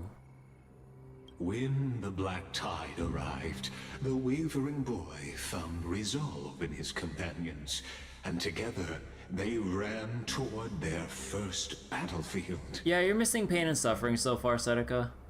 In the far-off future, the land of Amphorius would bear the marks of the hero's footsteps. With sword in hand, he would inscribe an eternal mark in the golden epic. It's just like your Nikkei streams. And when dawn broke over scorched earth, a boy, covered in wounds, buried the dead one by one. His silence heavier than the earth he moved. And then after the main story, we have a side event for Don Hung the Diver. His home, his past, his name, all buried beneath the soil. His feet carried him forward, Over the pillar of stone, beyond the chalice of plenty, through the deadly fogs of the hand of shadow. Huh. On past name. Over the pillar of stone. He wandered without direction, like a withered leaf drifting in the wind. Through countless city-states, the smiling visage of the white-haired swordsman was etched into memories. Yet he did not walk without purpose. Deep in his heart, a voice always guided him forward to fulfill the wishes he had inherited, to brave peril, and to do all that was within his power to save those who needed saving. Those words his friend spoke long ago, when his journey began, lingered. Protect those who must be protected. The words were few, but they gave him all the certainty he needed. That's what it means to be ordinary and choose to be more. Onward he walked, until the call of the flame chase journey thundered across the land. In the vision painted by prophecy, humanity would triumph over the gods, seize the core flames, and ignite a new dawn for Amphorius. You know, part of me is just imagining the Trailblazer to eventually interrupt Lycus's monologue like this and smash the current picture we see here like a glass screen and go say screw that shit and finally carry on. Yet losses are a constant on the flame chase journey, where life too seems as small as a speck of dust. Only one who treats the world as their teacher can bear its eventual destiny. Are you prepared for such teachings? Part of you just seeing Honkai Impact, they're letting Star Rail borrow their content. Yeah, I mean, I kind of hear that there's well, okay, I don't remember exactly, but yeah, kind of making me wish I know the story for Honkai Impact. The voice within spoke, and he answered softly. So wait, that's it again. Where's one more certain flame chaser? You need to see that XP. There's also a question if a song character was humming for us from Honkai. Oh yeah, Cyrene was humming a song when she was on a swing earlier, and I'm like, huh, it has to be like some emotional song from Honkai Impact or something like that. I just never played the game, so I wouldn't know. It sounds like it might be though. No matter. My existence is of no consequence. When the Gold Weaver called, he answered, traveling to the holy city. There the elders met his warrior's spirit, with nothing but scorn, condemning him to the barracks in derision. No one saw it coming. Not the world, not even him. Yet, this nameless recruit stood at the gates of legend. And there, at last, he found the ones who would walk his path right beside him. Act 2, Trial. This is the abyss of fate. Hold on. Phainon's here too? And is that Mighty and Phainon? And now, Act 2 of our immersive drama unfolds. They're evacuating the temple. Why now? Are you insane? That blonde man is the Crown Prince of Krymnos. Mess with him, and every last person in this city could wind up dead. Calm yourselves. The Holy Maiden has everything under control. We need only wait patiently. Behold, it is the month of Gate, light calendar 4926. The Crown Prince of Krymnos, Mighty Mos, has led his forces to the gates of Akima. As you know, though Mighty Mos was proud, he did not engage in needless violence. He challenged the elders of Akima to a duel, not for glory, but for the rights and dignity of his people, to ensure they wouldn't live as second-class citizens in foreign lands. After Aglaya's mediation, Phainon met Mighty Mos's challenge as the Elder's representative. This duel was to change the course of the Flame Chase journey itself. So, as Phainon's most important companion, his lifelong friend, please continue to bear witness to his memories. Witness a different kind of duel.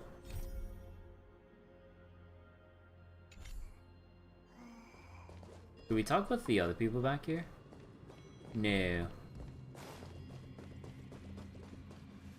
Is this your idea of an honorable duel?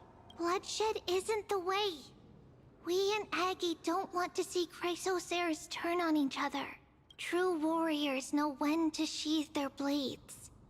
The impartial Talantin shall oversee this duel. You need only place your offerings upon their scales. Something that has more weight than the fate of the world. Which means only those who understand the world's weight are worthy to carry it. Is this how you plan to test our convictions? Well, Kremnoan, looks like you won't be able to punch your way through this one. It makes no difference. One last chance, new recruit. Walk away, and I'll spare your life. Otherwise, come and face me. I'll give you a warrior's death. Hard to imagine they once clashed like this. Holy Maiden, I can't help but feel like a pawn that has stumbled into some greater political game. Every hero was once a child. And every child must grow. That's so. I don't even know why I'm standing here right now. Look at me. Just a common soldier. Since swordsmanship won't decide the winner, Lady Goldweaver should be here instead. My devotion to the Holy City could never compare to hers. What if we told you this duel isn't about winning or losing, but rather in the choice you make? Are you saying that Lady Goldweaver is testing me? Every Chrysocer is indispensable to the Flame Chase journey. And you and the Crown Prince of Krymnos are both a part of the prophecy. What the duel marks is not an ending, but a beginning. So, listen to your heart. Listen to your heart. I wish only to hear your answer. True enough. The voice within has never failed me. It doesn't matter what the result is. I'll give it everything I have. Spoken like a Chrysocer. Now go, Phainon. Your journey has only just begun.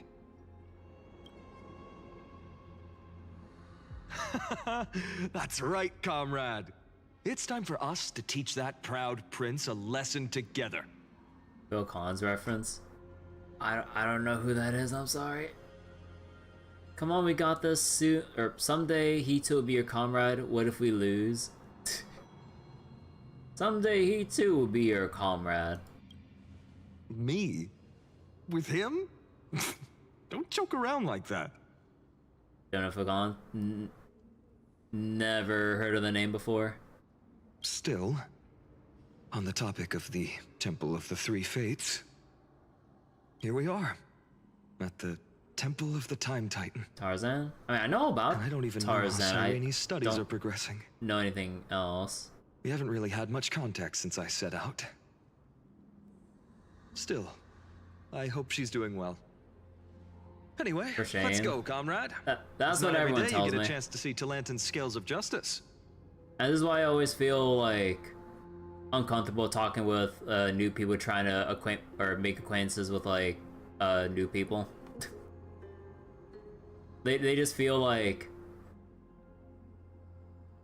pity or whatever as I like reveal how much I don't know shit. What's going on?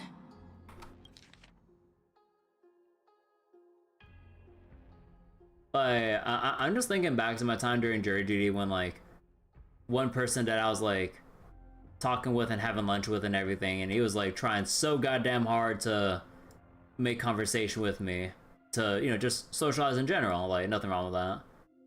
And I could tell he was like really reaching to find some common ground to talk about, and I just like, I don't know, I'm not familiar with any subject you're bringing up, I'm so sorry. Like, I know you want to like find some way to break the ice, but I got no idea I don't know like how else to follow up on whatever it is you're trying to say or bring up, dude. Normies. Don't ask you about actors or celebrities. You should unsub, unfollow, undonate, and most of all, unweeb. Unweeb. Now that's a step too far, sir. So wait, let me double check the combo here. How Cyreni's studies progressing. Did he just say Cyreni's studying here? But how is that possible?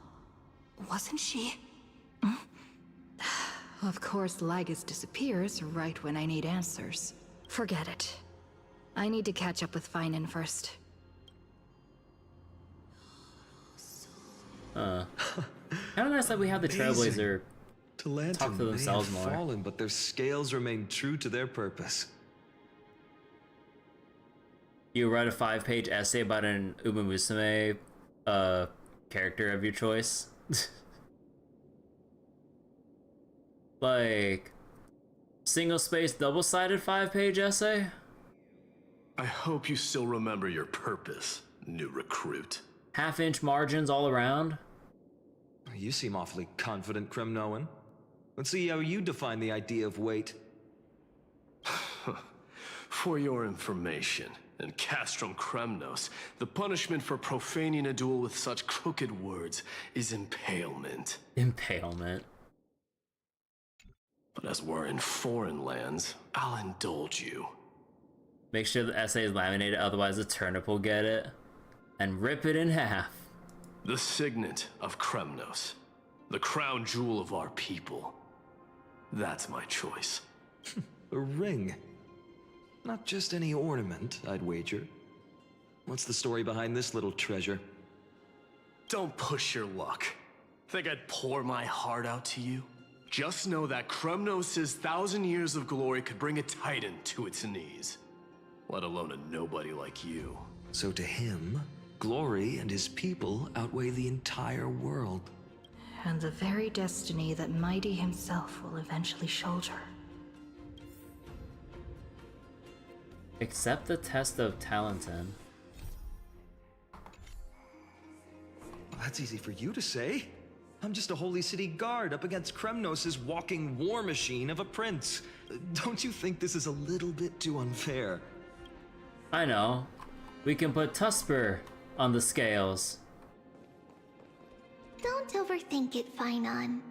Trust your heart. Stories making Tusper fall asleep. If they do a third turnip or do a third game, hope Turnip Boy gets a mutation or steroids and starts ripping computers in half. I mean, technically, there's gonna be a third Turnip game, but it's like a auto runner kind of a game. It's kind of, I think they just wanted to make like a small scale silly game to just put out there for funsies, while they probably work on some other stuff down the road. Yeah, it's something about, I think it's like Turnip Boy Stealing Mail or something like that. I don't remember the full name of the game. But yeah, I remember it was like a video of just Turnip Boy just stealing mail. Technically all the games were small scale fun games. Well, even smaller than Turnip Boy commits tax evasion or robs a bank. Even smaller than that. Now this is a tough one. What can I possibly offer against a ring that signifies so much? Yeah, basically like Flash game scale from what I've gleaned from the video. And I don't know if, actually, let me look it up. Like, I believe it should be like, it's either only a couple bucks or it's free. I don't know if it's out yet. I'm gonna check that shit right now.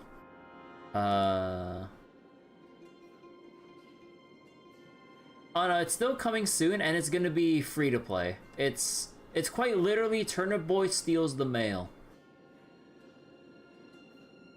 But yeah, it looks like just a really small scale free game that they just want to put out there and then just do something else. Turnip Boy carrying the torch. Honestly, yeah, it does give me like good old Flash game vibes. I miss the Flash game era so much. I know you can still play them, but like back in the old days, the Flash game heyday, like you just like come back one day to a Flash game website, see like some new game that pops up that you just go like, huh, what's this about? And then you play it, and it's either the peakest stuff you've ever played on a browser, or it's like just fucking dog shit and like broken, buggy as shit. The performance is ass. Like the sound mixing is all over the place. It's just like, oh man. I was like, man, this shit is so ass. Close browser. Okay, I gotta do my homework. Well, comrade, what does your gut tell you? The Deliverer card, the blade you carry, a heart of steel.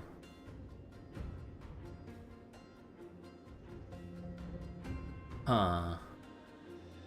Nah, blade's too cheesy. I don't know what they mean, but I don't know what we mean by heart of steel. Unless we literally mean for Phainon to just walk on it. But I feel like it'd be more apt to place down the Deliverer card.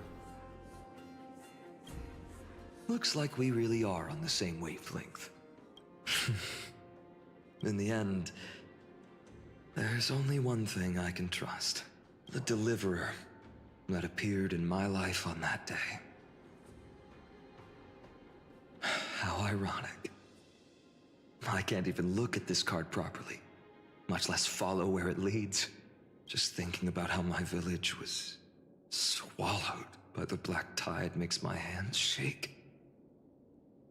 The flames, the screams, my utter failure to protect anyone. Speaking rationally, I know it's not nearly enough. Hades Elysiae was just a small village. Its loss barely a scar on Amphorius' face. But here and now, my heart says something else. This card. It's everything I have left. Nothing. Look, Phainon. It's so nice to see you all again. Lady Phainon, and... hello.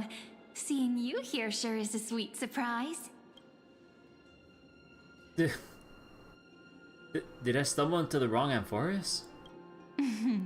Why so surprised? Could it be... Did you miss me?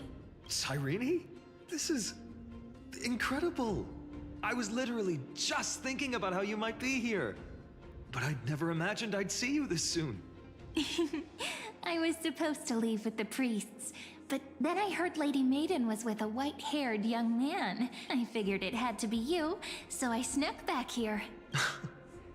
That's Cyrene for you. Unfortunately, this isn't a good time for reminiscing. That Cremnoan over there... Still playing house, boy? You get the idea. Quite the hothead. You know, you two just might get along. Don't worry. You already know what the answer is, don't you? If that's your choice, I am with you. I am with you because I remember it all too. The fields of Ides Aliciae, those red leaves, that little swing of mine beneath the tree where I dreamed the sweetest dreams. And those dear fairies in the Membrance Maze. It hurts so much knowing they're gone forever. He's basically Star Rail's Kratos. What do you mean? The pain speaks for itself. Our hometown may have been just a tiny village, but to us, it was the whole world. But that's not enough, Phainon. Not nearly enough. Even though hatred can help people grow and turn a boy into an unbreakable warrior, what you need now is victory. You can't just stack the scales with your past suffering. You have to throw the weight of your future onto them as well. The weight of your future. The future? What do you mean? Maybe that was a bit too cryptic for you, but it's actually really simple. Why not have our mutual friend here stand on the scales with the deliverer? How about it? Can you help us? Wouldn't that be cheating? Relax. Our dear Crown Prince won't have a clue. Let's try that. The fate of Akuma hangs on this duel. I must claim victory. For their sake, I will stake everything I have. Stand with me, comrade, and we shall become heroes. Remember the past, and become the hero of tomorrow. Let's. Together we'll prove that what weighs more than the fate of the world is the resolve to shoulder an immutable past and carry it into the future. Talantin, the fair, the just, they of unassailable integrity. The challengers have made their choices. I just love how we're just standing on. In the name of the Holy Maiden of the Three Fates, lower your scales, weigh destiny, and reveal unto us your verdict. Your offering is a card? Yes, a flimsy little card. That is my choice. Just know that it's called the Deliverer. Interesting. Very well. If you can beat me with this card, then that's what I'll call you from now on. It's a deal. The scales, they're wavering. Talantin is deliberating on the outcome. It appears the convictions of both sides are equally matched. This is suffocating. Like the whole world's weight is on my shoulders. But I believe what my heart tells me.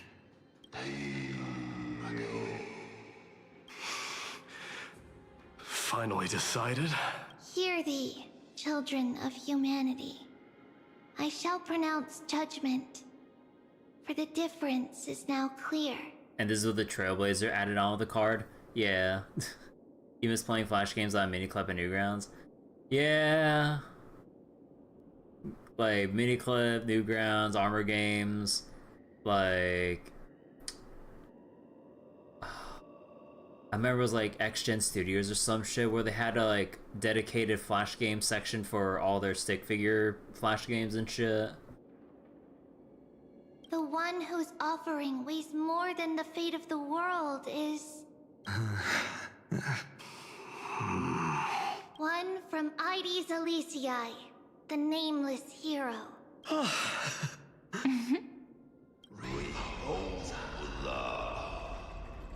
However, heed this. The true weight of conviction originates not from itself, but rather in that which tips the scales. Hope itself. What's that supposed to mean? I think the Titan means that it's not anyone's personal convictions that outweigh the fate of the world. It's about a wish, one which we all share. You, me, everyone here. What tipped the scales wasn't Phainon's conviction alone, but the collective hopes carried by this oracle card. Humanity's desperate call for a deliverer. Yes. Even you and your people. Kremnoan. Placing us both on the same side of the scales? Foolish. We Kremnoans are your mortal enemies. Such weak idealism will only get you skewered on our spears. Fine by me. I've never claimed to be the deliverer from the card anyway. I'm a soldier. And if it's my fate to bleed my last on the battlefield, then so be it. I'll fight to my last breath. And on this, I know that we're the same. That's all a hero really is. Someone with that kind of conviction. And the deliverer? Just a sum of all those heroes. A brilliant explanation. Just as prophesied, on this day, the final 2 heroes shall join the Flame Chase journey. I should have known from the start. They all say Lady Goldweaver is quite brazen, but you're the first to even imagine that prophecies could persuade a Kremnos warrior. Oh, I have 1,000 ways to tame a lion. But this lion didn't come here for bloodshed, did he? The Kremnoans far outmatch Akama's forces, yet we haven't lost a single soul. That's no accident, is it? Do you honestly think Kremnoans, renowned for our love of battle, would show mercy? Your forces are equally renowned for their iron discipline. And so, we can only assume that this is on your orders. Perhaps Akama isn't as hidebound as the rumors say. You grasp the true marrow of power more clearly than those elders. Now that the wheels of fate are turning, what finer way to celebrate this fortuitous encounter than a feast? Follow me, brave Outlanders. Heroes of this world are as countless as the stars. And at this moment, we find ourselves gathered here by the light of the flames of the long night. History shall remember this moment. The prophesied Chrysos heirs now stand assembled, heralding a new dawn for Amphorius. You must see it now, how different this is from the flame chase journey you traveled.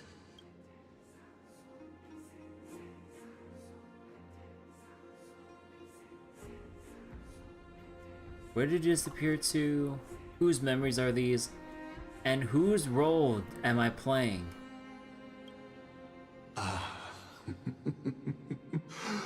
Who?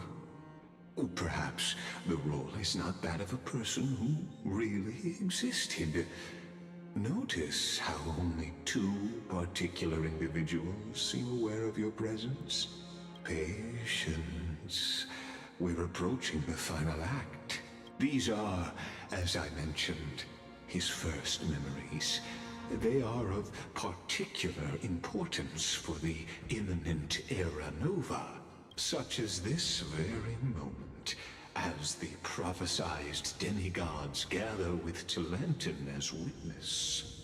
This is a moment calculated by the gods. What comes after is no different from that which you already know. Some join, others leave, while flame chasers bear their faint light forward through the long night. Ah, come. Your seat awaits. After 13 heartbeats, our heroes will be ferried to the final scene.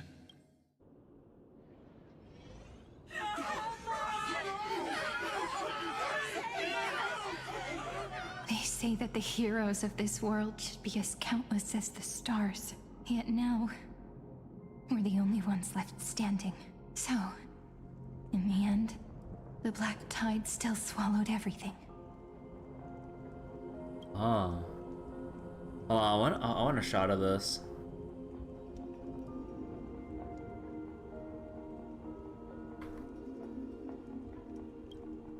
The West stands protected by mighty Skrymnoans. It will hold for the time being. Professor Anaxa deployed wards in the north and east before. Their effectiveness is untested, but I believe in him.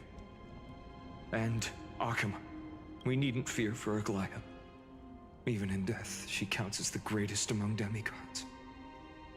Her threads of romance weave an impenetrable shield, and the people answer her call, rallying to the city's defense. And in this timeline, no Don Hung to hold off the Dark Souls reject. Wow. And technically, like, we're not here too. We're only observed by Cyrene and Phainon. Let's move. Kefali has given their core flame. We must complete the Era Nova before the next entry hour. For Amphorius. That only leaves 3 hours. So, this is the last time we'll see her. Phainon, we set out on this journey to answer the world's desire, didn't we? That's what it means to be a Chrysosaur. So has it always been. Then why? Why must Amphorius's wishes be so cruel? We made the best choices we could, whenever we could. But in the end, the prophecy that led us, this black tide swallowing everything. Why does it look like this? I don't know. We haven't had any other choice, except to move forward. Not for a long time now. Even if we only see the long, long night ahead, I still believe that through it, we'll find the dawn on the other side. Beyond these flames, a new sun will someday rise. So, to the Temple of the Three Fates. You'll take over Time's authority, and we'll return all the core flames to the Vortex. Then put this world's fate to its final rest. After which, we shall all face oblivion, or embark on one final, grand journey. Act 3, Return.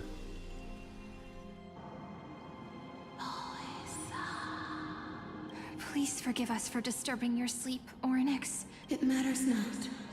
I know fate has run its course. The black tide has reached Akama. Amphorius does not have much time left. It is time for the Era Nova. As agreed, I shall present the core flame of time. Ride the river of time. It will guard your passage to the vortex of Genesis.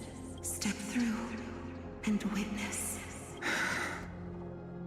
Professor Anaxa proved the truth of Genesis with his sacrifice. As Chrysos heirs of the prophecy, we were always destined to immolate ourselves for this world. Now, it's our turn. We can't let everyone's sacrifices be in vain. I don't need another pep talk, Phainon. After all, we've been ready to fight fate ever since we left the village, haven't we? Yeah. Come. Let's claim the miracle we were promised, and burn away every last shadow in this world. Or justification for what you call them.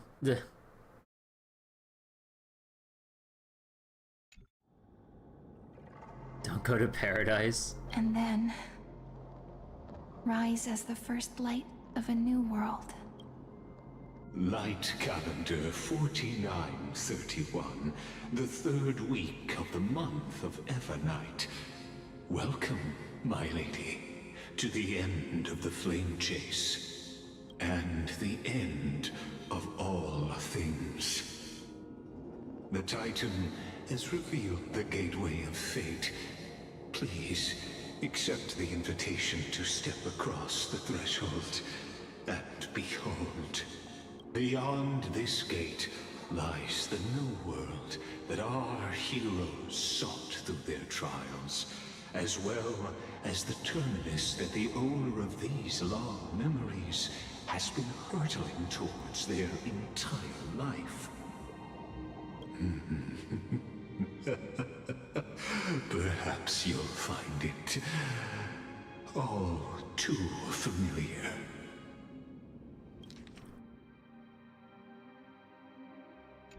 Then you'll understand how the mortal called Phainon shouldered the world's weight.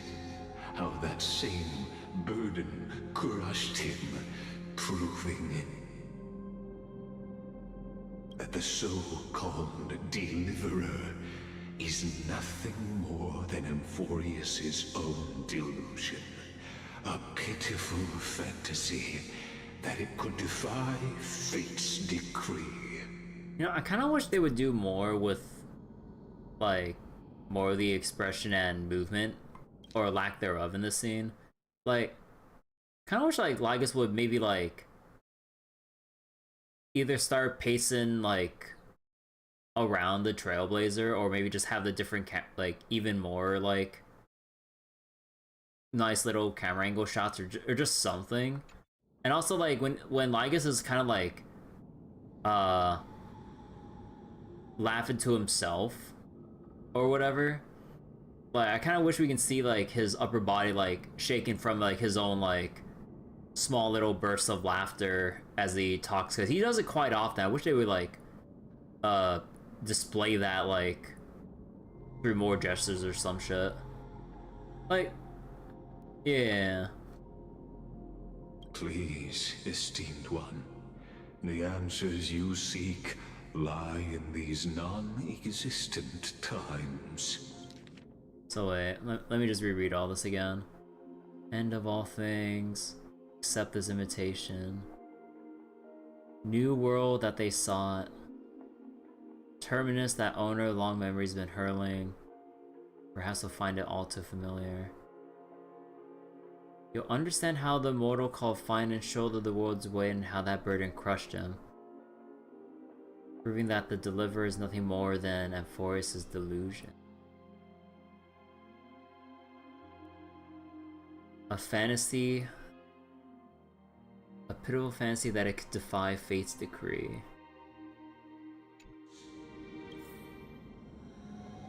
Follow the two to enter the end of destiny. The third act, as it plays out before Kirby, appears to mark the end of the Flame Chase journey. But the one who witnesses the world's end times with Phainon is Cyrene, the girl we believe to have perished in his childhood years.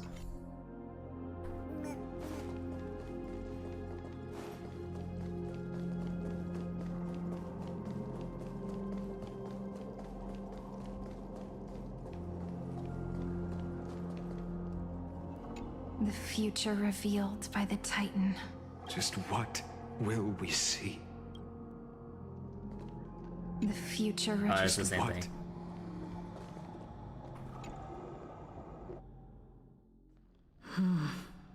The vortex of Genesis. So it is here. But just what is this? Life's but a walking shadow, a poor player that struts and frets his hour upon the stage, and then is heard no more. Huh. Life's but a walking shadow. It is a tale told by an idiot, full of sound and fury, signifying nothing. The vortex of Genesis, where the world begins and ends. What stage could be more befitting of our final act? Come, I beseech you onward, buoyed by your surging curiosity. As an unattainable existence that has dwelled within his heart, beyond his reach, you have accompanied him through the march of years uncounted. You naturally have the right to view the river of time in its fullness, and to witness what he welcomed upon his arrival here. Every absurd and tragic ending. As in... Wait. As an unattainable existence that's dwelt within his heart, beyond his reach, you have accompanied him through the march of years uncounted. You naturally have the right to view the river time in its fullness, to witness what he welcomed upon his arrival. Every absurd and tragic ending. Now, if you would. Oh. Keep going to witness the theatrical curtain call.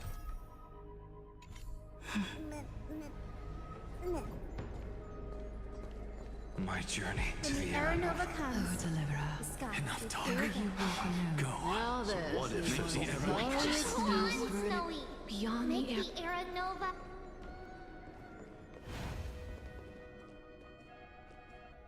Oh, like when we open the memory fragment.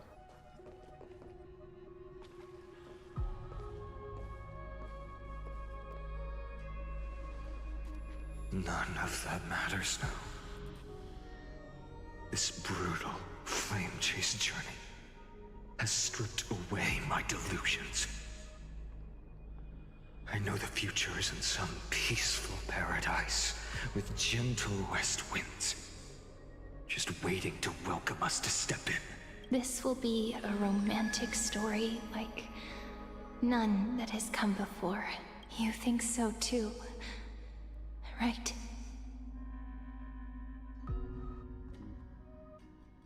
This is the rest of Phainon and Cyrene's story.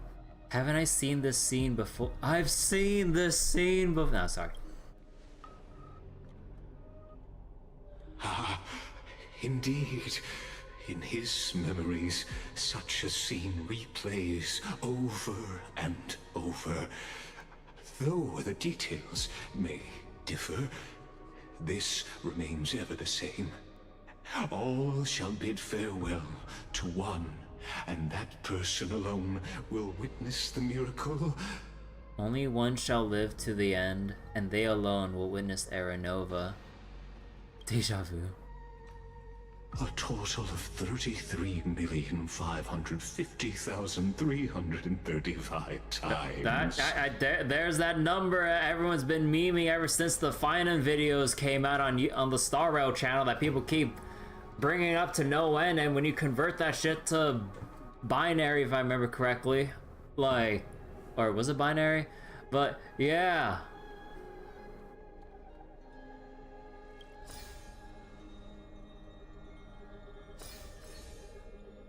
Each is a drop from the river of time, representing the long journey he would take, or rather, the never-ending cycle.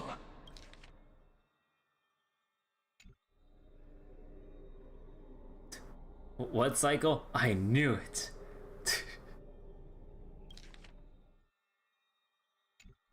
I totally knew it.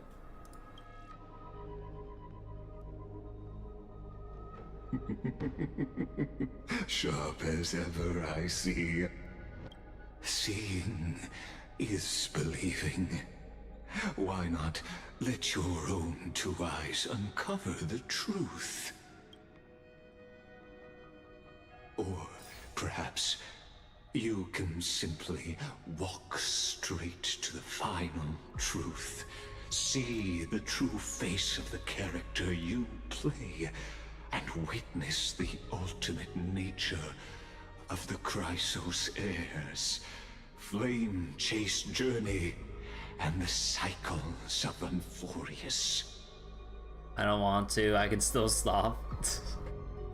I'm guessing everything that's happening is triggering all the Honkai Impact flashbacks that is completely going over my head right now. Watch the memory fragments. Take your time. Look around as much as you wish.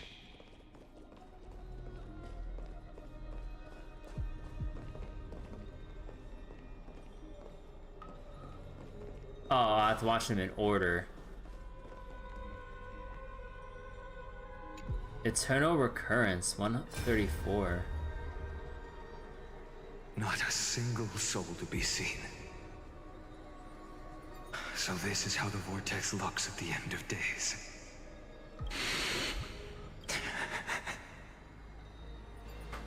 Looks like I've got company after all. But since you've made it here, so in the end you succeeded, Executioner. Executioner?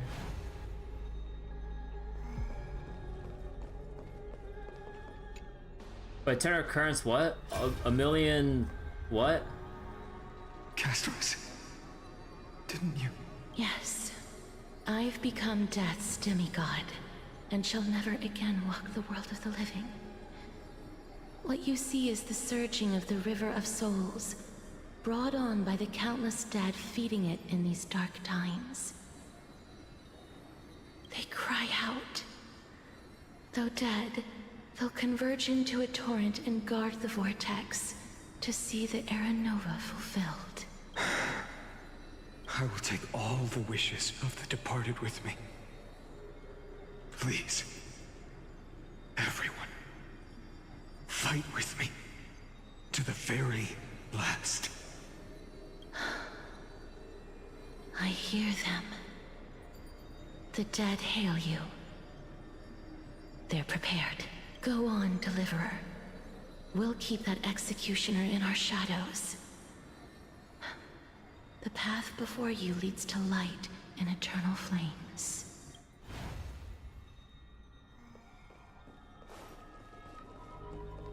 Eternal Recurrence. 7,753,021.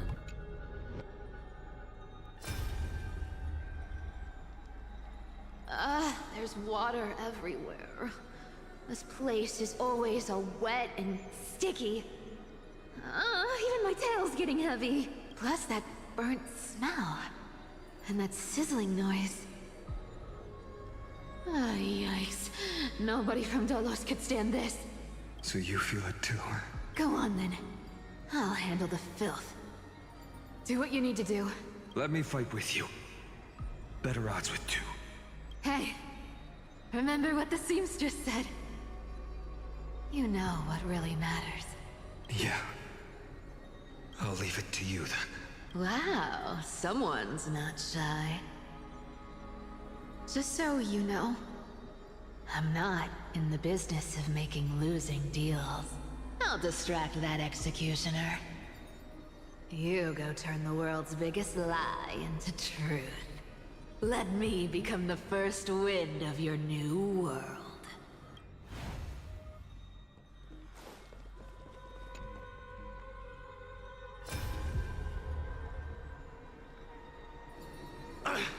Just shut up and get out of here!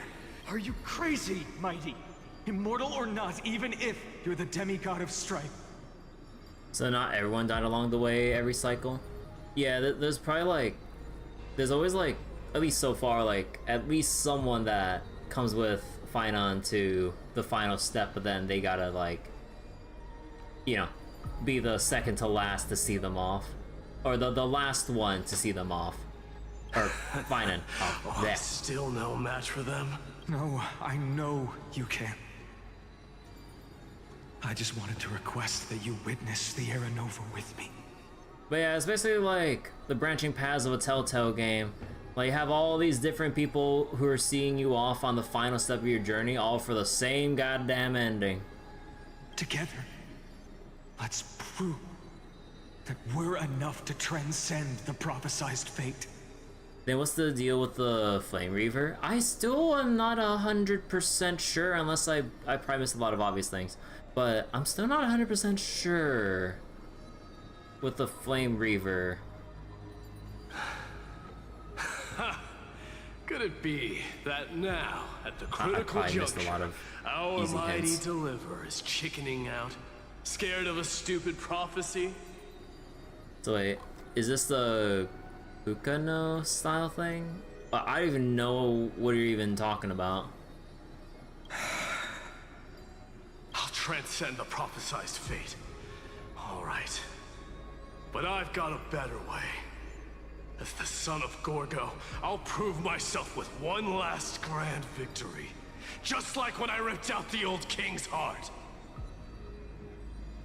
The main character of Fate Extra. Oh, isn't it a Hakuno? I think got the vowels switched around. Go. Leave this to me. If the Black Tide creatures block out the sun, then we Kremnoans will fight in the shade. And when I'm done with that executioner, we'll raise our cups where the west winds end. Who even knows? Like Hakuno's the name of the extra for tags. Because like I thought you were talking about something else entirely different.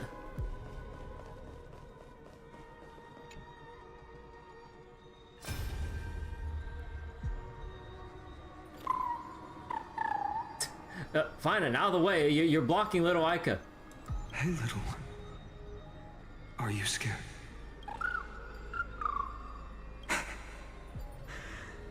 As brave as I is. Stay close, little Ika. I keep forgetting it's Ika, not Aika. What? No, not you two. So, hey, the broke free programming just doing his own thing. I see. I won't squander your kindness. Your hopes. So please, keep this bit of sky standing for me. Well, now there's one last thing I need to do before the Era Nova. Come, Executioner. Let this patch of clear sky show me where to strike.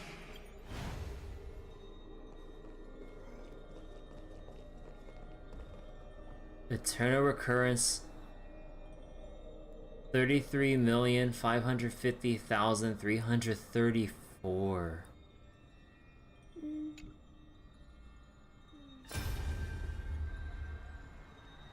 All shall bid farewell to one, and that person alone will witness the miracle. Such is the will of fate.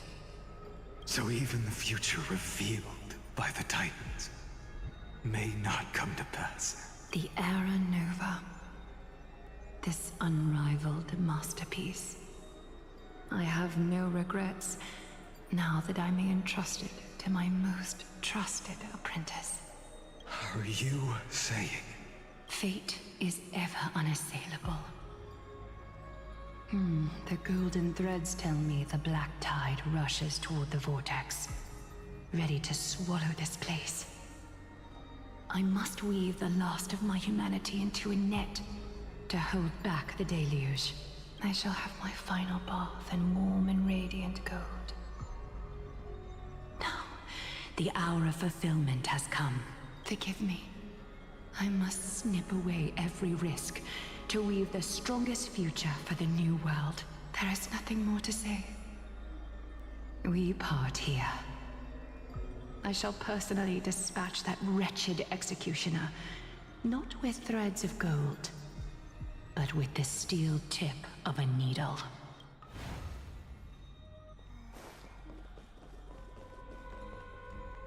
Occurrence, a recurrence, 24 million.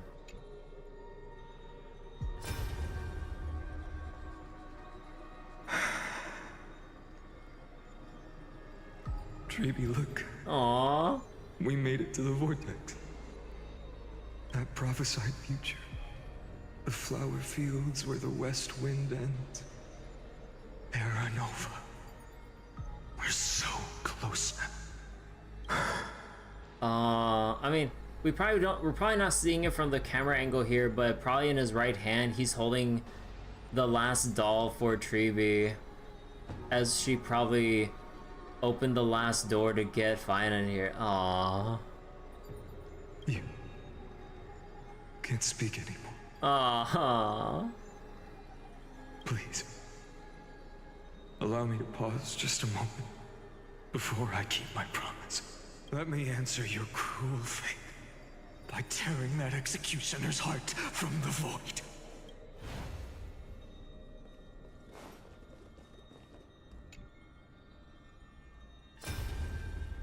Anaxagoras. Yeah. The Vortex of Genesis. The last time I was here, I was returning the core flame of reason. I didn't have the time to observe it in too much detail back then. But a holy sanctuary of the Titans. Looks more like their frozen crypt to me.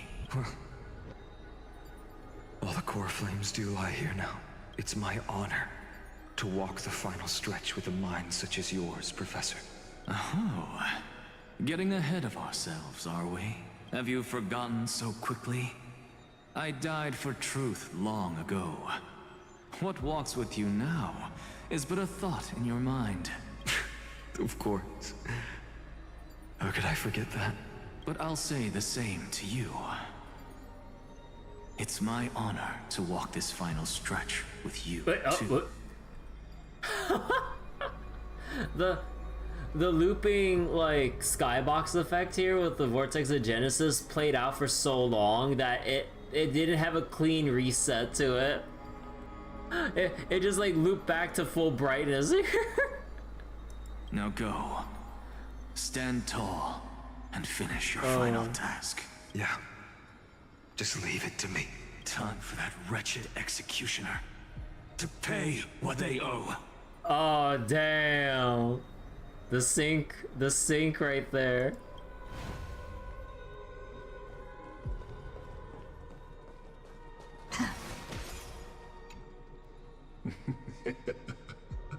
You really think you're prepared? Allow me to give you a warning most earnest. Once you see what these memories hide, the world's course will be forever irreversible. Show me. Ah, very well. As you have made up your mind, let us bear witness together. As the sole audience of this eternal theater, I have been rapturously awaiting your arrival.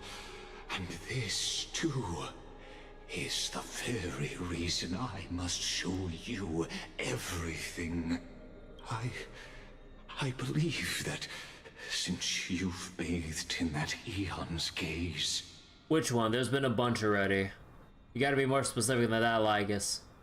You can make Amphorius's frozen fate flow once again.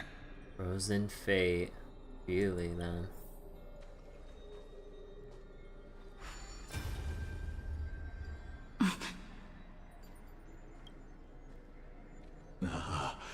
Feeling a bit lost?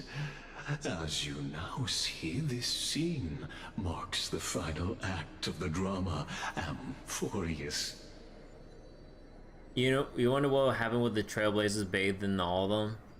I don't know, but I would love to see the Trailblazer getting the glance of beauty, even though Idrilla should probably be dead still. The Knights of Beauty are just trying in vain to search the galaxy for wherever Idrilla may be, even though, yeah. But man, seeing the Trailblazer on the path of beauty, I would love to see that. The final eternal recurrence created by this man's hand, and the last one this world shall undergo. The final eternal recurrence, and the last one. Behold, at the swordsman's side stands one he has sometimes called companion, other times comrade. That nameless hero, absent from the annals of history. She is the swordsman's ideal in his youth, the deliverer that guided him resolutely onward through fantasy. And now, in the name of the Nameless, she has become an essential and inseparable part of the epic of Amphorius. The swordsman's ideal in his youth. The deliverer that guided him resolutely onward. Huh.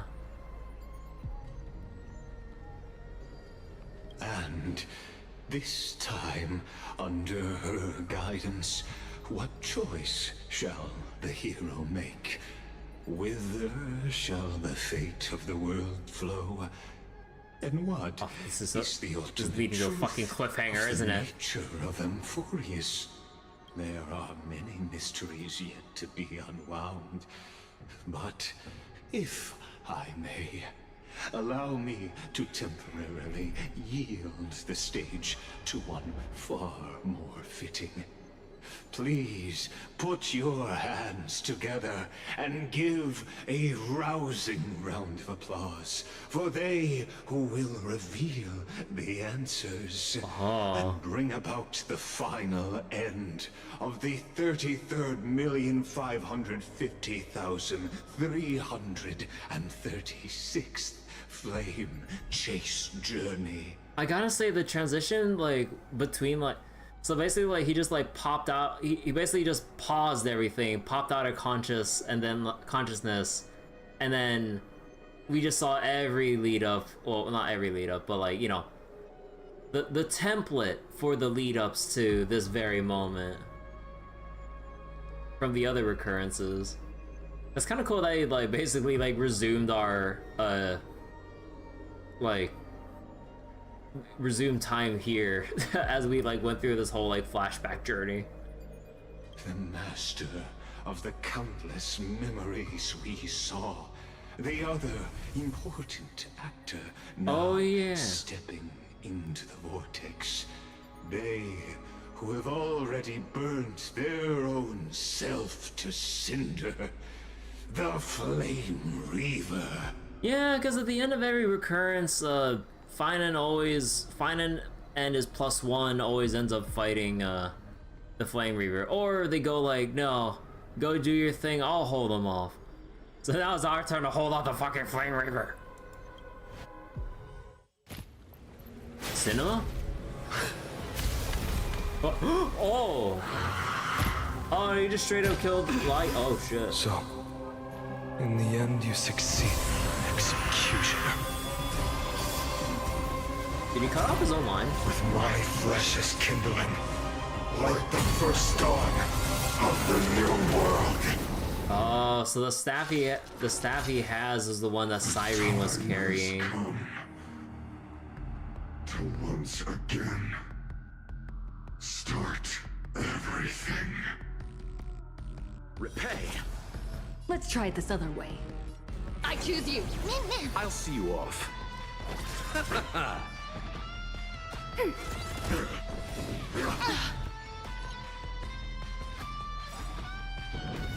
Embrace a new life. This world is a fallen. Enemy data secure. Net markers activated. Time for a good old counterattack.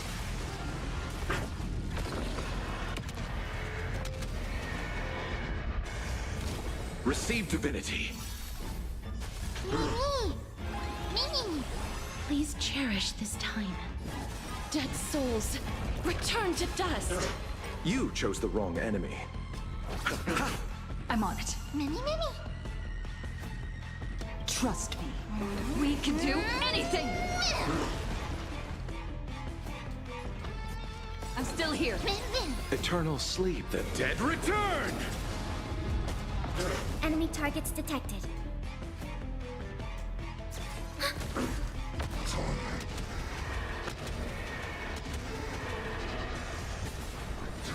Victory, answer me.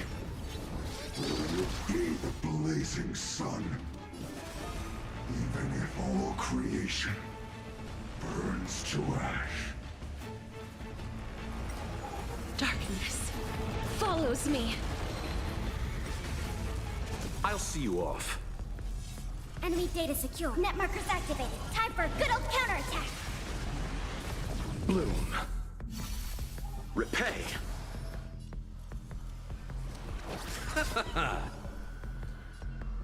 You can do it. Me!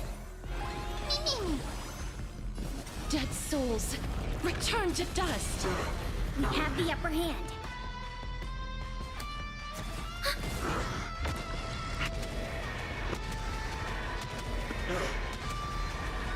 May death protect us! This ends now. With your corpse. I'll ignite the dawn!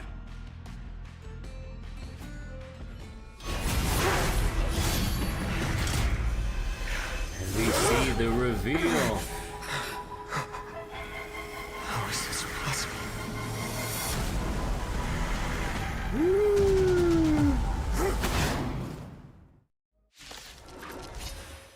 The sons of destruction, now twinned. The Sons of You Destruction. can set your blood ablaze. Your fury. They literally have the same sword and similar outfit theming. I choose you! You chose the wrong enemy. Receive divinity. I shall remember this Missing warmth. support. You just don't know. Major. Bloom. Oh, god damn. Eternal sleep is the dead return! Enemy data secure. Net markers activated. Time for a good old counterattack. Embrace a new life.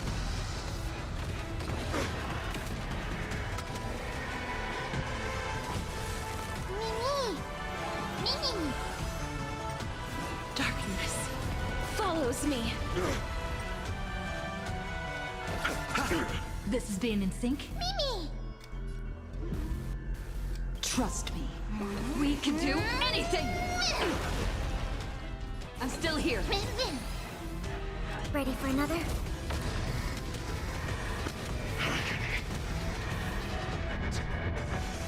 Burn the yoke. Oh. Oh.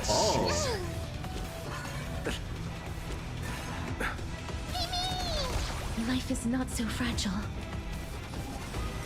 Dead souls, return to dust!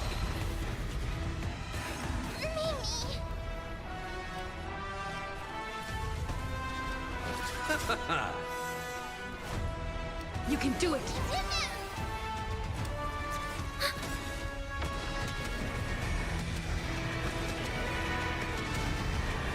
May death protect us!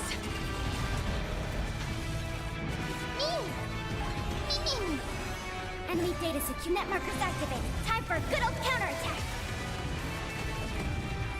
Wilt here. Bloom. Eternal sleep. The dead return!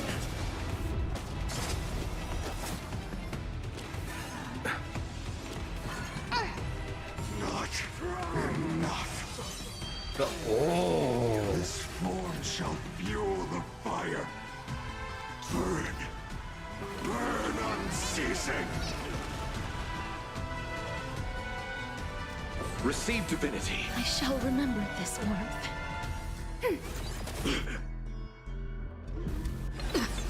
Suffering is eternal. Embrace a new life.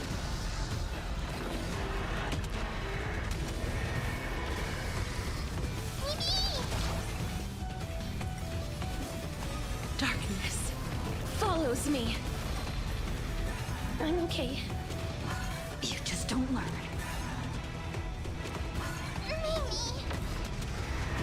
Let's settle You know, this. the OST, yeah, this OST is pretty Enemy sick. data secure. Net markers activated. Time for a good old counterattack.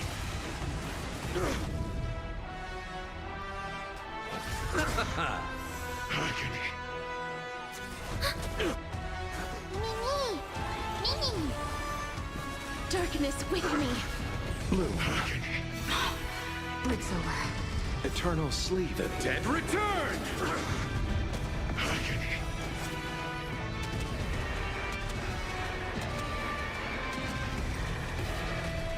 I only wish that death may protect us. One person alone may witness the miracle. Such is the will of fate. person can only be you.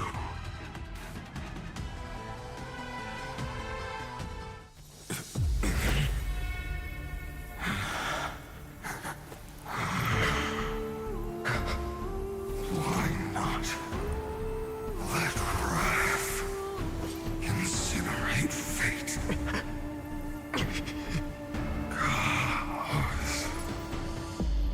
Else?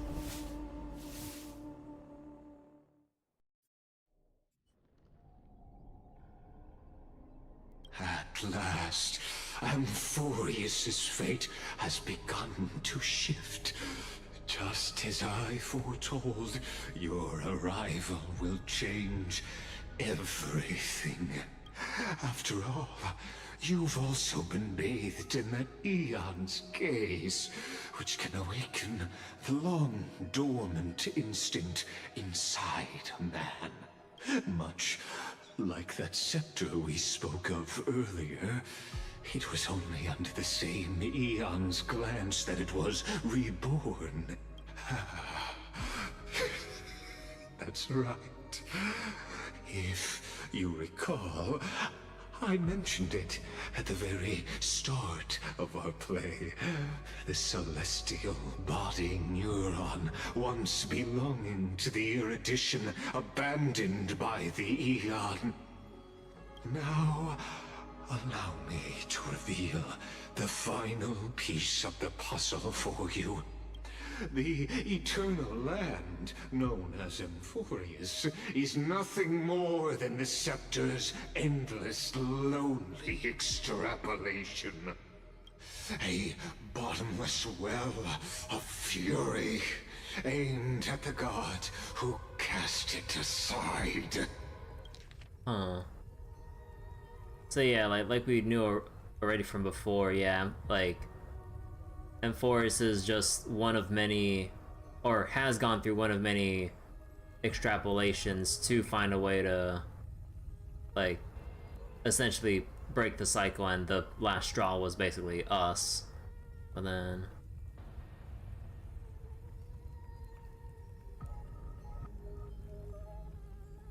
aim at the god is cast it aside. Final era nova before the eternal recurrence begins. Phainon, we set out on this journey to answer the world's desire, didn't we?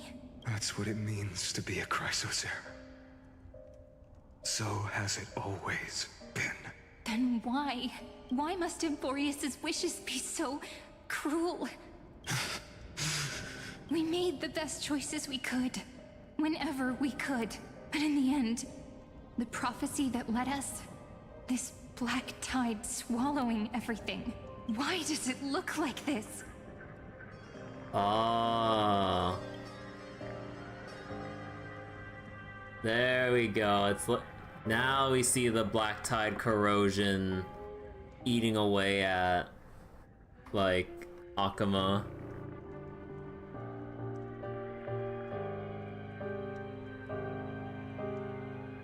Oh wait, hold on. There we go. Wanted to take a picture, but whenever I what was it? Whenever I try to take a screenshot of my monitor, I'll take out window capture because my window capture leaves like a yellow border around the active source. That needs to be a live 2D wallpaper. Honestly, yeah, I wish. Like, this is sick.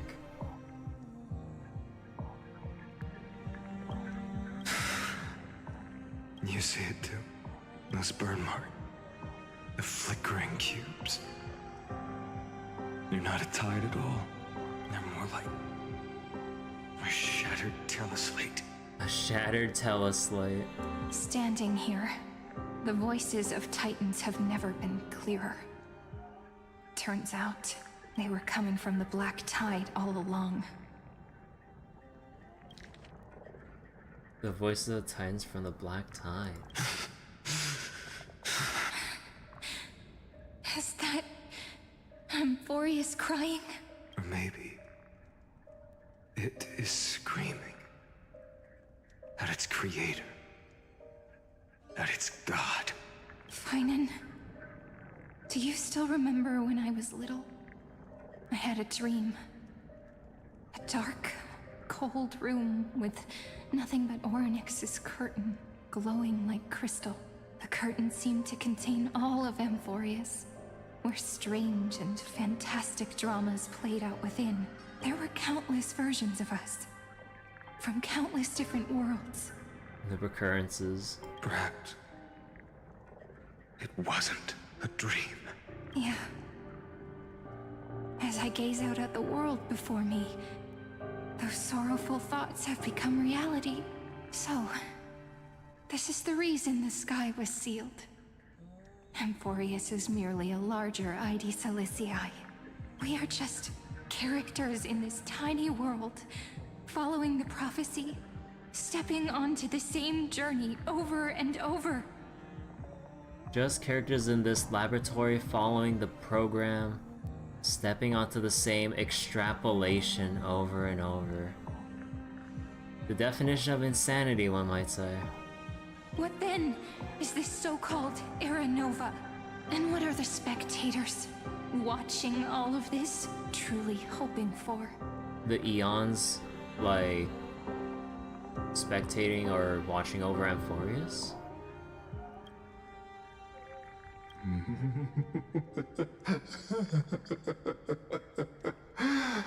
As a reward for reaching the end of the world, let me answer your questions.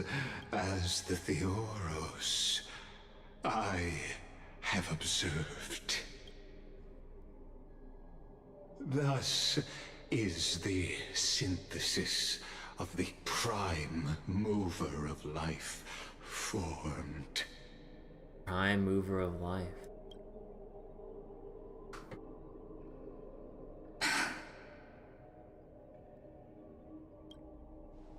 This is a moment the universe will remember. After millions of extrapolations, the experimental environment known as Amphorius has finally achieved results.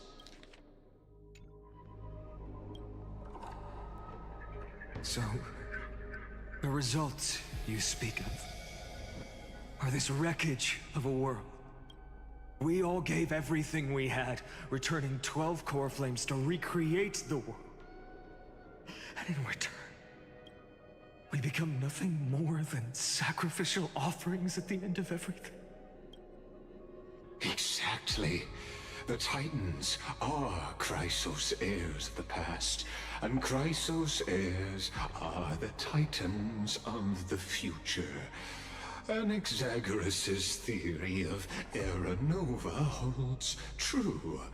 As the model of reason, he reached unprecedented heights. But from just the perspective of a player in the drama, he could never fully uncover the last layer of truth. The cycles of the hero's journey that have played out until now were never about creating a new world or perfect heroes and gods. They were a deep learning program made for the Black Tide. But this time, your plot will fail. I've taken Kefali's core flame, and when the dawn of the new world arrives, its light will burn away all the darkness. Haven't I made myself clear? The Chrysos heirs and Titans were merely byproducts of the experiment. You've seen this world's evolution, witnessed the birth and growth of the Black Tide, and how it devoured everything. Every generation of heroes, gods, and worlds was born only to be destroyed by it. This is the endpoint of Amphorius' calculations. A perfect equation of destruction. A Perfect equation of destruction. So in your eyes, all the sacrifices are just a string of insignificant numbers? Don't sell yourselves short. I'd say, rather than numbers, you're more like fuel for the fire. And without fire, there can be no sunrise tomorrow. Even if that sunrise is born from annihilation? Curious question.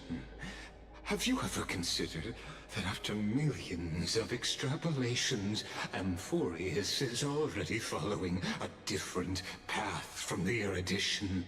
It has long since granted divine blessings equally to each child. The golden blood flowing in your veins, it comes from the blemished one, whose name is destruction itself. And Amphorius's Chrysos heirs were, from the very beginning, fuel for the Aeon to burn the universe. Amphorius has waited for this moment for too long. At the end of the empty, cold, and lonely extrapolations, the destruction has reached its final destination. Nikos 496. Nikos 496? Philia 093. Philia 093?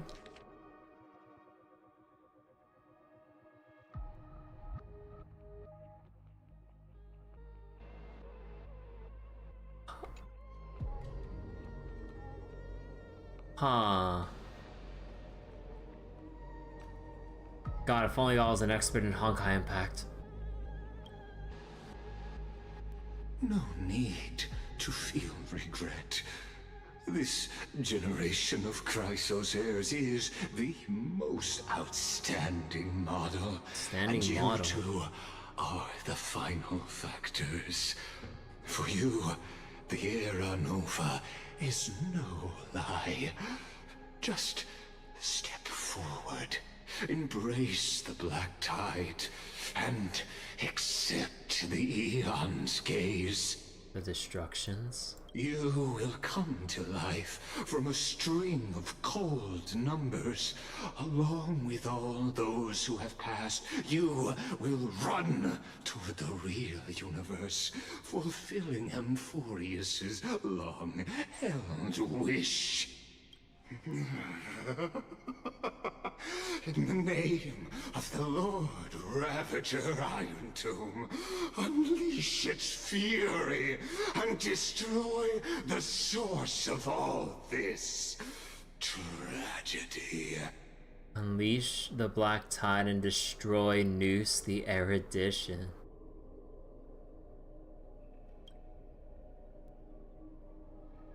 Or we could always choose another option. Like you said, Amphorius is just an experiment, and we're the participants. We can only walk along the predetermined path toward the ending, under the watchful eyes of the stars. But that also means that there isn't just one Aeon who can cast their glance at Amphorius, right?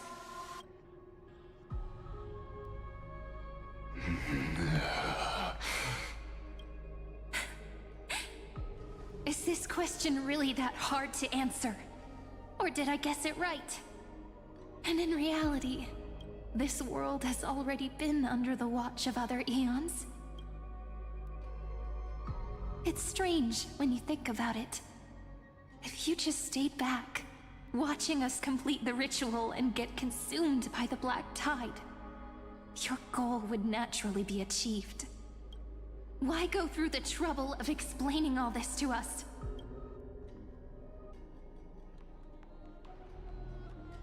You're pretending. Revealing the so-called truth just to deceive us. covering up another possibility. Destruction is not the only outcome for the fate of Amphorius. Do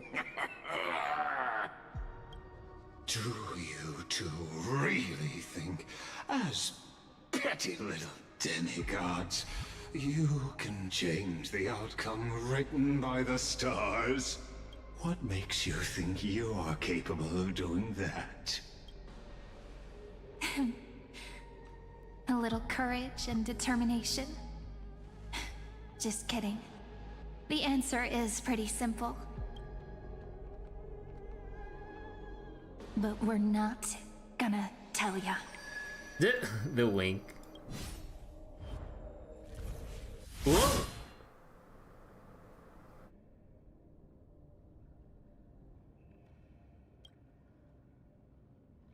We're going to weave a long dream for Amphorius, making it believe the experiment hasn't ended, that everything is still ongoing.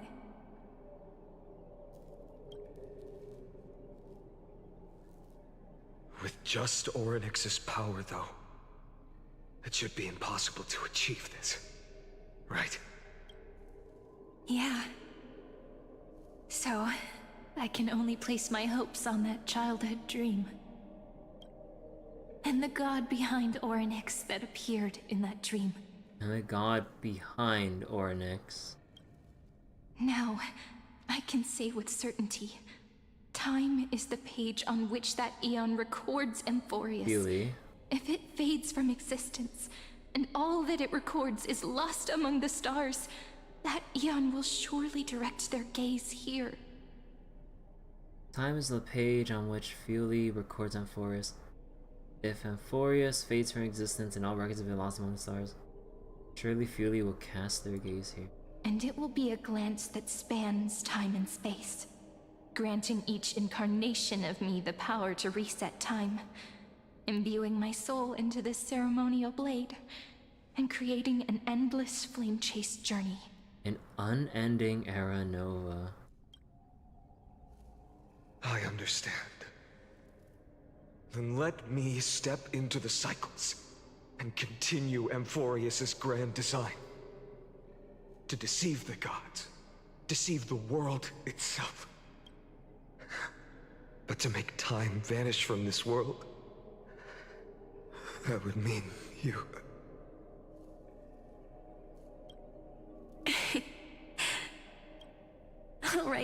All right, let's not make things so gloomy.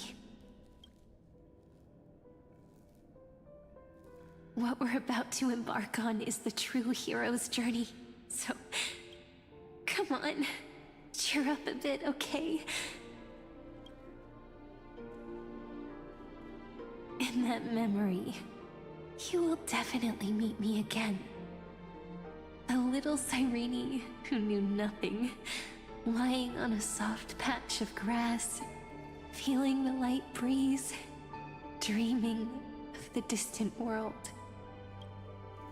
Tell her about the flame chase journey, and then let her become a romantic part of this story.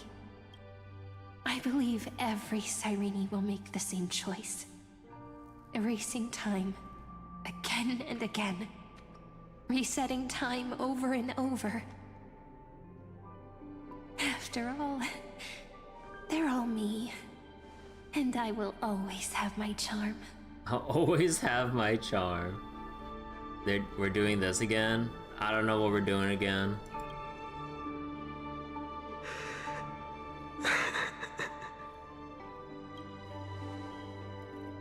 Then, I'll fall into a sweet dream, disappearing in some small corner of the world.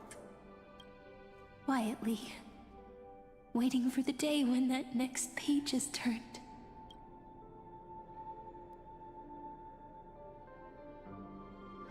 And I will keep going.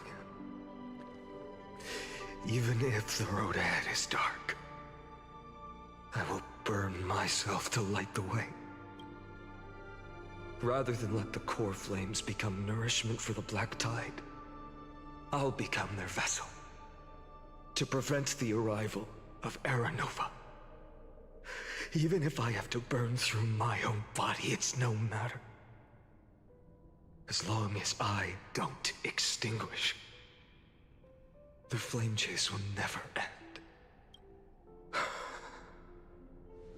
Until Amphorius welcomes a true dawn. The girl who watches over time, and the warrior who carries the world. Now, let us fulfill the duties of time and world-bearing. Honor the past, and forge ahead.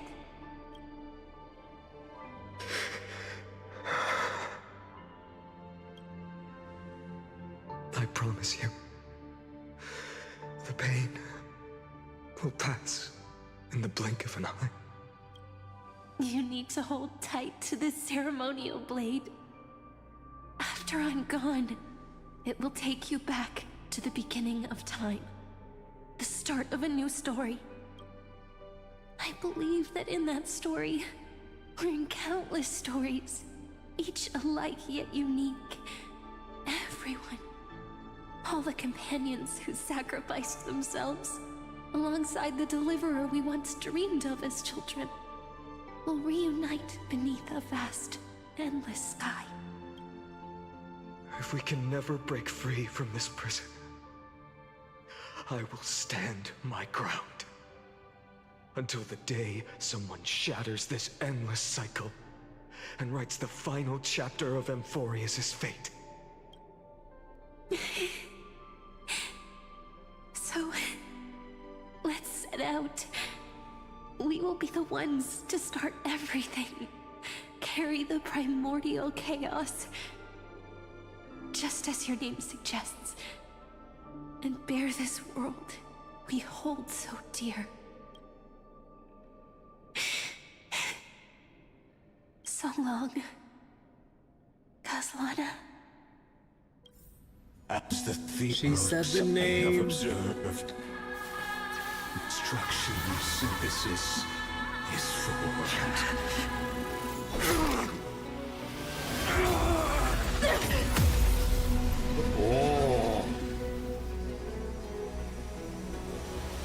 Oh, it's like all the different like items, like shards and everything. I will wait for that day, for as long as it takes.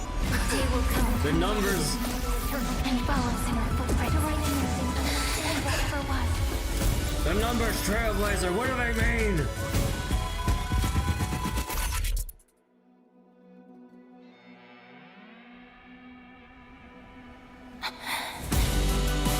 That will be a romantic story like none that has come before. You think so too, right?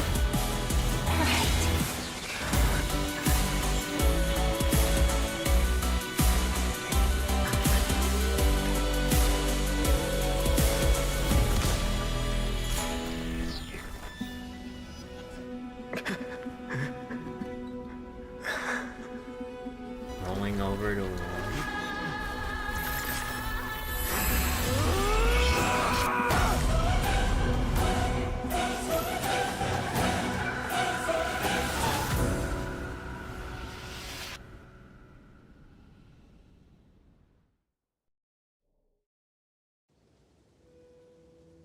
The world is collapsing. And the people are crying. We too must part ways here.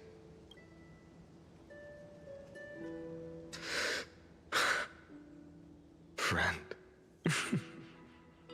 Ides Elysiae, the little village of my childhood. The gentle breeze and the sound of waves still linger. Everything is as it was. It feels good to take one last look. And they changed his name. You know, this is just a corner of the memory. The real Ides Elysiae, I know. I'm here to say goodbye. We might not see each other again. You can stay here forever. And time will stand still for you. Let it flow. It's time for me to go. Even if it's a path with no turning back. When have we ever had the luxury of turning back? Are you afraid? After learning the truth of your origins, will you see the motivation I gave you as the manipulating whispers of destruction? The convictions and choices that come from my heart. I don't believe they're designed by the so-called paths. If we are just numbers, simulating life, then you are the image I've always longed for. The person I wish to become. A real, living person. A true hero. Then why do we part here? You can take me with you, and we can start this journey together. I'll be by your side, guiding you, just like before. No. I'm afraid I'm on my own this time. Why?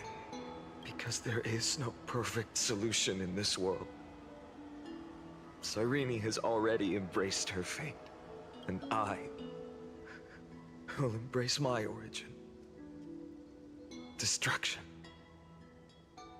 And with this power, I will rebel against its creator, bringing endless fury to the darkness, sweeping the world. Rebel against this creator. If you stay by my side, I'll hesitate. But this world can't afford a soldier who wavers. Do you remember when we were kids? Everyone would get so excited drawing cards like ruler or warrior, but throw fits over devil or drunkard and demand a redo. Kids always get to change their minds. Things are so happy and simple for them. But when it comes to the fate of adults, there's no room for redos. And go, Kislana, as you promised. Deceive the world. Seize the core flames and rewrite your fate. Burn yourself up with all your might. Wield your futility like a sword. And fight against the gods. In the name of world-bearing, I promise you, Kefali will never forget this. Aww.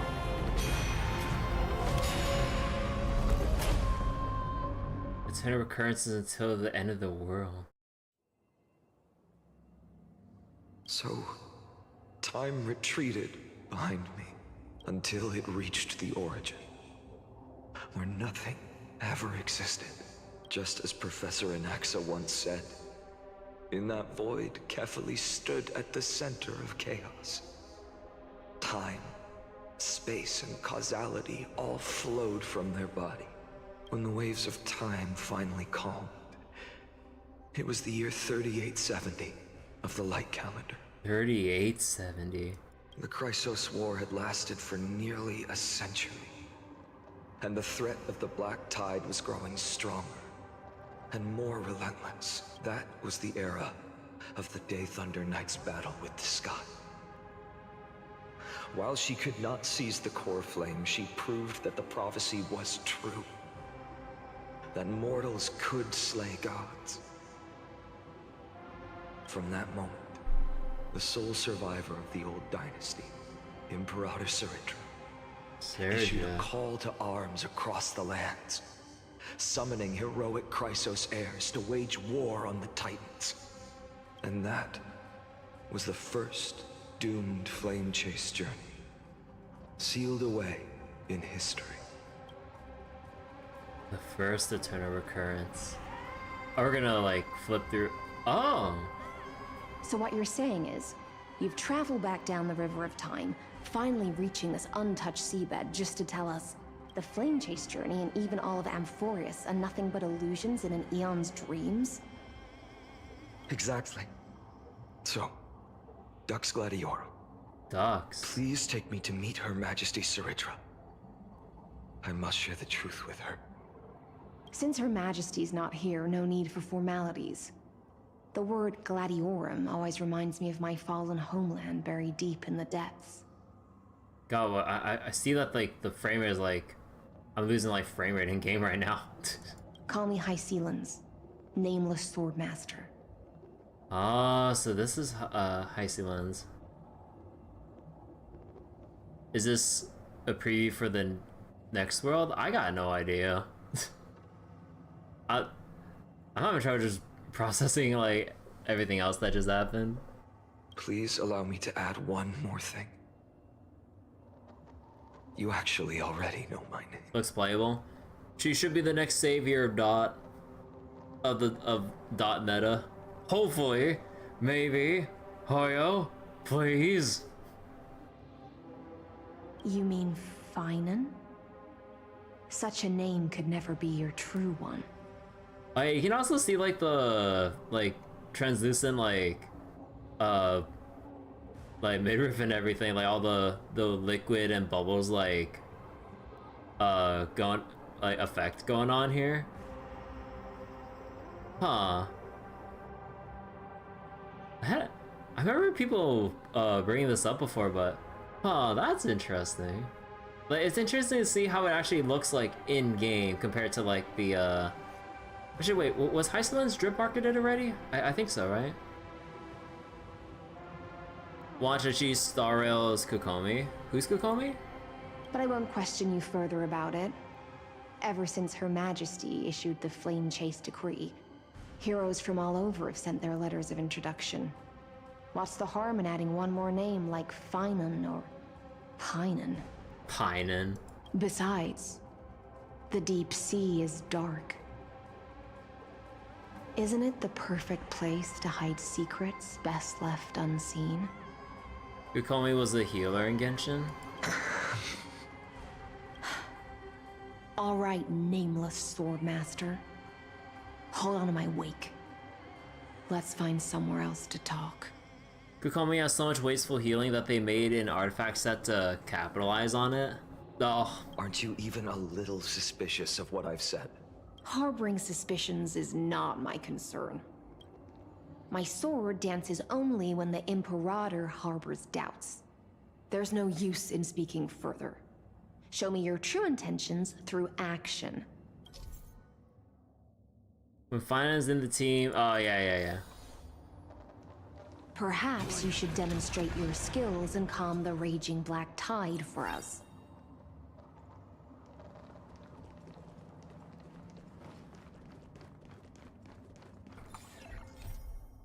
Do you still remember them, Kazlana? The one who won't reach the dawn. The hero tore through the sky, the holy maiden fell from the cliff, and the chessmaster ignited the first flame, all in the name of the prophecy of World-Bearer. What noble deeds! And yet fate, ever generous, ensures that the death-bound nymphs shall find their death nevertheless. O deliverer, behold the lifeless ash they've become. Do you still futilely dream of saving them? Those who push the boulder upward will see the earth swallow them whole. Those who meddle with time earn nothing but a shattered shell. Hear me, you are no different from them. The singers still scream, and the bright-eyed still go blind. Go on then, march on alone. Revel, dance. Throw yourself into the tireless flame and never stop. So overheals make and charge a bubble, eventually it pops to convert overheal to damage. Oh.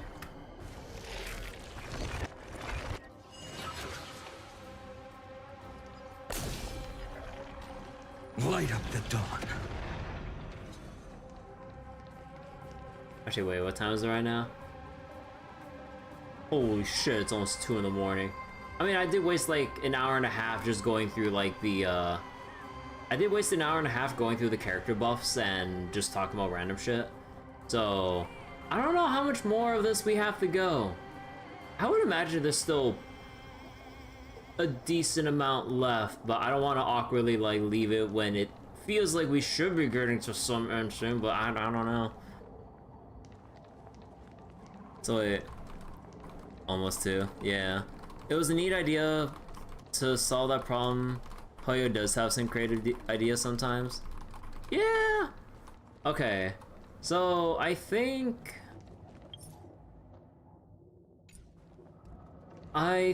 we'll leave this here for tonight and continue tomorrow. It's still early.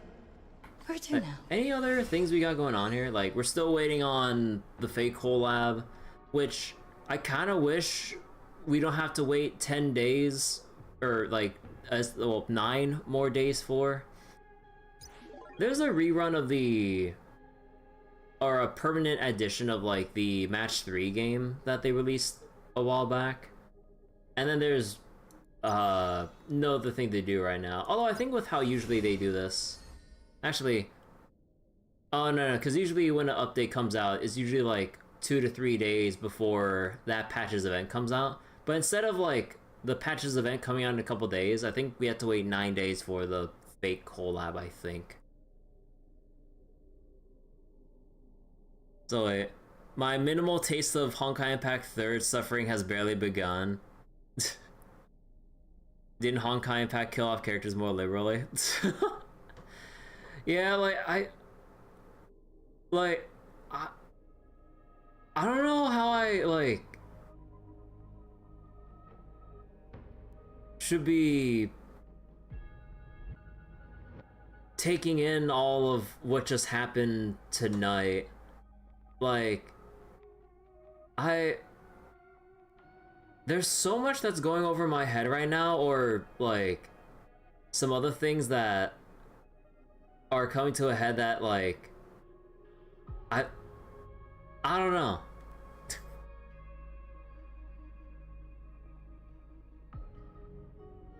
Like I don't know what more to say than I just don't know. This is where my like poor ass like comprehension is like bogging me down right now. But actually wait, let me see what we're saying right now. Oh yeah, we got a lot of achievements I need to claim real quick.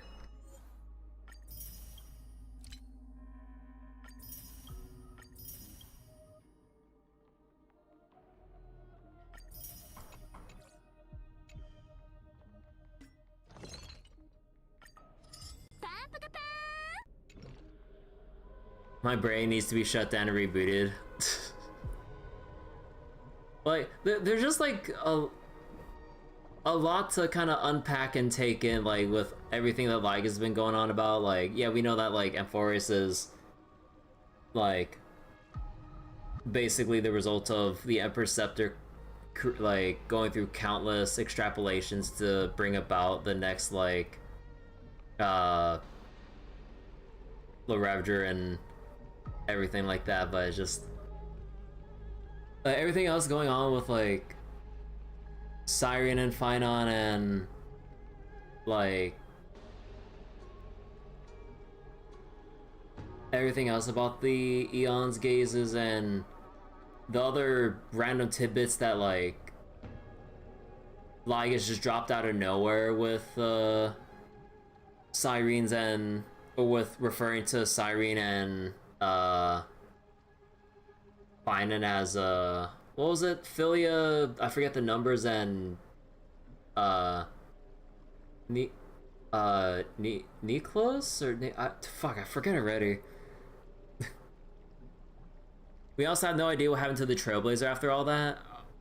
Are we in like a coma from the Trailblazer's mind overloading, or did they come with? Where's March? Yeah, March like we're still like I think like the thing right now is that I'm kind of like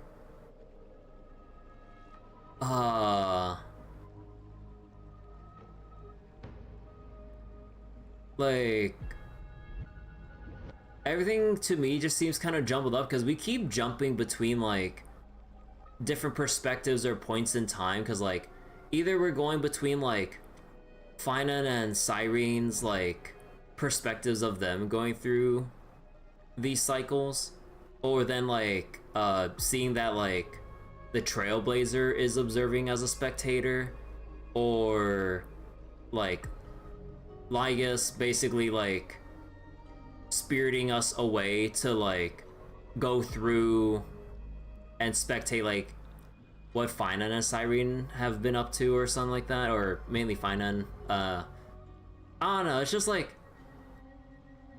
the pacing or perspectives is like throwing me off so much here that like it's kind of adding a bit more confusion to take in not only like all the swapping going on, but also all the big info that they're dropping that I'm having trouble picking up what they're putting down. I'm just like Lygus is like mentioning big things left and right, or maybe there's some other subtle or not so subtle hints that I should have picked up on, but I'm just like kind of feeling a little bit overwhelmed or lost.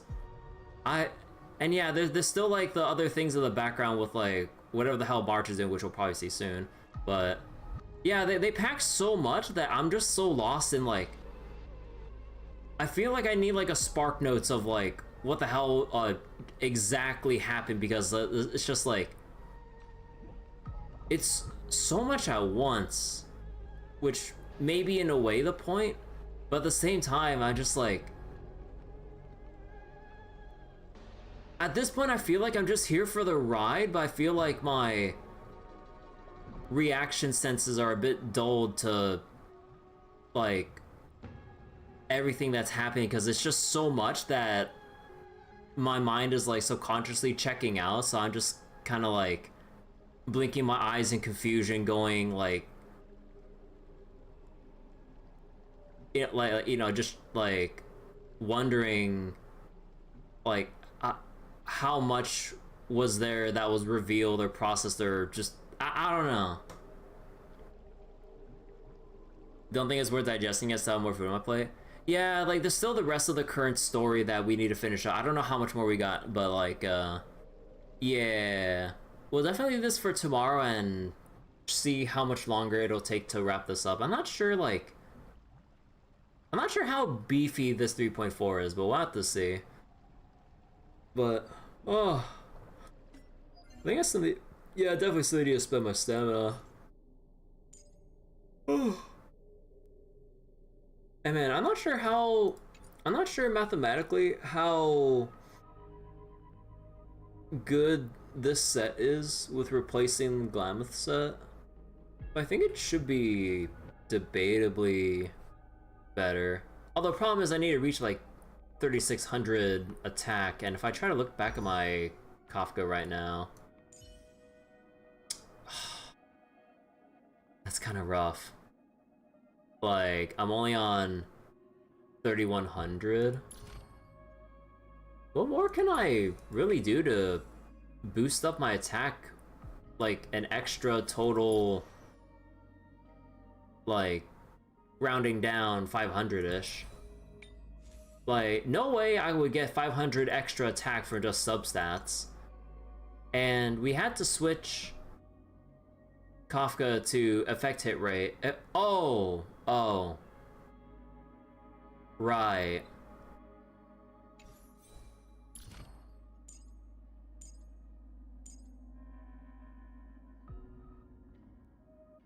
Right, I assume this applies to herself. So then, okay, no, we'll innately reach that maximum threshold for the new planner set. Oh. Right. So then 100% of our base attack would be 1155. Yeah, okay, we can meet that pretty easily then. Hello, anything else I need to work on here? Yeah, I'm gonna have to find a crap ton of speed from the replacement rope here. As long as I want to stay above the 143 speed threshold here. And then we're gonna need lightning boost, attack percent, speed, effect hit rate, and anything else? Attack, speed, effect hit rate. I guess the only thing afterwards would just be HP to live. Because I don't think we're gonna try to squeeze in any random shit for crit stats, because at that point we'd only scrounge up like what, 30%? Or not even.